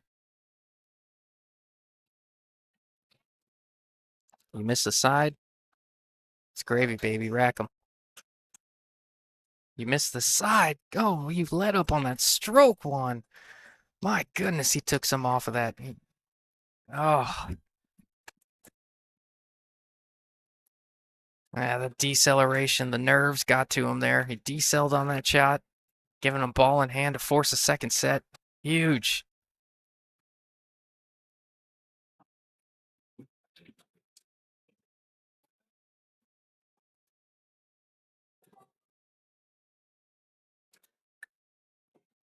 All right, boys and girls, whoever's watching, we're going to go ahead and go to a second set. I'm going to go ahead and change the text, give these guys a couple minutes of a break, and then we're going to get right back into this thing here pretty quick. Thanks, everyone, for tuning in. Pretty good crowd, 65 active viewers watching our finals here.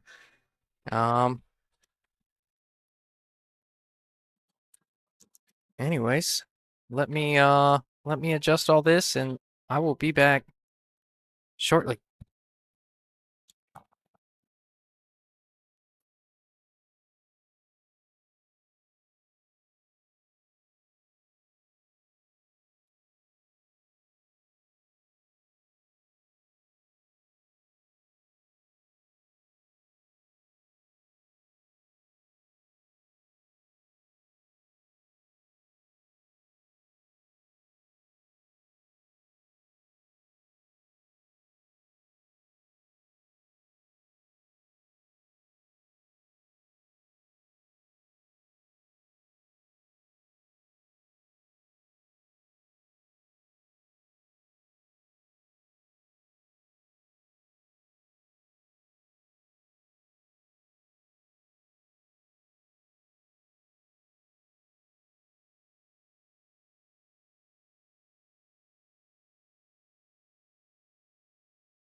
All right, looks like we're getting right back into it.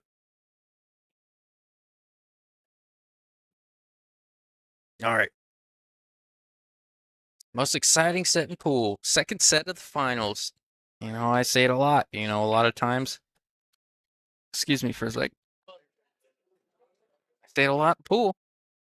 You see this a lot on our stream. The guys sitting in the hot seat are sitting there waiting for the guys on the backside storming through. They're hot. Their back arms loose. They're playing pool. They're watching balls go in pockets. That helps them out a lot. You have all that going on, and then you you got the hot seat guys that are sitting there for a little while, maybe icing their shoulder a little bit. Not not literally, but a lot of times you see it go a second set, and um, anything can happen.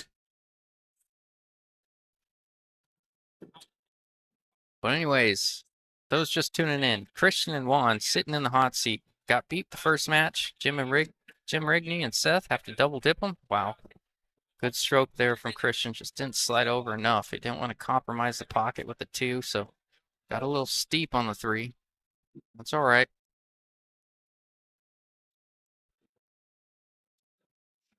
May just try a little bit of a containing safe here. I don't know that you put the cue ball on the eight because I don't know that you can bank the three up high enough to really avoid a look. I think he could just do a little bit of a containing safe and maybe put the three on the eight, maybe? I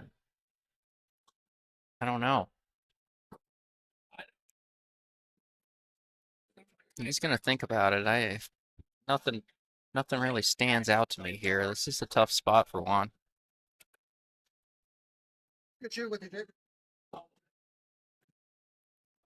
Oh, Matt Z in the comments says, "Come on, Jim and Seth, put this away."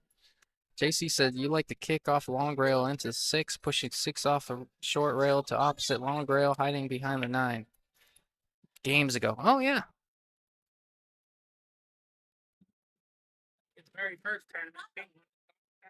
Oh, when it was a good hit or a bad hit. Yeah, I think it was the nine first for sure. He said, oh,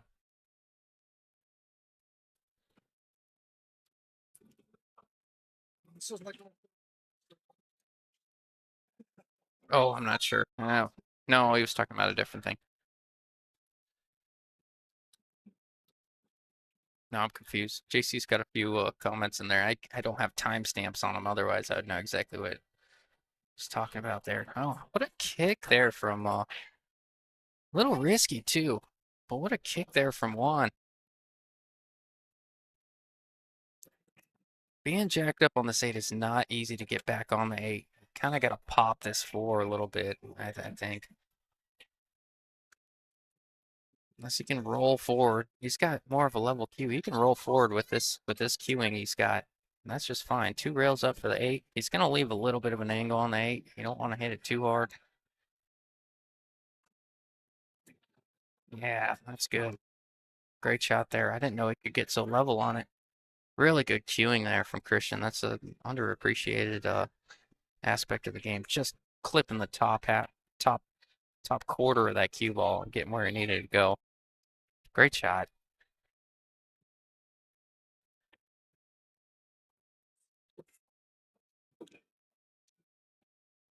I am not gonna say anything. Not gonna promise anything. We got old Mitch Ellerman walked in the building right now. I could every once in a while when I walk over there and twist his arm, he'll come over and hop in the booth with me for a little bit, even if it's just a couple of games. So we might have a little bit of a treat for you. I'm not promising anything. I doubt he'll want to do it because he might have some action. That being said, he's no stranger to the booth, and I would love to have him in, and if I can get him in. So maybe here in a game or two, I might have you know, your local rail beater in the booth with me. I'm not sure.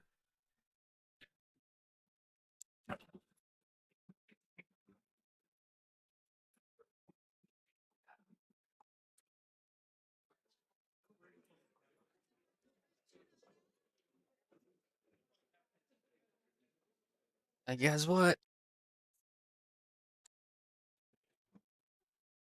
Kind of tough to keep my mouth shut sometimes.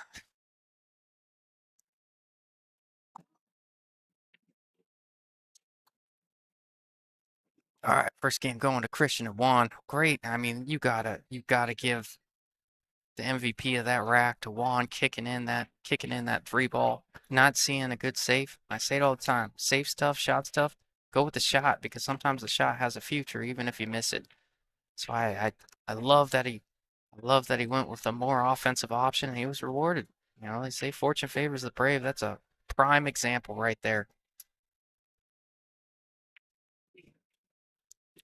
Dude had some serious stones shooting that shot. I don't know that I would have talked myself into it, but man, he hit it well.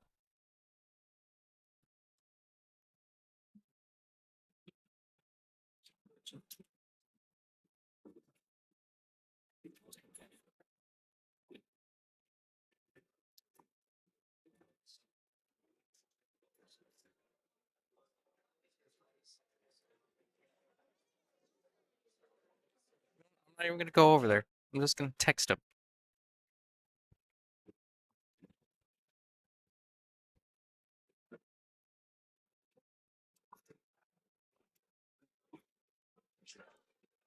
No, exciting stuff, man. Second set, finals. We're out here.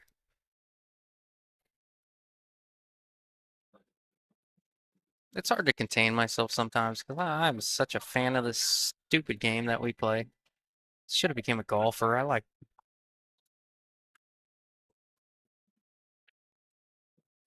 Oh, he overcooked it. One. But I love matches like this. You know, it's not too many people that get knocked out of a tournament and pull harder for the teams in the finals than your own self. You know.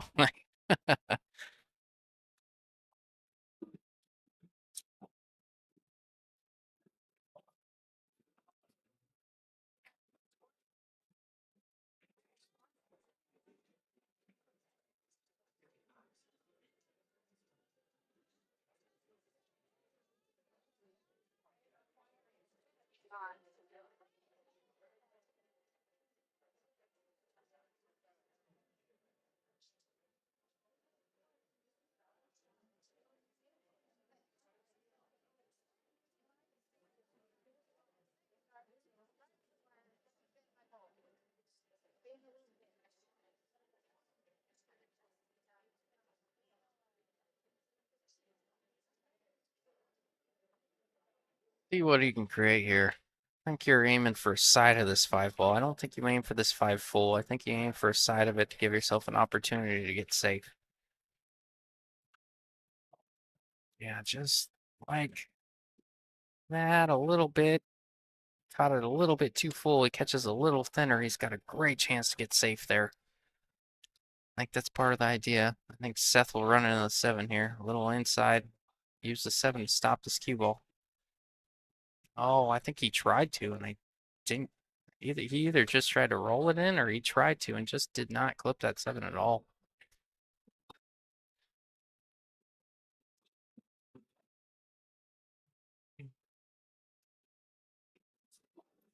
Oh, one. Tried to roll into the five, give himself a look for the six. A little short stroked it. What do they call that in basketball? Alligator arms. The pressure is heavy. It tends to happen, man. We've all been there.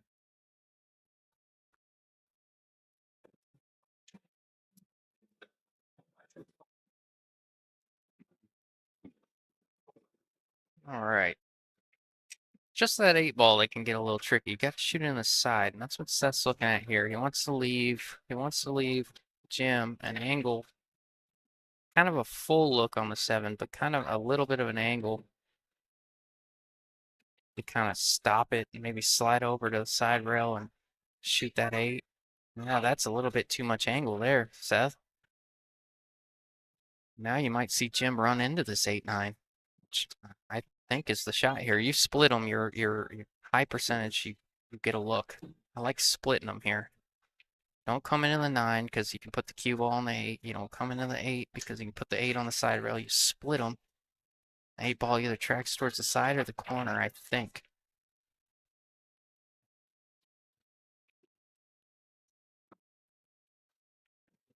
Yeah, that'll work, but that's the problem with hitting the 8. You want to, I think you split him a little bit. You don't get as funny on this ball.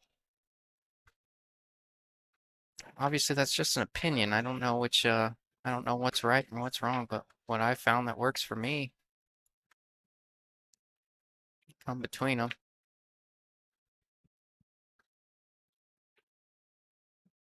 Oh, good shot there from Seth. Great pressure shot. Cutting that ball down the rail, getting good on this 9. No problem for Jim. He's going to come and take a look at the angle, which I like a lot. Chalking, letting the nerves settle. We all know the feeling. And this should be 1-1.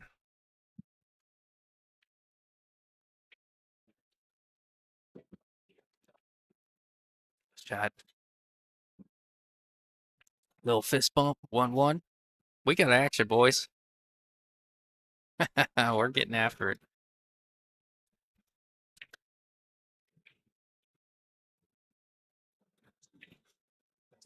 I can't imagine a better finals. Like I genuinely think these guys. I mean, the heart from Juan and Christian and Jim and Seth just been playing good all weekend long. Really think this is going to be a tight one. It's been tight all day. Of course, like I said, Christian and Juan are tied with Jim and Seth, so I don't know if they know how to act. They might as well just give away a couple and then fight from behind. That way we have a ball game. They must feel a bit lost being tied right now, but we'll see. We'll see what happens. Tony Denton, let's go. You know.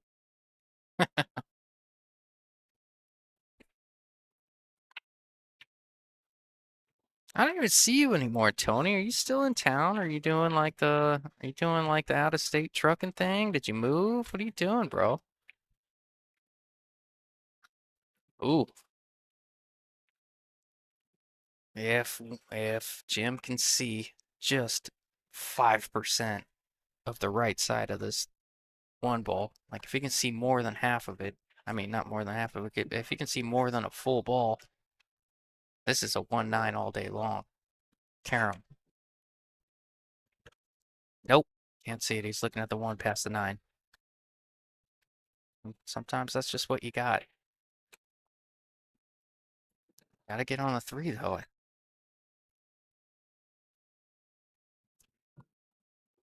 That's about, with the high ball, that's about the best you can do. And look at this. Little follow action from Seth here. Can't miss it. Little follow action. I think you can get on the 4-9 combo to go up 2-1. We saw him kind of punch forward earlier. Let's see if he makes an adjustment and just rolls this ball instead of kind of a stun follow a few inches. He likes to stroke the ball. That's why he kind of opts to go to that stroke from time to time. But let's see if he made the adjustment, slows it down, rolls it in just like that. Overdid it. Yeah, I think that's why he doesn't roll the ball a whole lot. Kind of counters his natural stroke. Yeah, he's frustrated with it.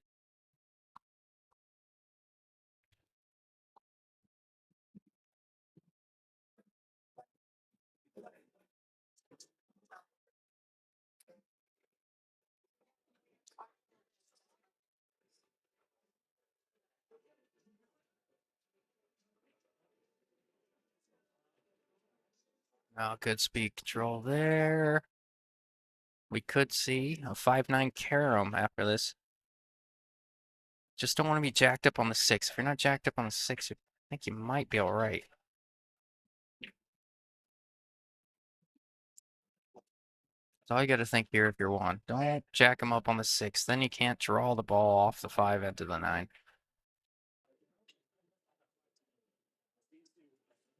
See how?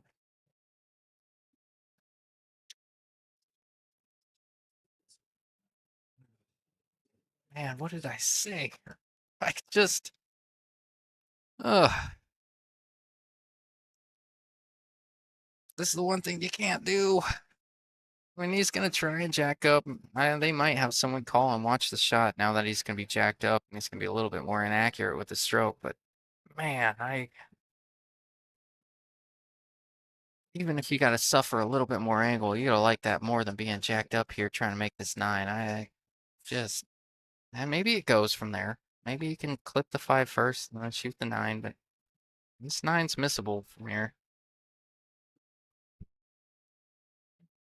Yeah, you see how he's got a jack up here. It's, I'm gonna want. And that's just a immediate result of being jacked up on the 6. And Juan knows that. I think he just misplayed it a little bit. He knows that. He didn't want to get on the 6. He either tried to roll it short or thought maybe he would bump it and get on the other side of it. He knows he can't get there. It's just a bit of an execution thing from there.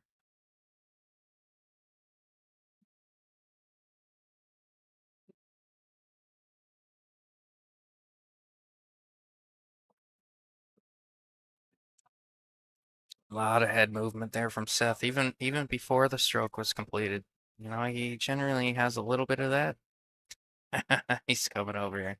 He generally has a little bit of that, but that was a little exaggerated on that stroke there. You could see him moving before the cue ball was even struck.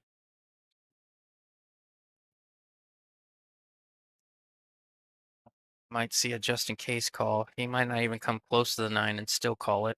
I do it every once in a while, just in case you have a stroke in the middle of your backstroke. But might call this. It's gonna make 7. Yeah, he called it. I don't think you come into this ball though. I think you use the side rail and come out because the rack's guaranteed. He's just saying, okay, if I overstroke this a little bit, I'm gonna call the 9 anyways, just in case, because I gotta use that rail anyways. Not like, yeah, just like that. He was never really gonna. He was really never going after the 9 there.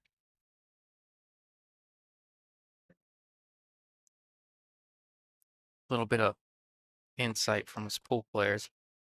This just in case thing, you just call it all the time. You can call it every shot if you want, but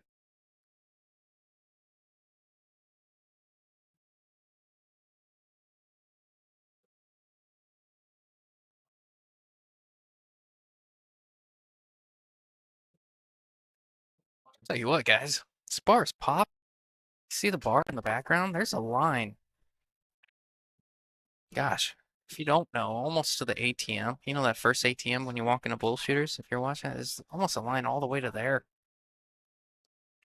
Pretty cool for a Sunday.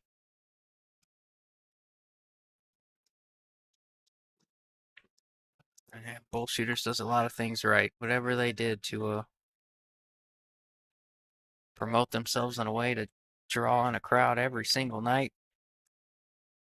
It's incredible.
Where we at? Oh no. Oh snap. Might have some good news here pretty quick. I think old Mitch might be joining me. I'm not sure. I just texted him. Give me a second.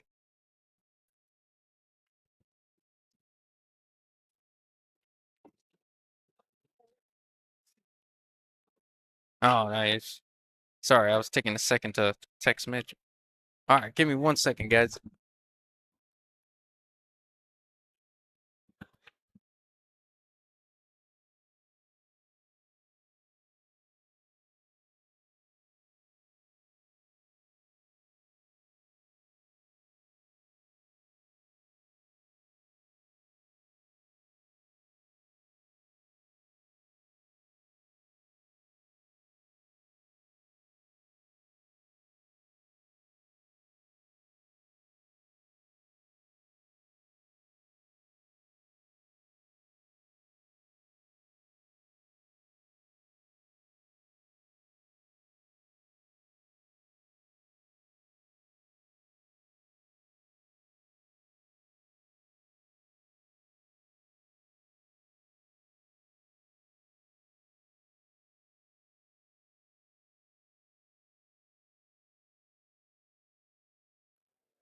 So we're gonna be about 12 o'clock right there.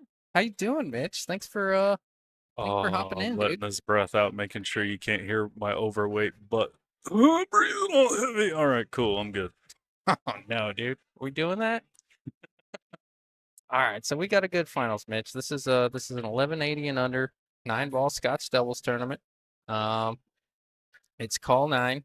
Okay. You have these. I know you know almost everybody in the state, but you Yeah, got these Yuma the two guys. gentlemen. Yeah, okay. So both the Yuma crew. You got the two Yuma guys, Christian and Juan, playing Jim Rigney and Seth. And Jim Rigney and Seth beat them the first set, and they're looking for a double dip. Oh, two scoops. Okay. And what's the race to? Because I see it's 1-1. It's 1-2, and it's Oh, a okay. race. So they didn't move the coin. All right. Oh yeah, You're yeah, keeping track here. yeah. They do it on the digital. Even race to 7. Sweet. Even race to 7 from here, man. All right. Well, what are you doing? You just coming to hang out a little bit, or what? So I've been all over the valley today. I was giving a pool lesson earlier this afternoon to a buddy of mine over at Jester's. Then I stopped by Main Street and just been doing running around. Now that I've been home, I'm excited to see all the sceneries. I even went out to Fountain Hills, just kind of taking in the views, man. It's nice and hot out, but damn it, not from a car window. Oh, I bet. How was your? I know I asked you Ooh. first, man. Just missed He that. kicked had a little bit of spin on it, and if he'd have hit it more natural, I think he would have went to the long rail first and made a good hit. Oh yeah. All right, I'm sorry. Oh no, no. I was just, it's hard. It's hard not to be a fan in here sometimes. But anyways, I wanted to ask you. I know I asked you personally, but I'm sure a lot of people are curious. How was your trip? You obviously My traveled a little bit. endeavors beyond yonder for the last few months treated me pretty well. I can't argue. I might not be a U.S. Open champ like Federer or Shane, but weighing 250 pounds, I've been holding my own. There you go, man. That's oversharing for some people. My apologies. Oh no, man. I'm built for comfort, not speed. Oh no. Philip Sanchez says, Mitch. Tony Flores says, what's up, Mitch? What up, gentlemen? How we doing? Do you mind me asking? So you said you were giving lessons at Jester's. Can I ask you who it is for the sake of knowing who to look out for? Oh no, it's just my buddy Matt. Okay, okay. He just bought a new high-end cue and he wanted to see how it was deflecting and what kind of adjustments he could make. So I just made some recommendations. Ooh, he decided to draw that ball instead of play it, cheat the pocket. Okay. Yeah, I kind of like cheating it, maybe going 2 rails forward, Well, right? well, most people. What's going on, Troy? So the way I think of like shape, right? If you hit the ball half a ball, right?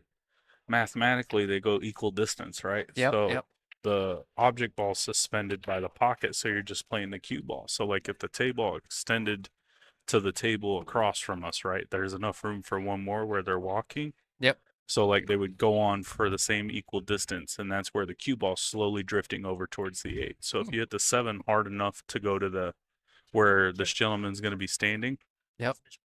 that's where the cue ball in the mirror position gets up by like the magic rack in the side pocket. You know what, Mitch?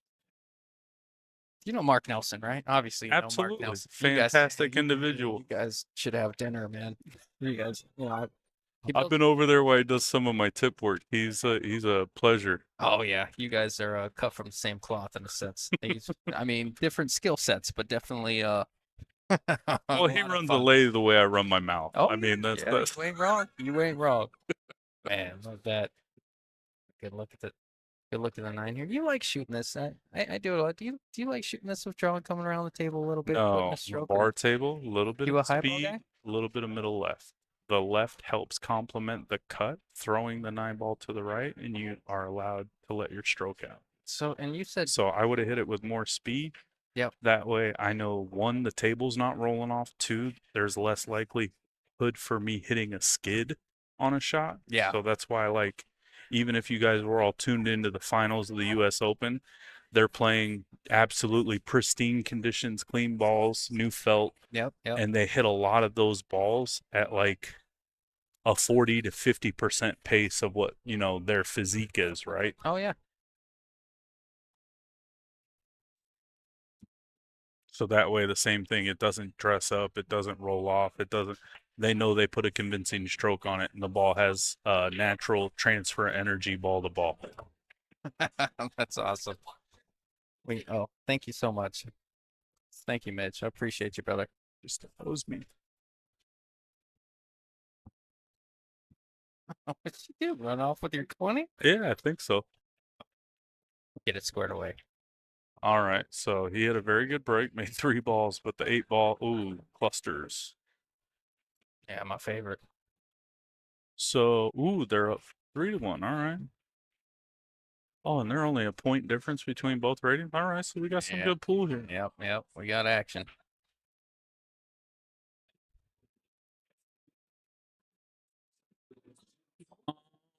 Carlos, I don't know personally if I'm going to be playing Matchroom events soon just because it takes some serious sponsorship. Like, even for me going to like a split bracket event that they host at Iron City Billiards in Birmingham, right?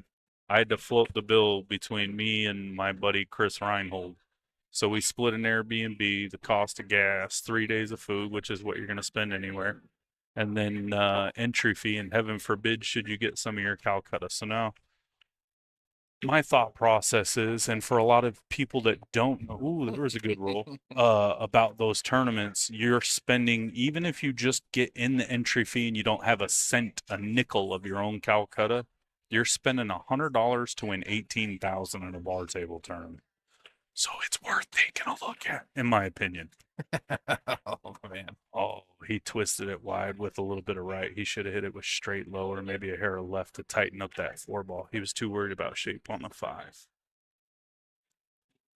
And is this Juan or Christian? This is Christian, right? This is Christian, yeah.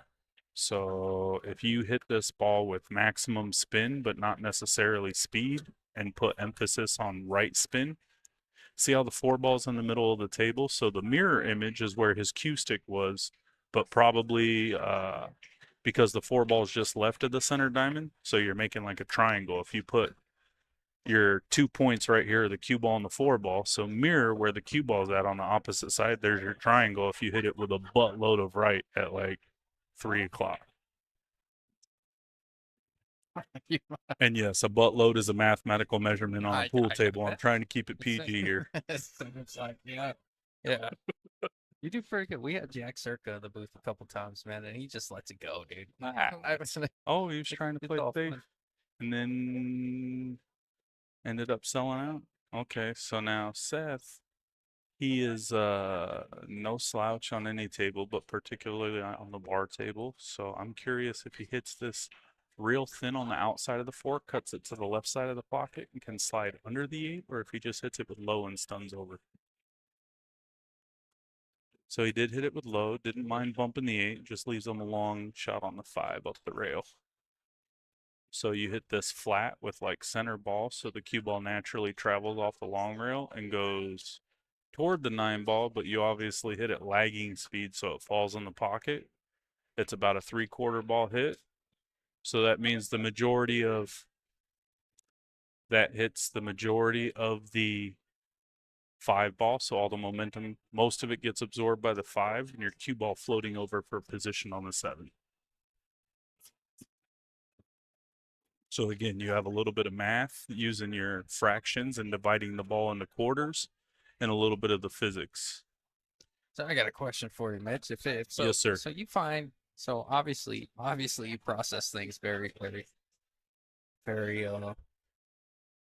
He had a little bit of juice on it, which is why it climbed under the nine ball because he was making sure he got on the seven. But this is still makeable for Seth. It's just determining the cue ball, and at this level, it's not very well known what your cue ball can do. So he's going to get down. He's going to definitely commit to not sissy in this, but he doesn't know every inch the cue ball is going to travel to manufacture a shot on the eight.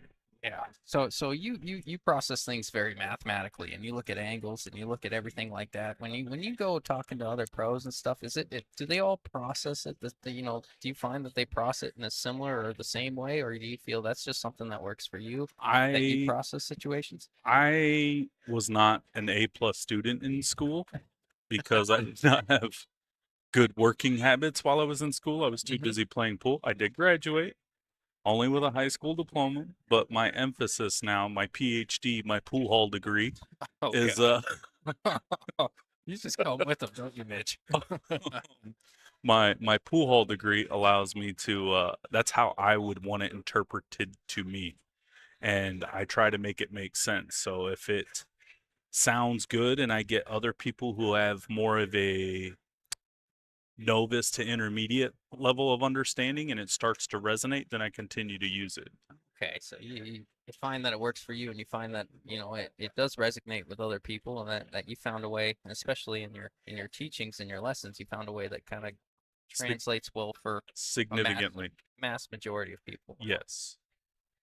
So like where a lot of people think I also used to be like a humble player, I try not to, talk a lot of smack. And I don't, because there's always somebody better and somebody could just light me up like my recent tournament in Tennessee on the bar table. I beat a guy 11 or 10-5 or 11-5, and then he comes back and 10 zips me the next day on the B side. No kidding. Yeah, so I mean, I have no illusions of grandeur. Like it's either his day or my day, and I'm okay with either outcome. That's what happens when you're a competitor. You got to be.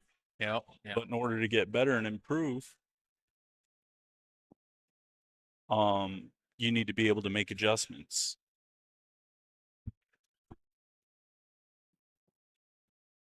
So, the more data this table gives you and you pay attention to it, I will basically be your interpreter and help you dissect it in a palatable way. You a shaft aiming guy? I think I've heard a little bit about I that. I use Situationally? something that makes sense to me, yes, and Oh, it there does you go. involve my shaft. Okay, all right. I don't always tell the ladies that, but it No. might not get. Um, yeah. So I mean, again, we use shafts, we use balls. So I dissect it in either an increment of using and dissecting my shaft or the curvature or coverage of the ball, like I Mhm. described earlier on getting position. And that'll really help you determine your speed control. And again, guys, I didn't read this in any book. I definitely didn't write a book. So I am going with what makes sense to me. You can fact check it all you want. Tell me I'm wrong. That's fine. I am giving you my interpretation of it.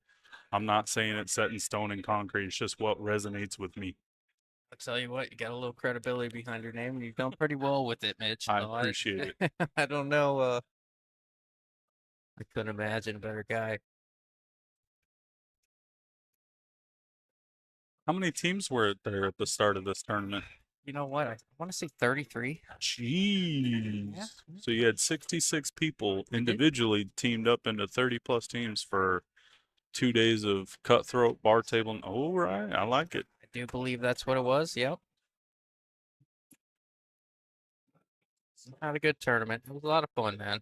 I played with Robert Pomeroy, and he played his heart out. Yeah, the Ran out of steam. Filipino. Yep, yep. He bailed me out of a lot of situations. And shout out him. Thanks again for playing, Robert. I know he's not listening. He's about sick of this tournament after what happened last night, but he knows what it is. Love hate relationship with this game. Waiting for the love, man. I haven't seen it in a while, but You just built this phenomenal Purple Heart table. You got nothing but love coming, buddy. oh man, my dad's the genius behind the woodwork, and I just said, Tell you what, the apple don't fall far from the tree. hey, we'll see. We'll see. I'm excited, man. It looks good. I'll wait till this thing gets put together. I hope we get some cloth and rubber on it, and we'll see where it goes from there. We got El Morano visiting us in the booth. Senor Michael Ramirez Good, brother. How are you? after his tournament win. Uh-oh. And you can see all of it, but now the position on the two ball, because there's a small cut, so the cue ball can't come straight back.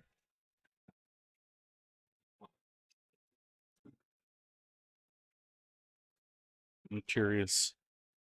He is shooting him a draw, so he's got to be leery of the side pocket.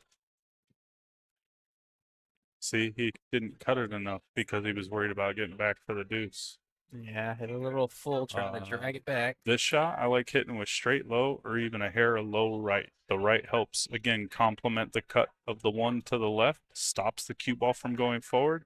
And when the cue ball touches that rail, it climbs off of it and comes down table. Kind of like that. Yeah, that was a good shot there, but I think that five might get in his way. Okay, so he's been doing his cheeseburger curls. That looked like a double. You know what I mean? I think he caught that one a touch thin. I think he meant to hit that ball a little bit fuller, it seemed like.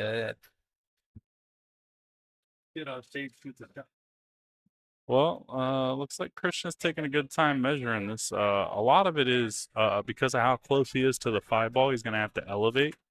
So your interpretation of coming off the rail is going to be a little bit different. This good bridge, good pre-shot routine. This one might be makeable. Oof. So he misjudged the math, but that was well executed. What did you mean when you said you misjudge coming into the rail a little bit when you're jacked up there? Is it just because you're So hiked up? yeah, so automatically now you have the inertia where the first thing the 6-ounce cue ball is reacting on is that heavy piece of slate underneath it. So that's its first reaction. It's not another ball. You're aiming it into a 200-pound piece of slate. So it's going to squirt on you a little bit. And if you're not ready for it, it's going to get away from you. So it deflects essentially off the base of the table and it moves off its line. So you got to compensate it. Later, Mike. Good to see you, my man. So that's where, like, again, you use ball lengths and shafts to measure. So if you're going to hit it with a little bit of spin, you might want to move it a ball length to make sure you come in a little bit earlier. How's everybody doing this Sunday? It's nice to be back in sunny Phoenix. Yeah, a little bit of people in the chat saying, "What's up, Mitch?" I know Carlos said earlier, "Justin, you let me down, bro. You said you should still be playing." Ooh. You're not wrong. We ran into a freight train on the backside. It is what it is. So he committed a foul. He nipped the five, tied up the deuce, and Seth is looking like he can't just shoot it right in the corner. Does that not pass the five over there? I think he might have welded them tight. So see a 9-ball carom coming possibly, or a safe, or a two-way shot banking the two ball. But what do you do with the cue ball if it's a two-way so you can play safe? I like banking the two ball with top left in the corner. Oh, he's calling the 9. Okay. Now you got to be cautious about the two ball because it's just going to go side to side. So your speed has to be. He was pretty fortunate. The 4-ball acted as a blocker as a 2-ball, and that's fine. You got to take the good with the bad. I'm pretty sure he got a bad roll during this tournament too. So. Oh yeah, no doubt. I think he might have a window here, Mitch. I think there's a window between this 4-9. Yeah, I think you're right. He's getting down, looking at it, seeing it from a different point of view, and how he wants to lead the cue ball to get position on the 3. Yeah. Have you had any lessons with any of these guys, or do you know them on a personal level? I know one gentleman. Well, I mean, I know a few from UNA. You got Danny Frosto, you got Will Horton, them my boys. And then I have a young man that I've met recently named Levi McBride. He's an exceptional student and he's new to the game. So, ooh, man, he really tried to put a stroke on that. And that's where your pre-shot routine, going through the ball at accelerated speeds, any given table, bar table, big table, the revisions of your pre-shot routine are going to pay off. So you're gonna just sit there and it's like a stock, right? You're just getting an instant return on your investment because you're investing in that routine. So the science behind you hear pre-shot routine a lot, but the science behind pre-shot routine, like so in the sense, what's your interpretation of what makes it so beneficial in the sense that like things can be repetitive because you keep resorting to that pre-shot routine versus maybe just going off of instinct or the rhythm of the game. If you stick to the same routine over and over and over again, why is it that we're rewarded for going through the same process over and over and over again? Through what you believe. Well, I mean, they say, oh, what's the definition of insanity? Doing the same thing over and over again, getting a certain outcome. Well, no disrespect to anybody that's picked up a pool cue, but you got to be borderline insane to do it as often as you can until you get good. You ain't wrong. And that's why it takes a lot of sacrifice to get where you need to be. And you'll have to excuse the young lady behind us. That is not us swearing.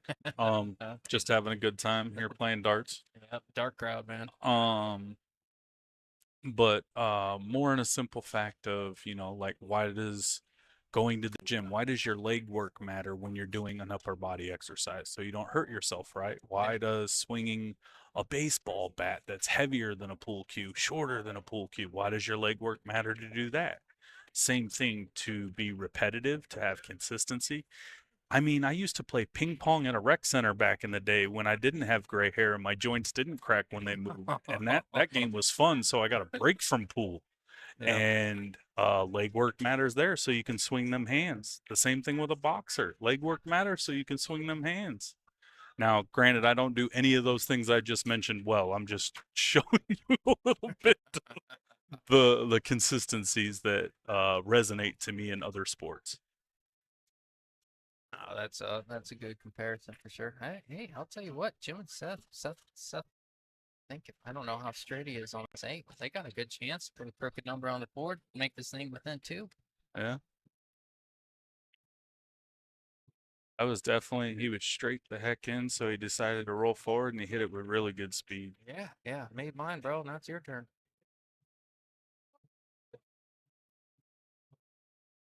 And I definitely like Jim to just cinch it. I don't see him rolling forward at all, but I mean, and this is where speed, like on that last ball, you can hit this ball low like you're going to draw it, but you can follow through it like 40%. So there is no draw. It's just a stop shot. That way the ball don't roll off. You're excited. You can kind of let that cue move through the ball and no consequence. Yeah, really just a confidence stroke on this nine, right? A little Yeah, bit of kind of like that. Wow, that's perfect shot there, Jim. Good call on that one, bitch. And moving forward, crooked number on the board, got it within two, 4-2. Race to seven. Remember, Jim and Seth beat them the first set, 7-5. Juan missed it was really, I mean, it was really about to be hill. Juan had a good chance to draw back for the nine and ended up decelerating on a stroke, brought the side pocket into the equation and ended up scratching on it. But it was, Ooh, I definitely know that feeling. yeah, we've all been there. And you know me, man. I apologize, but I like to get all the information I can out of you when I'm back here. You're good. At your level, and you've played for a lot of money. You've played in a lot of tournaments. Do you feel that with the pressure situations that you've been in, and tournaments like this, you come down to the end, or bigger tournaments like that you've been in, does that pressure, like, does exposing yourself to that pressure so many times, do you still, no, it's a stupid question to ask if you still feel pressure, but do you either learn how to deal with it, A, or B, does it kind of subside after you put yourself in that situation so many times? So when I was playing a lot of pool pre-COVID, right? Yep. When I was trying out for Team USA and I was getting the reps in, dude, it felt so good every day. It's like going to the gym every day and you did, 60 skull crushers, you did 50 push-ups. Now, mind you, this guy's never done 50 push-ups in his life. Yeah. But that's the kind of feeling, and then boom, you could instantly see the pop in your bicep because you did it. Like that's the feeling I'm assuming that it would be. Oh yeah. But now it's just let's have a double cheeseburger, let's have a milkshake, and let's do like 3 crunches and say, "Where's my six pack?" And then you wonder why beers show up. No, Right. but that's along the lines of like my biggest problem is I did not work hard off the table. So like dealing with those emotions, getting that kind of seasoning when you're in the ring in that battle of fire all the time. Ooh, your reflexes are so good. That's why like you see Skylar, Shane, like no lead is safe Oh, absolutely at not. really any level that's close to you, but like at a professional level, you could be up 8-1 in a race to 10, and you might sit in the chair and just your butt might memorize the same pattern because they're going to run the 9 pack on you. Like, Yeah. and it's sick. But that's what we play for because we want to be the one doing the running and gunning. So it's a balancing act. But yes, nerves still hit me. And, the 6 inches between your ears is absolutely the war. And that's where you have, confidence versus arrogance and some people. But generally the people that are more confident going into it, like you're going to have a better shot at the outcome, right? Oh, no doubt. So you'd rather give yourself that fighting chance, giving yourself the extra 5 to 10% that you would have by talking yourself into it versus saying, "No, I can't do it." Because if you say it enough, you start to believe it.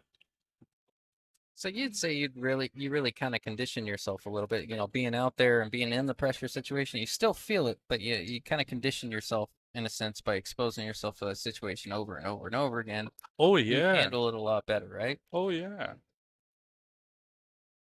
man. I was playing a set for 2,000. I or Monopoly money, guys. Yeah. And I missed a absolute straight in 10 ball and I hooked my opponent. I missed it straight in. You're like, how do you hook him? I left him dead, froze to the rail, and the cue ball was like in the corner pocket that I was shooting Oh at. my God. He wasn't corner hooked. It was a bank, but like I was taking it for granted. So again, even my routine, I got lazy because I was like, oh, this is in. So you can't, those are the ones you got to pay most attention to, ones that you think are goners. And that was my own fault. So it felt good because I was very fortunate that set. But yeah, that was hill for 2000 and I got dumb lucky to get out. Oh, that's awesome. So he shot the bank and left it hanging, which is what I should have done really, but ooh, that was brutal. Do you mind telling me the most nervous or most, the most anxious situation you've been in pool related? I don't want to know about your personal life there, man. But I played a set for a number I'd rather not repeat and okay. my hand looked like I had Parkinson's about 40 years too early. Oh no, it was like that? Oh yeah. And I mean, you got to remember I drink coffee, so I'm like all jittery. Oh yeah. Oh god. Can I And then ask you how long that was ago? I'm not gonna ask you to say. it was the end of 2022 Okay. in December. Okay. So I'm assuming you Oh, didn't we take got that one down. 4-3. Did we do? No, I was up a considerable amount of money, and they said double or nothing, and I turned into a babbling idiot. Said, "Squeeze me, yes," and then they proceeded to step on my throat from there. Oh no, man. No, it was all right. I had a shot at hitting a lick, and I did not know how many licks it took to get to the center of the Tootsie Pop. Oh my gosh. All right, we got a battle here. We got Seth and Jim. And they broke and ran that rack, even with the 5-8 combo, I think. Was So that that was a pretty break and sporty. run 4-2? Yeah. All So right. that was pretty sporty. Yeah, I believe they were down 1-4, rattling off two Yeah. in a row, making it 3-4. Now we got a ball game. All right. One game So difference. he made the 4 ball, got a little bump off the 3 right there, and the 1 ball. Ooh, the 7-9. We might. I don't think it's wired to the corner. I think it's a ball length out. Man, if it was, we might have been seeing it go right now, but Play the 1 ball to the left corner because he wants to see where he can leave the cue ball and not sell out should he miss because the 2 goes in the side. So you would cut the 1 to the left pocket where he's standing. The cue ball goes before the side pocket and then might run into the deuce depending on how he cues it with what spin, or it should just go above it and he can shoot the deuce in the side. He did roll it, did Oh, and he hit it good. Oh, great shot there from Seth. Yeah. The only thing that would have been better if he sneezed and touched the 7. Then they can move that magic rack. But the 7 still goes here at the bottom of your screen in the right corner.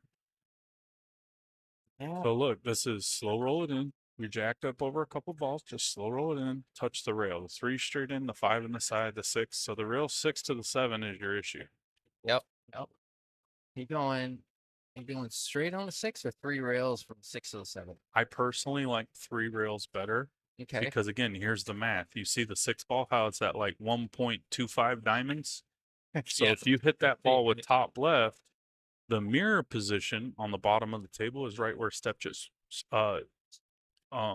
Seth just put his cue. It was at 1.25 below the 8 ball. So when you hit that ball with top left, even though diamonds play short, you either come into the 8 or just below it, depending on how much left and how sweet the stroke. So then that lands you perfect on the 7. See, he's looking at it. So you want an angle on the He's 6 to go 3 I'm rails. guessing Jim is going to shoot the 5 ball. Yeah, because now, hear me out. If you slow roll it, right, you leave the 6, you can draw and freeze yourself on the 8. Yeah. Yeah, you're not wrong. No. Now, again, people say, well, if you go 3 rails, you can scratch on the side. Oh, yeah, you can, but you give yourself a much bigger shaped cone to land on it. And not to mention, if you don't get dead straight, you're a hair off and you try and draw it, that's touching the long rail, and then you're coming center table and you don't have the ability to hit the 7 well. Yeah, see, he was getting pretty straight So, on that one. so he's looking like the 7 goes there, but now what kind of stroke are you going to put on the 6 ball? Hopefully, don't get snookered by the 8. True. Scott Easter says Mitch loves going with 3 to 5 rail shape. Hey, you don't need to throw my business in the street. Ooh, he Oh, jumped up as he struck it. But see what I mean? He shot that ball with low. Look how far over it came to get shape on the 7. Yeah, So that's also why I would go 3 rails. true. Because if you're straight, you have nowhere to go. So now this shot, top left again. It's just further off the rail.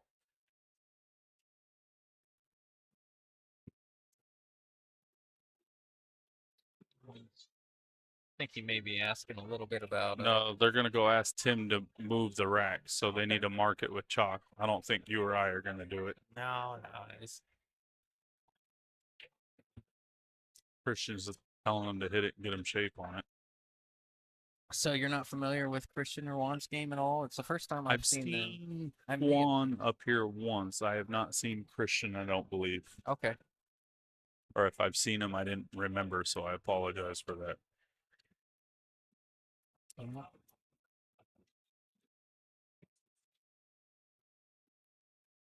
I mean, even from here, I still think three rail shapes available. Do you go 3 rails? Oh, absolutely, because you want to land between the first diamond and the middle diamond on the bottom of the table, preferably almost the middle diamond, so you don't even have a hesitant inclination about touching the 9. See, he just hit it soft. So now they're gonna have to check the hit. They're gonna have to call the 9, and you're gonna be hitting across the magic rack and not like it. So remember, this was 4-1, so this is a big game here. It's the difference between 4-4 and 5-3. Yeah, that's a big one. So if he does shoot it, they all need to get someone to watch it because I'm not getting in the middle of this. So wherever Tim's at, you need to come on over here, away from the lottery machine, sir. Oh, is that where he's at? Yeah.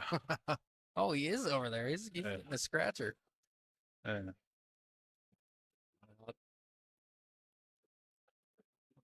There's Tim. I think the way he played that ball, I think he just kind of he said, All he right, did well, is the hit it eight's to make. hanging." All he did is hit it to make the 6. He didn't think as much about the cue ball, I don't believe. Yeah, just really thinking about, you know, looks like they didn't call him over. Tim took a peek at it and really didn't call him over. Well, I mean, I do know the rule that it goes to the shooter if you don't ask, so. There, they pointed. Hey, Tim, there you are. NZ715 says race to 7. Yes. So the race is the number next to their names. It is a race to 7. This is the second set of the finals. Jim Rigney and Seth beat them the first set. And this is for it all. This is the most exciting set and pool. The second set of a true double elimination format.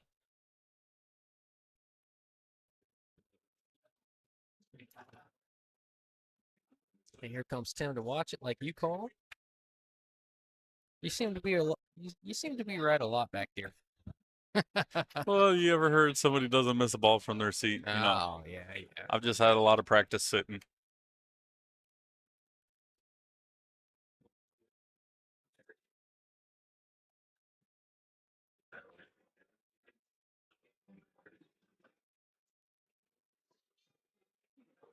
Yeah, shape on. That was definitely a good hit. Now it's going to be 4-4, guys. Yeah, yep, sure is.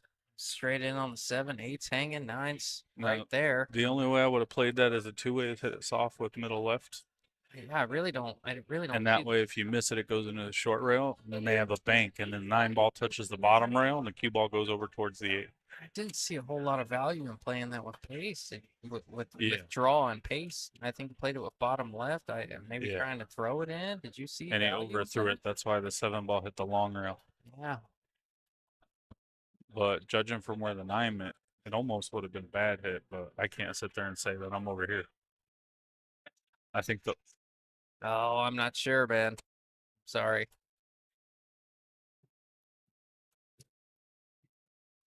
Asking who shot it is. Seth's going to shoot it. Good shot there. It should be Duck Duck Goose for a 4-4 match here. I know I asked you to come in for any tips are appreciated. well, if I give you a tip, it's no coaching because that's a foul. Yeah, yeah. You know what I like? It's obviously we really appreciate having you in the booth, and then everybody learns. And I fangirl out. I try not to, but I fangirl out. But at the end of the day, I what I also really enjoy is it provides an added level of pressure of these guys in the finals. I mean, this is for everything. They see Mitch in the booth, and they're like, "Man, he's judging my every move." No. That's 100% coming from a pool player No. that's less than a 750. It's 100% what we think all the time. You know what though? I'd be lying if I didn't say I do the same thing when Shane's there. I dog my brains out. Oh, do you? Yeah. Sit there and he's like, he knows something I don't. Yeah. What Well, not like part of the time he's like, I think he's like clocking me, looking at me like pray, like, you ready to play, big guy? Oh, you ready to play? Oh yeah, He's over there with his dinner napkin on. sizing you up, man. Thank you back. I appreciate it.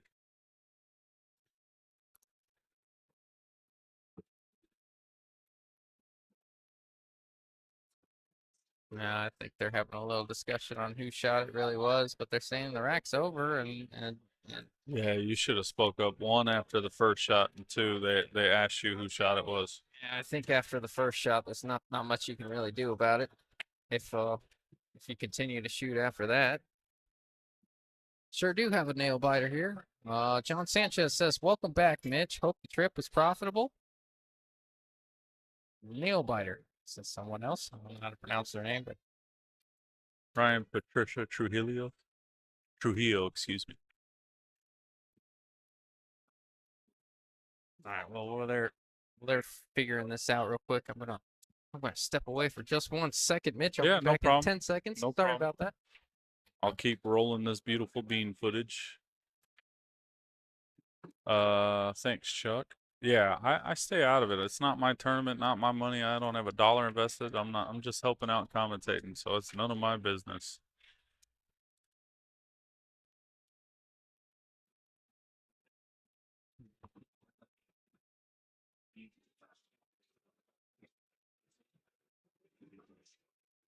Is everybody excited to have some football back? Yes, no, maybe so.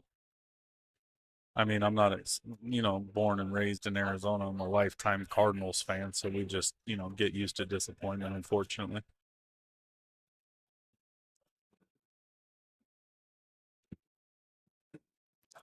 All right. They're coming back. They're talking about it and still in disagreement, but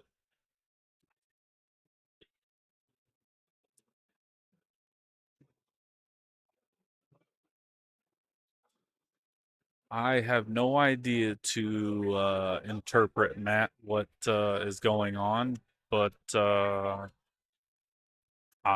don't know if you're not far off. That's just part of being a competitor. You got to be ready for all different kind of situations, both comfortable and uncomfortable.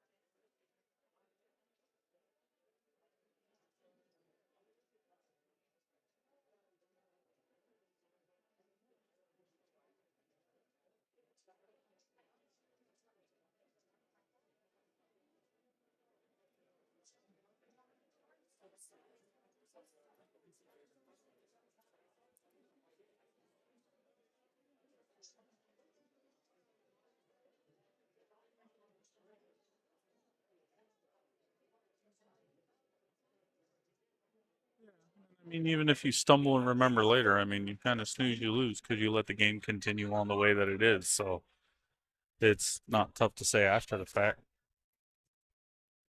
But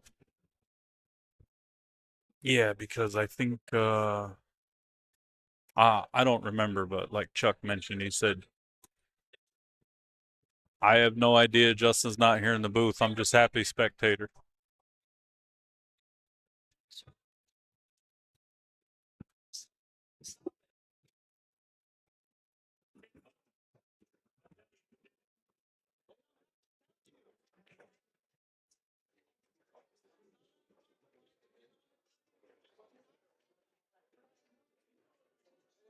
Yeah, I remember Seth missing the six ball withdrawal, it coming over, Juan shooting the six ball going side to side, Christian missing the seven, and then yes, Seth shooting again. So yeah, that's the order it went in. If you guys agree or disagree.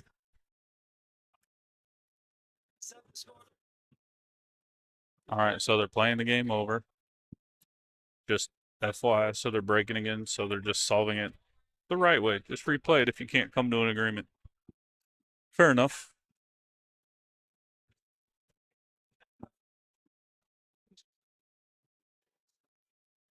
Michael, tell Mary Lou I said hello. All right, that was a pretty good break. I don't know if it does. Made two balls, got a good look at maybe a 2-9, but Jim will probably opt to play safe. You could play a two-way. You could spin the deuce into the 9 with right and play the cue ball down by the 7-5 and just kind of slowly massage the 9 over towards the corner and get shape for. But then you also leave it there if it's by the pocket for them to kick and call it. All right, so he did play safe. Leaves them a kick to the long rail that they have to hit with the right hand spin and get separation between the cue ball and the two ball. Oh, 2-9 ball. He hit it good. So they could come to an agreement because they let Seth shoot twice in a row and they finished the rack that way. So they tried to call a foul after the fact. And instead of arguing and arguing, they let them replay the game. They agreed to replay it. So all is good. Now this is the actual game, but if you can calm your nerves and reset and get back to work, that's what it's about right here. So it's still 4-3.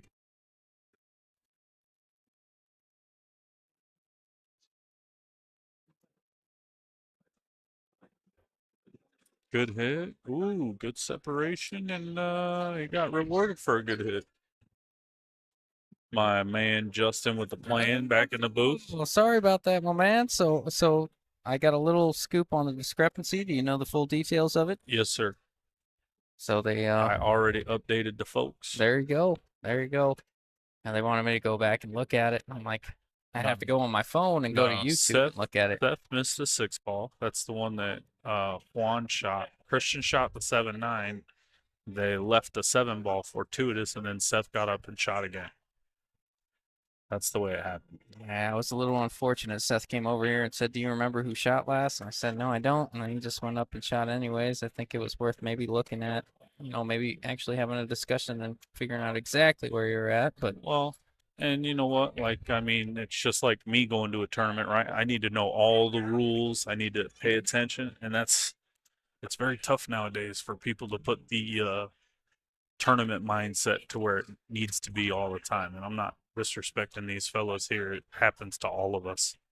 I remember, shoot, Reno U.S. Bar Table Championship. I misread the board. I thought it was a 10 p.m. match, and it was a 10 a.m. or vice versa. I thought it was a 10 a.m. match, and it was a 10 p.m. match. yeah, yeah. So I went to the room early. Oh That's when gosh. I was like 20. Damn, I hate saying that out loud. That was like 17 years ago. Ooh.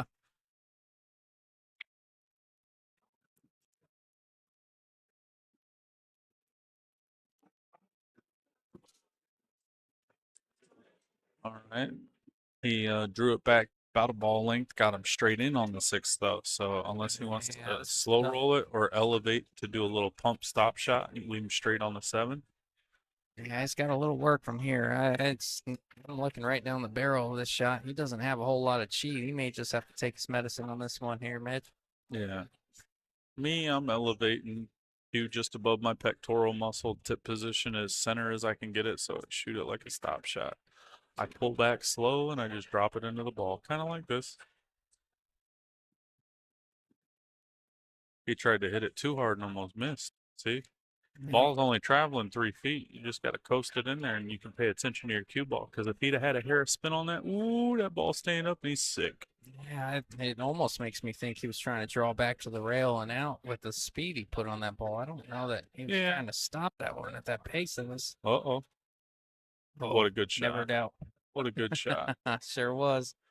Now, this is going to be a huge swing for you heavy hitters at home. It's going to go from 4-4 to 5-3 because of that discrepancy. So, if Christian gets in shape on this, they close out these two balls. Yeah, I don't. Lots of spin, touch the rail, got him an inch better. So, yeah, they got good team chemistry. Jim and Seth look a little frustrated, rightfully so. So, I Yeah. mean, you got to be able to fade it and get there. Yep. Yep. In a short race, you got no time to lose your composure. You got to stay nose to the grind all the time. Yeah, I think from what I heard, Seth shot out of turn, and then they notified him that they shot out of turn, and then Jim went up and shot the next shot anyways immediately after. I thought, after if you let him shoot another shot after that, I thought, okay, well, you just gotta let that one go. But apparently the word had been said, and Jim had already Mm. continued to shoot the shot anyways, and that's where we ran into trouble.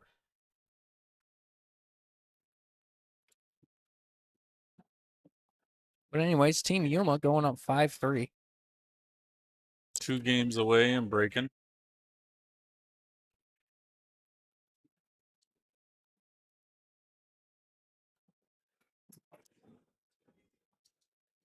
Yeah, Seth's a little frustrated over there.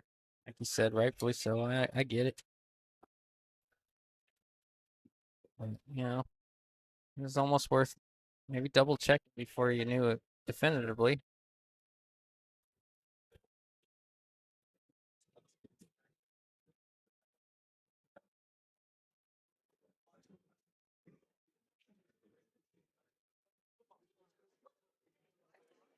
What's up, Mr. Frosto? How are you, bud? Now, Danny says, "Let's go White Town." A lot of Yuma people in the chat. A lot of support. Mentioned it a few times. I'm a little jealous. We don't get quite the support out here on the west side. What a shot. Did he call that? No, I don't Oh think so. man, I was about to say. I would have for insurance, Yeah. casino blackjack insurance. Oh, yeah. Just in case scenarios, why not?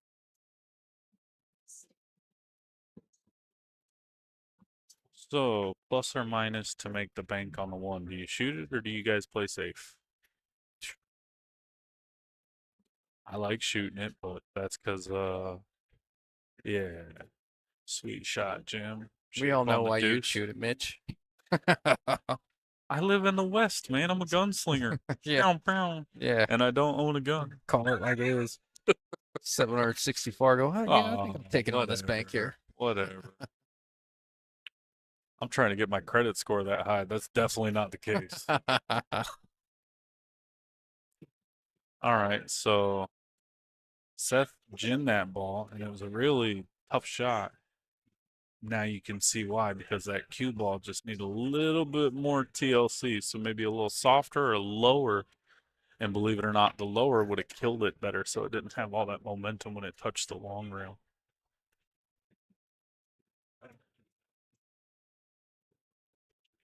Slide it into the 8 to stop the 3. Yep, and just played the cue ball, so he's making them shoot a tough shot to win.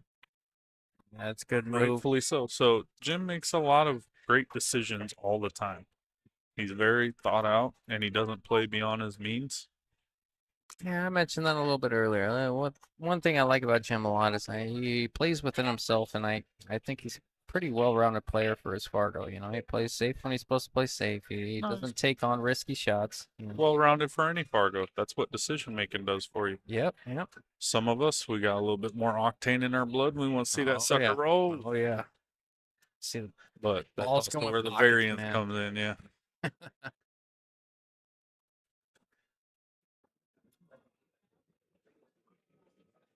Good shot. Yeah, it sure was.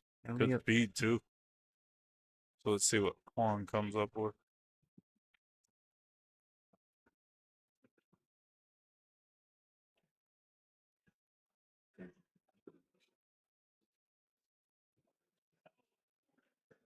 Oh, big one. Anthony Gonzalez, what's up, y'all? Nobody ever did What's up, my anything. man? Nobody ever did anything great, staying inside their comfort zone. Yeah, You ain't wrong. touche, sir. Touche. Well, John Sanchez says some of us have jet fuel. Where you're like, I have a pimp hand and I keep it strong. Yeah, No, yeah. I'm just kidding. Well, John likes to shoot, man. We all Uh, know that. Good shot there. A friendly bump, maybe? that's my favorite movie from the 90s, Days of Thunder. Robin's Racing. Maybe that's the 80s. I don't know. It's a good movie either way. You're dating yourself, Mitch. Hey, I earned this gray hair, all right? I'm just happy I still have some. There you go. Keeps getting light up top. I need to wonder when I'm getting light in the gut. All right, so he bumped the 7. It's still easy shot, but it's the cue ball. Are you going to hit it super soft? So, guys, this is a prime example, right? So the cue ball is a half a ball length above the 7 ball. So if you hit that 7 ball super soft and it's just hard enough to trickle, the cue ball travels equal distance because it's a half a ball hit. See, he hit it with a little speed to make sure he come around and got shape. But like that would be the premise where you could learn, ooh, I can hit that ball soft, it just falls, so your cue ball doesn't move far either. Oh, yeah. He's got a little angle on this. I imagine he likes anything over by that side pocket. Punch it to the rail and out, draw it to the rail. Just low so it stops from going forward, right so it throws it into the cut and the cue ball climbs off the 8 and you're home free. He jerked it, overdrew it, 50-yard line. So Seth's going to go ahead and cut this in. A little bit of top. Yeah, that was risky. Anthony Gonzalez says he got that gray hair telling me to level my cue. I bet you remember that one. No, that was the reason for pulling it out, because I had to say it so much. Oh, dude. Gosh. Oh, good shot, Seth. Gin, baby. Yep. So 5-4. You guys still got a ball game going. Yeah, we got a good one. A little tension in the room that makes it a little bit more exciting as well. As a fan, you know, I'm not in it. So as a fan, a little Scott, tension. I meant that in the best way possible. You know that, but it is. You guys, if you're at the, early stages of your game, you don't have the right to get mad. You're still fucking getting, your licks on your chin, so to speak. You just got to take it. And if you can't learn from it, that's what it's going to take longer to evolve. I pay attention to that cue ball just as much as the object ball. And sometimes that's why I miss the object balls. I'm getting too critical of the cue ball. And that's anybody, in my opinion.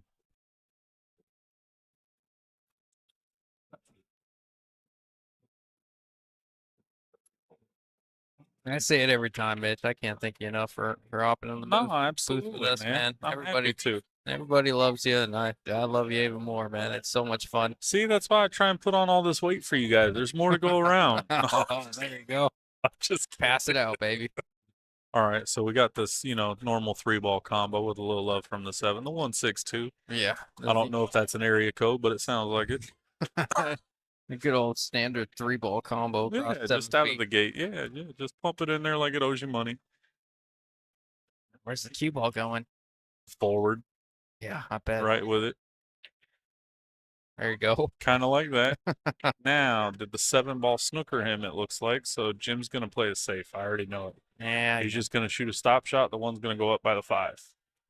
Now, the question is, does he cut the one at all so the cue ball touches the long rail and bumps back up to the seven? I think he just stops it.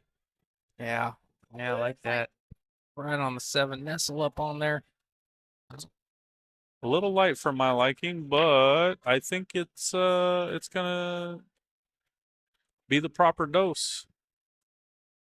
Now, this is guys, please take this with a grain of salt, but this is why I hit kick shots firm, because if that ball goes and you hit it full in the face and it goes into the piece of master shock, it goes up in the top or the bottom left corner of your guys' screen. And it might go in the side, but you also get separation. So it's called getting rewarded for a good hit. So you definitely want to go into this with pace. Hit it with a little Yeah, pace, you almost have the pinch right it in the idea. corner, and Rewarded. that's why you get rewarded. Oh, there you go, Mitch. Good call there. That's plan B, not the kind you get at the store. Oh, I bet. So you don't know anything about that, Mitch. I plead the fifth, because then you have the 9, 4, 3 all blocking the pathways, and you have to go multiple rails to hit it. Oh, he's calling the 9 ball. Schnikes. No, can he see enough of that angle? I think there's a big enough gap between it, so he's going for it. Oh, yeah, Judging from the shadows on the balls, there's a big enough gap between the cue ball and the one. thinking he thinks maybe the 1 slides over by the 3 and he has the 3 as a safe. No, not at that angle. Oh, Now, no two balls are touching, and the 6 ball is under the 7 ball. So it'd be different if that was the 8, because then you have to shoot the 7 past it. But shooting the 6 first opens up that corner to shoot the 7 in the same pocket. So that could have been counterproductive. And I think that's why yours truly, even though I go for everything, I would have played safe. Because you got to protect your lead. yeah, they're all out there. That was a But good shot. the stage is set for I don't want to get ahead of ourselves, Mitch. You know, we don't see a ton of people run out from the 1 ball on the stream table Well, and today. there's 2 But balls gone already. So, I mean, they're running 7 balls with yeah, open looks. it's all there. They ain't helpless. They got here for a reason. You ain't wrong. Like I want to get ahead of myself, but He's going to hit this ball super soft. Same thing as the 7 ball last rack. See how the 3 ball barely went? So the cue ball went equal distance. If that table was still there, the 3 ball would have went just as far as the cue ball did. well, it, He got him a little bit straighter than he wanted to be. So now he has to really put this cue ball with a little bit of pace so it touches that rail and comes out. I really like my cue ball a little bit closer to the rail there. Maybe to draw out for the 5. Hey, it's a little trickier. What do you do? Just draw straight back for the 5-9 unless the 5 passes the 9? It's Well, we're going to see. The 5 does pass the 9, so that's a oh, great it shot. does. Yeah, if 5 passes the Well, 9. now he's calling the 9. I don't think Jim wants him to shoot it because it's a low percentage shot. And if the 5 ball goes all day, it's better. But, you're feeling it. You're at the table. You let it go. And then the cue ball. No, Seth. That's why I don't like shooting it. Oh, that was huge. That's the difference between 5-5 and 6-4. This is gonna put Christian and Juan on the hill. This Yeah, is it's a a 5-9 2-2 combo. race versus a 3-0 race. And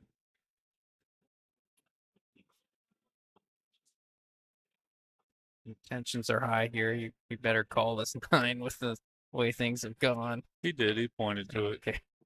All right. So they're on the hill from Y Town. Oh, Team Yuma looking to take this thing down.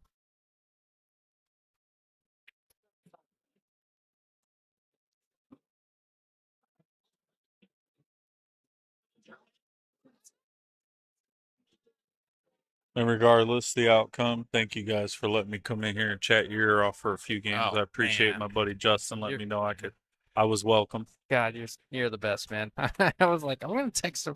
I kind of hyped everyone up. I'm like, Mitch just walked in the room. I'm sure he's busy, but I'm gonna go text him and see if he wants to come over. And then you're like, I got you. I'm like, heck I yeah, I dude. have no problem running my gums for y'all. Oh, you're the best, my man. All right, all right, all right. They on the hill. Here comes a break for the thrill. How about a break and run to close this thing out, huh? Man, they're cut breaking. All right, they're making two balls, a little shape on the ace, They really have. I and haven't seen a whole lot of square hit. that two ball is low, so you gotta almost roll the cue ball forward about 6 inches, so it's inside the first diamond. The six ball's there, Mitch. Yeah, but that way you're not worried about following it in, and you can go rail first to make the two ball. See, he's looking at jacking up and drawing it. Now, tension, you're nervous and you want it to come back, you might be a little overzealous. See, he underhit it. All right. Judging from the body language on Juan, it doesn't go straight in, so he's looking at options. I'm gonna tell you this, Mitch. On that shot right there, I learned a lot right there. On that shot right there, as a 632 or whatever I See, am, there there you was a go. 0% chance I was leaving myself a kick on the two, but it was a much easier look. Yeah, I don't get absolutely. that insight without hearing you say it. I never line up for a kick shot, even though it's a That's not relatively a kick. routine It's just thing. going into the angle that you're already traveling. Like, that Yeah, ain't yeah, no thing. It's yeah. only so that right You know there, that what? thought process is, oh, it's a kick. No, it's not. It's a routine shot. I promise you, there's no other 630s or 650s lining themselves up for that kick shot. Only because we don't Oh, see yeah, that they feel are. like it. Hundred You know? percent. You just got to play across the nation, No, bud. man. There ain't no way. I promise you, you and I, we play for fun. You say, look, Mitch, I'll play you for lunch, and Lord knows I like to eat. So, like, I'm gonna play good. And we play like a race to 7 or 9 for a steak dinner or something. You'll see me in a race to 9 shoot that shot 3 times, maybe 4 times a set. I'll take you up on it. I'll take you up on it for sure.